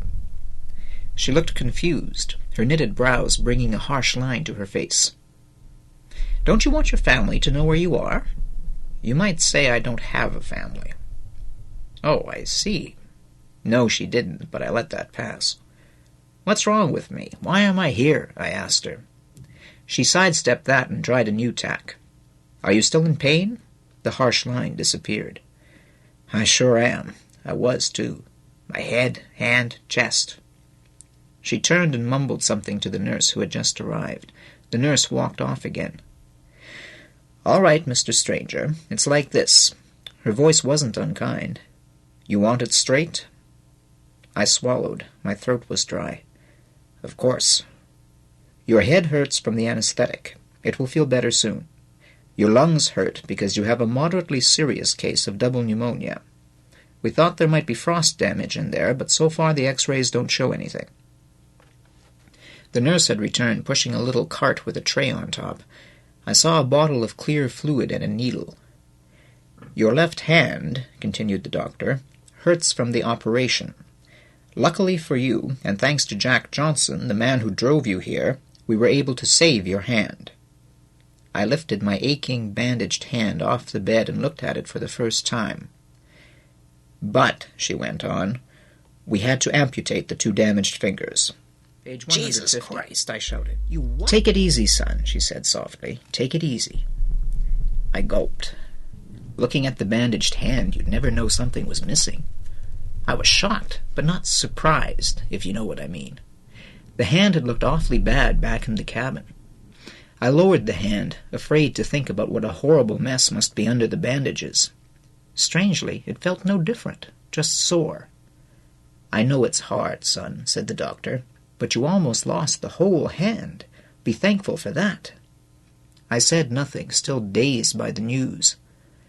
"We're sending you to the city, to a big hospital. You'll get a free ride all the way in an ambulance. Maybe they can find out who you are."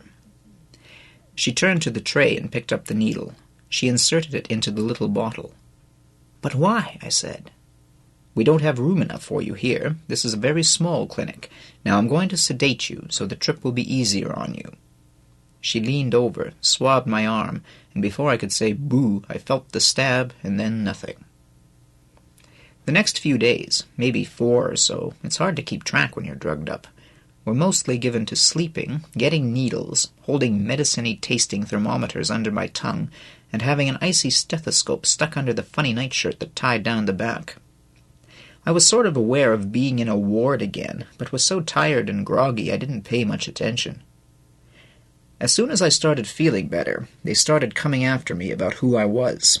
First a nurse, then a head nurse, then a doctor, then a stuffy-looking guy in a 3-piece suit, an administrator, I guessed. Page 151. He tried threats, then the cops. The day nurse, a skinny, gray-haired but kindly woman whose white uniform hung on her like a rag, got me up on the 6th morning and led me out of the ward, down an antiseptic-smelling hallway to a small corner office. Mr. 3-piece, a bony, lanky type with thinning black hair and gold wire glasses, sat behind a polished wooden desk. Standing before the window, looking out, was a big man in a black leather car coat. Through the window I could see a bright sky and snow powder whipped into crazy patterns by the wind. When the nurse and I came into the room, the big guy turned around. "Thank you, Nurse Owens," said 3-piece. The door closed quietly. "Sit down, young man," he said to me. "No thanks, I'll stand." Since we were out of the ward, I got the pipe out of the deep pocket of my bathrobe and began filling it. 3-piece reacted quickly. "No smoking, if you don't mind." "What about him?" I said, pointing the stem of the pipe at the big guy, who had a cigar sticking out of a round, friendly face. I wasn't sure, but I think I saw a shadow of a smile cross his features. "He is a police officer, and an adult," answered the official from behind the desk. "I may be old-fashioned, but I see no reason why your elders need follow the same rules as you." 3-piece looked offended as the big guy blew a great cloud of acrid smoke into the room. He was enjoying this. I kept packing the bowl, a difficult job with one hand bandaged. "Well, I don't know about you, but I gotta get a load off my feet." This from the big guy as he lowered himself into an imitation leather armchair and leaned forward, resting thick forearms on his legs. From that position he couldn't crane his neck enough to see me, so he talked to the floor.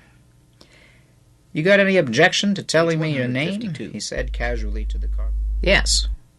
It seemed stupid to talk at the guy's balding head, so I sat down, immediately realizing I'd been tricked. I took some time lighting up. He straightened up, took a long haul of the cigar, and shot the smoke out in a jet stream toward 3-piece, and crossed his arms over his wide chest. The leather coat creaked. "Why?" came from behind the cigar. I was stunned, because I couldn't think of an answer. You know how you get into a habit of thought and you forget why you think that way? I'd been secretive so long it was automatic. I'd had no time to think about my situation too much, and his simple question broke through the habit of the last few months. Really, I thought at that moment, there was no point in hiding my identity anymore. I felt a little dumb, as a matter of fact. "Crabbe," I said. "Franklin Crabbe." The cop smiled. 3-piece looked triumphant. "Now we're getting somewhere," he crowed, picking up his pencil. You could tell he had been going nuts because of all the empty blanks in the chart in front of him. Well, 1 blank filled, 2,000 to go. "Where are you from, Franklin?" said the cop. I took the pipe out of my mouth. "Crabbe. Don't call me Franklin." The cop held up his beefy hands, palms toward me, and smiled again. "Whatever you say, Crabbe." I told him my parents' address, adding that I didn't live there anymore. 3-piece looked over at the cop, impressed with the officer, and buttoned up his jacket before filling in some more blanks. "Now," continued the policeman, "you want to fill me in on why you were found out in the middle of nowhere?" "No," I said. "That's all you get." Three-Piece looked up, his face reddening. He pointed his pencil at me. "Now you just listen, mister." At least I had graduated from young man.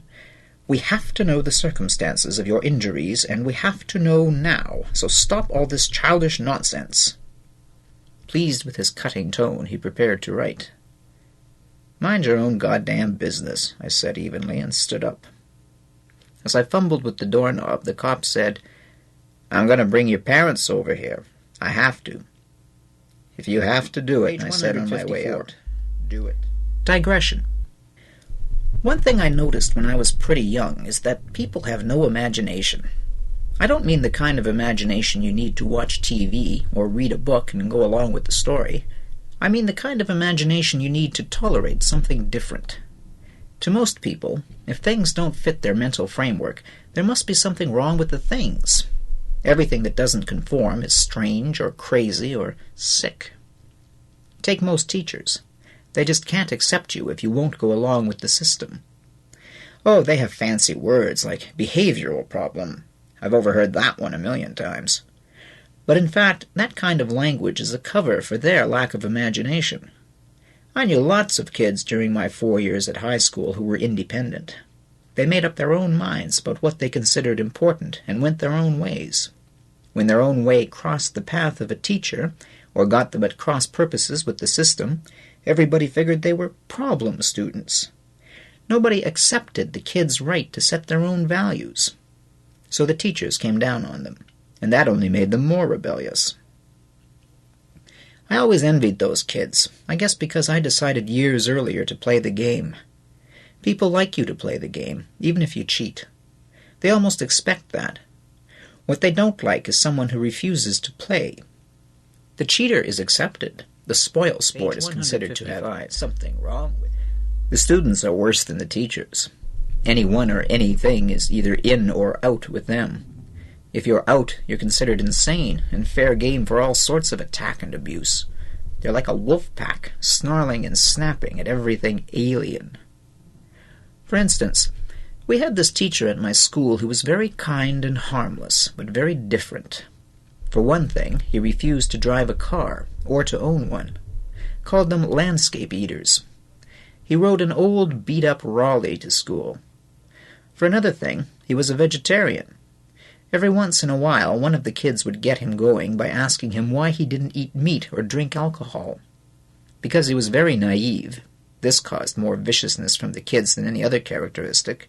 You always had to be in the know. He would stop whatever we were doing, irregular Latin verbs or something equally thrilling, and jam his hands into his jacket pockets and head off on a sermon about the wonderfulness of eating no meat. The poor guy really thought we were interested. Can you imagine what they thought of him? All those dynamos fueled with greasy hamburgers and barbecued steaks, who'd sell their souls for a slab of gooey pizza, a box of warm beer, or a tear around town on Friday night in the old man's Buick. They called him the Veg, in honor of his eating habits and as a comment on his mind. They were certain a man like that must be crazy. Well, I ran into that crap at the hospital, too. Somebody decided I must be off balance. I could just see Mr. Three-Piece yakking about hostility and repressed whatnot. I read some psychology last year. Page 156. That's how I got set up with Dr. Brown. I guess when he found out I was a person with a mysterious past, he was overjoyed. And when he dropped by one afternoon in the middle of a checker game I was having with this old guy in my ward, he hummed every 3 seconds and raised his bushy little eyebrows every 2. What a find I must have been. Added to the pneumonia and mangled hand were a strange attachment to a pipe and a vivid red scar on the right wrist. But I wasn't going to end up in some boring article in a psych magazine. Not on your life. Crabbe's Journal, 22. The cop brought my parents in a few days later. Nurse Owens got the honor of leading the prodigal son down another hallway, through a couple of sets of swinging doors, to a single door with lounge painted on it in very unlounge-like letters. I stopped just before Mrs. Owens reached for the door handle. "Wait," I said. "I don't want to go in yet." She turned to look at me, searchingly, right into my eyes. I thought I caught an understanding flicker in hers. She walked back the way we had come, her loose uniform sort of floating on those skinny old bones of hers. I stepped up and looked through the small pane in the door. My parents were standing in the middle of the empty lounge, close together, not talking, surrounded by chairs and sofas covered in cheap pastel plastic. Harsh morning light splashed in through the panoramic window, filling the room with a white glare. Outside, the wind shook the trees that stood in lonely rows. My mother had on her full-length mink, as usual, but something looked wrong. My eyes were drawn to her thin legs. They were bare, and on her feet she had a pair of old scuffed chestnut penny loafers that she wore around home when she was puttering around the garden, tying and clipping the roses, on those rare moments when she seemed relaxed. But here she was, wearing them, in public, with her mink. This woman who wouldn't answer the door to pay the paper boy unless she was made up and dressed like a rich dowager from a lost empire or something. When I thought that unkind thought, my eyes rose to her face. The hard light from the window was not kind. She looked old, skin tight over her cheekbones and sharp nose, but a bit loose under her chin, wrinkles around her tired blue eyes. She was pale and worn. There was no joy in that tight, rigid face. My father had on one of his dark, pinstriped lawyer suits, not quite so well pressed as usual, a bit wrinkled, in fact. He was a little heavier around the middle now, a little grayer around the top. My father has a round, healthy-looking face, with large brown eyes, and a wide, thin-lipped mouth that made him look friendly but tough. This day he looked simply careworn and old. You know, I never thought of my parents as people who would get old. But as I saw them looking so isolated, standing together in the middle of that room, my father with his arm around my mother's thin shoulders, staring out the window, they became, suddenly, people to me. People getting older, looking worn and beaten down at this moment. What was going through their minds, I wondered? Why had my mother faced the world in such a state, bare-faced, bare-legged, in a mink and gardening shoes? "What a son of a bitch you are, Crabbe.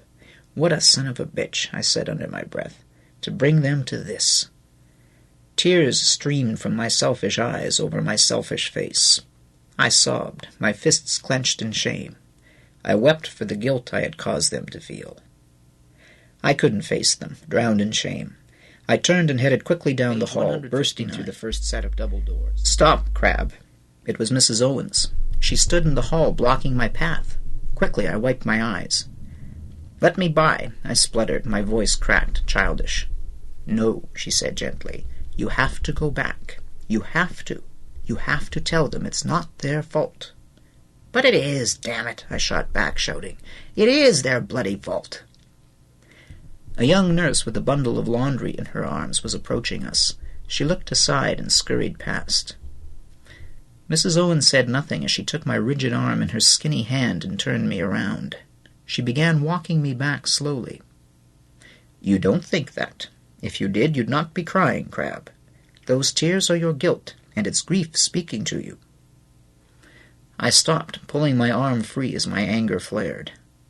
"What do you know about it?" I snapped, immediately regretting my outburst. "I'm sorry," I said quickly. "I didn't mean that." "Course you didn't," she replied. She began to shepherd me along again. "You're not such a bad young fellow, you know," she said. "These old eyes of mine see more than you think. I've watched you in the few days you've been here, playing checkers with those old fellows that nobody wants to bother with, that nobody visits but maybe on a Sunday, running to the tuck shop for them on errands. Oh, you're not perfect by any means. You can be nasty if it pleases you, to yourself most of all." She was probably remembering the time I bit her head off because she wanted to get me back to bed and take my temperature when I was in the middle of a conversation about canoes with old Ed, who lived in the bed directly across from mine. I realized later that it was Ed she wanted to rest. "But you've something inside you," Mrs. Owens continued as we walked slowly along the hall toward the lounge. that has to get itself born soon.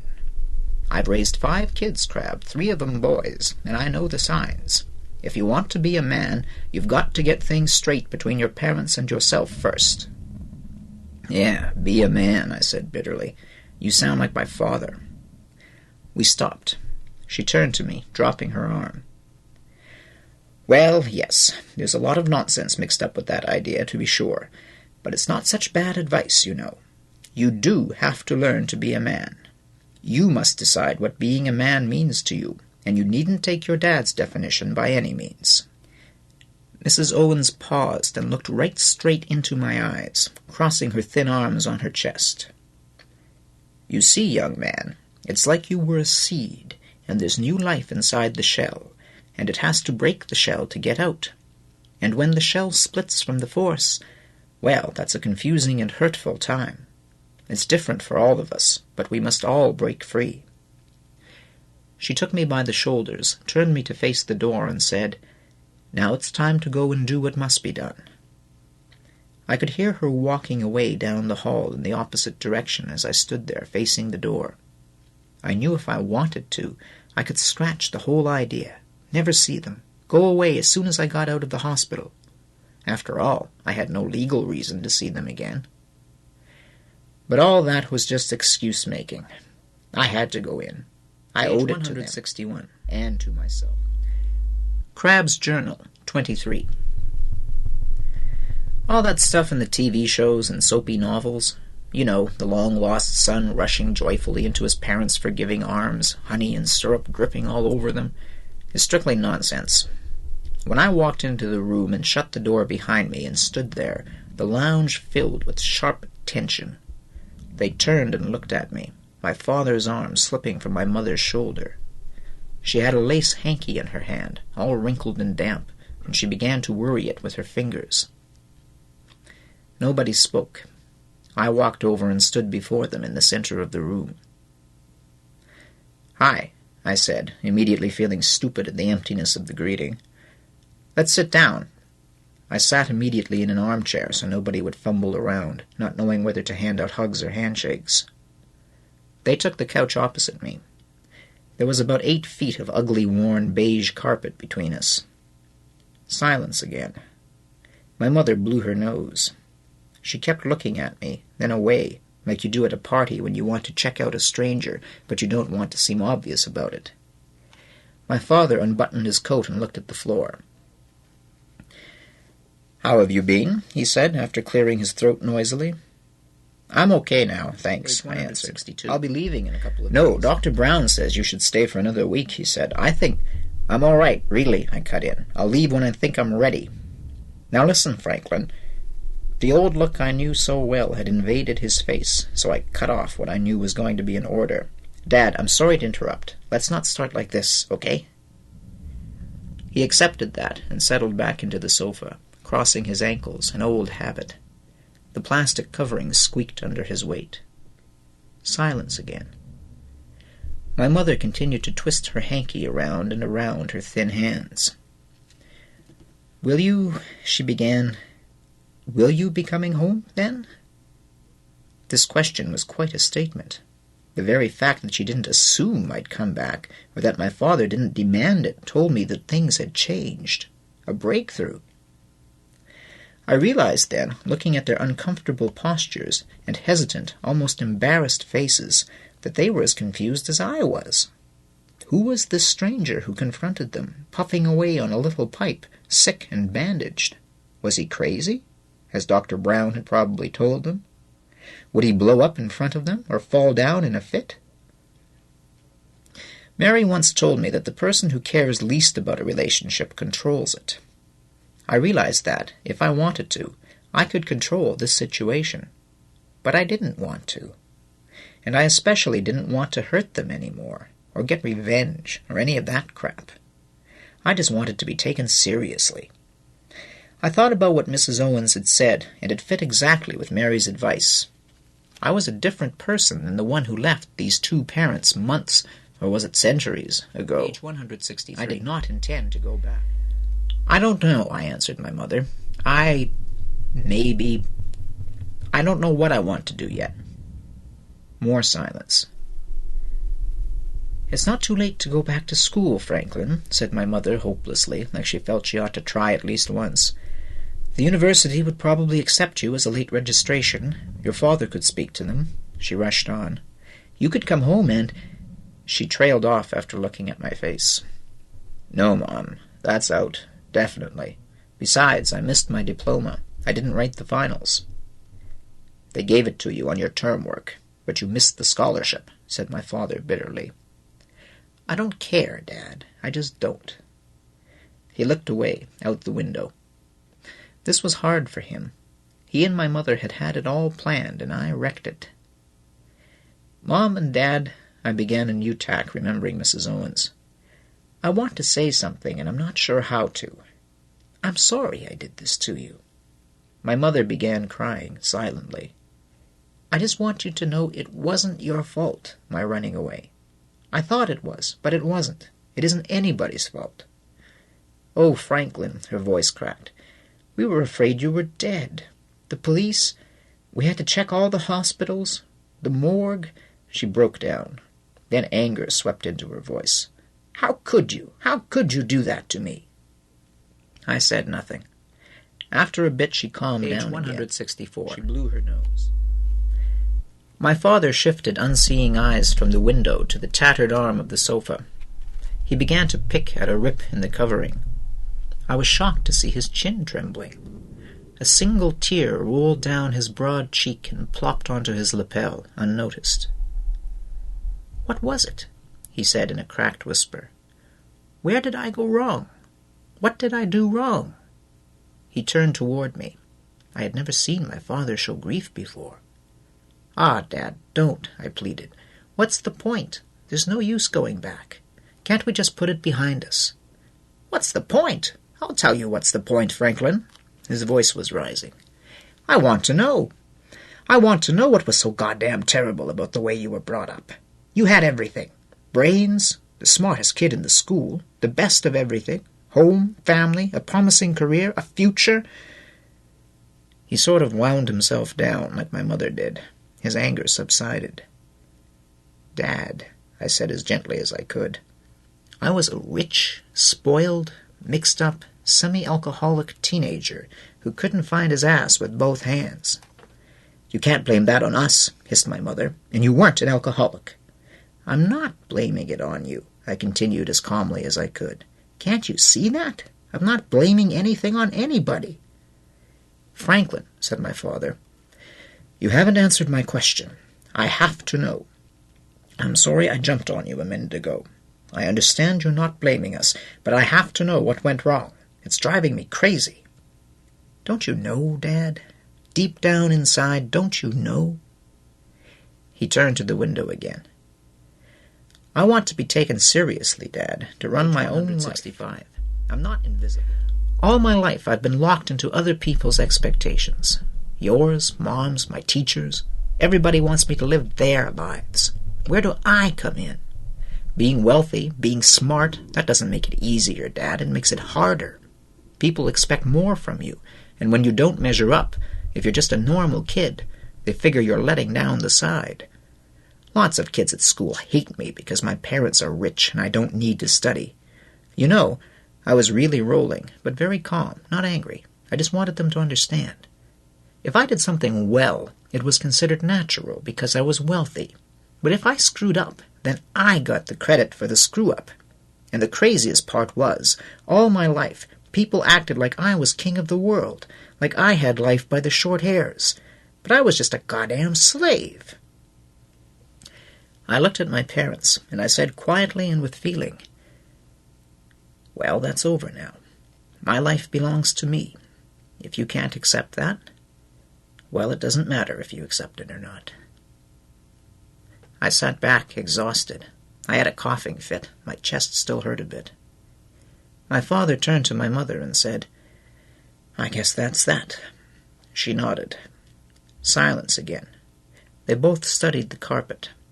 They must have been warned not to ask about what I was doing during my absence or where I was, because they said nothing.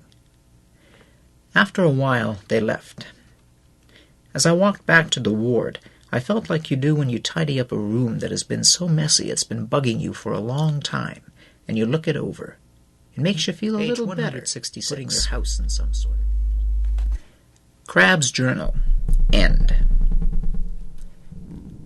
I signed myself out a few days later, once I was sure the pneumonia had cleared up, and went home. I had nowhere else to go. Besides, I didn't like the way I had left things with my parents. We all sort of coexisted in a tense atmosphere for a few weeks. After all, there were quite a few taboos between us, a lot of old shadows from the past to dodge. But they really tried, and because they did, I did. One thing that was hard to get used to was living and sleeping in a building. It almost drove me nuts. I felt so closed in all the time. After months of living outside with no walls between your skin and the horizon, a ceiling a few feet from your head takes getting used to. I spent long hours lying on my bed in the weak winter sunshine, reliving those work-filled days of summer and early fall.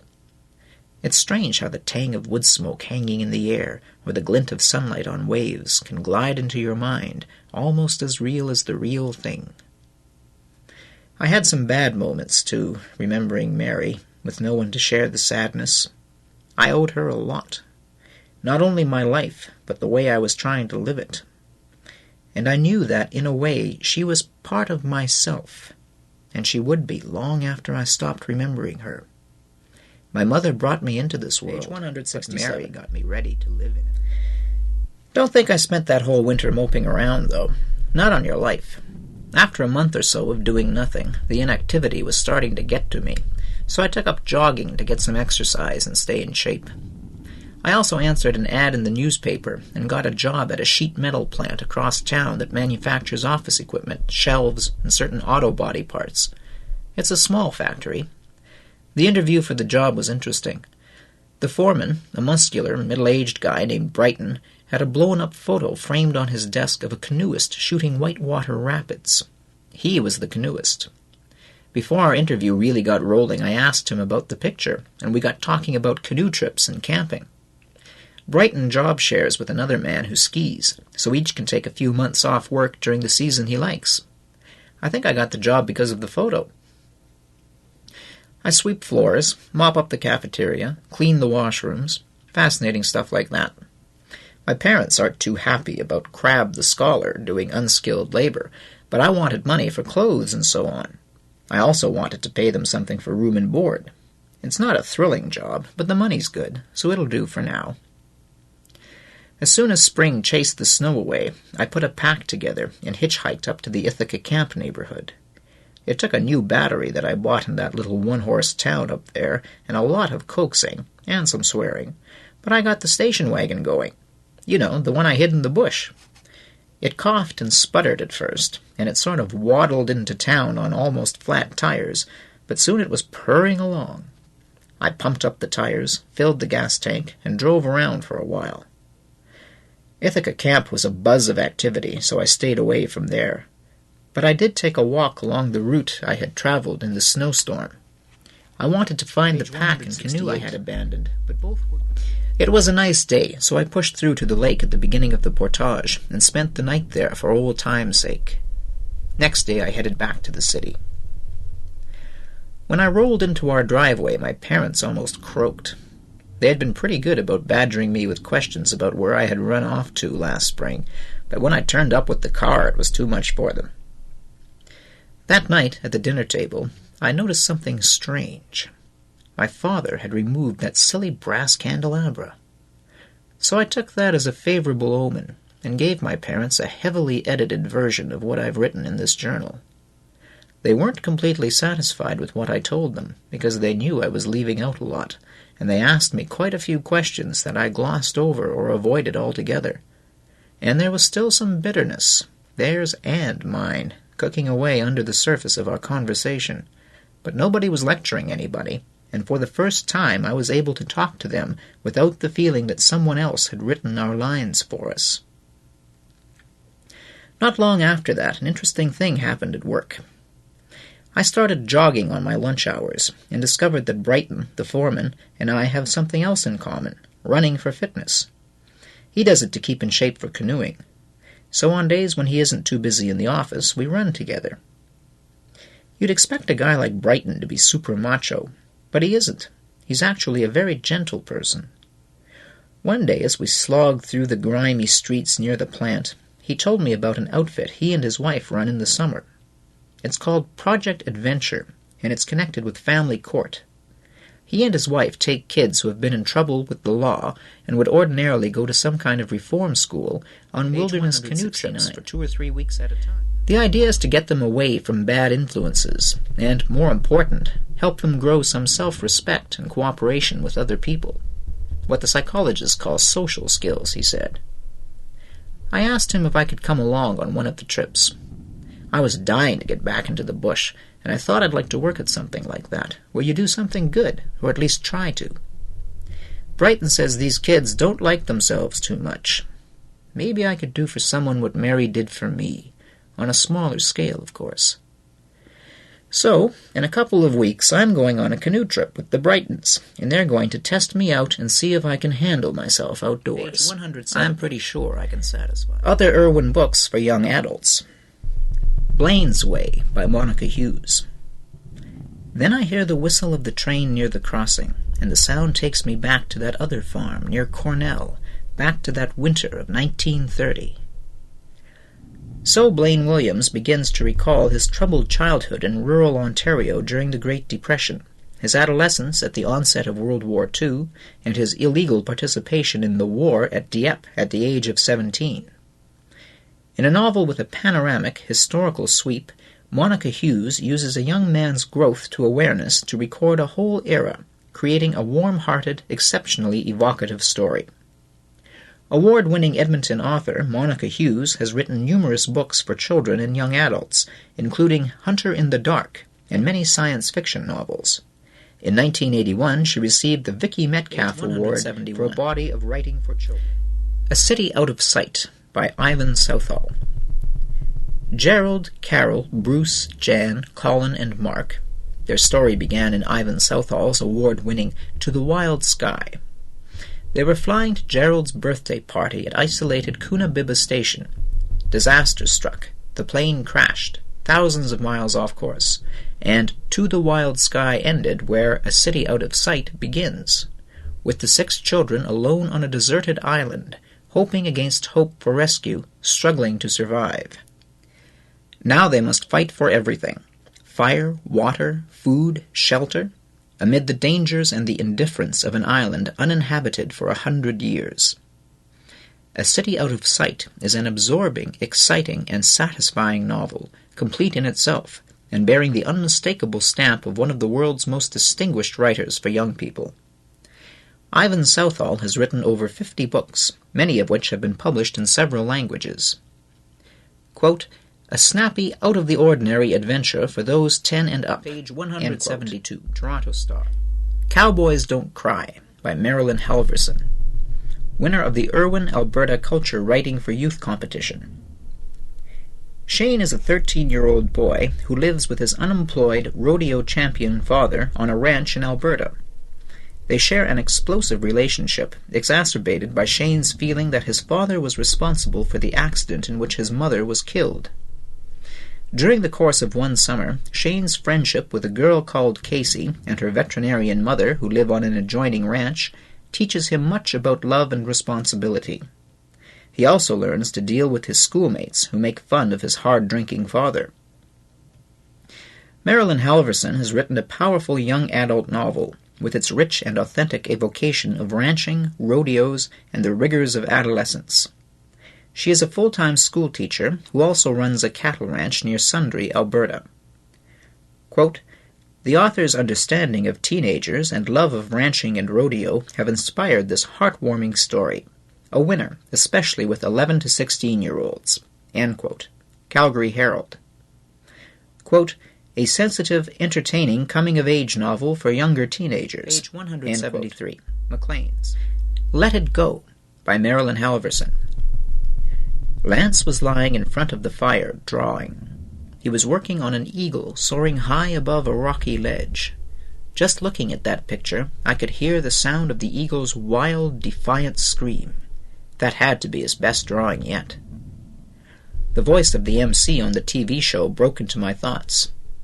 "And now, ladies and gentlemen, what you've all been waiting for." A girl with long, dark hair and a skin-tight white satin suit was walking across the stage. "Wow!" I whistled and nudged Lance with my toe. "Hey, get a look at her." Yeah, he muttered without looking up. The girl finished the song and the MC started talking again. "Isn't she something, ladies and gentlemen? Nashville's latest sensation, the one and only Anne-Marie Charbonneau." Lance did look up then, and froze. He didn't say a word. He didn't move, just stared at that screen like he was seeing a ghost. Then suddenly he turned and glared down at me, his eyes blazing dark fire. "I hate her," he yelled. "I hate her guts." Written in the same hard-hitting, sympathetic manner which made Marilyn Halverson's Cowboys Don't Cry an award-winning first novel, Let It Go is the powerful story of an unusual friendship between two boys growing up in Alderton, Alberta. Quote, "A complex, intricate story, absorbingly readable from start to finish." End quote. This is the end of Crabbe by William Bell.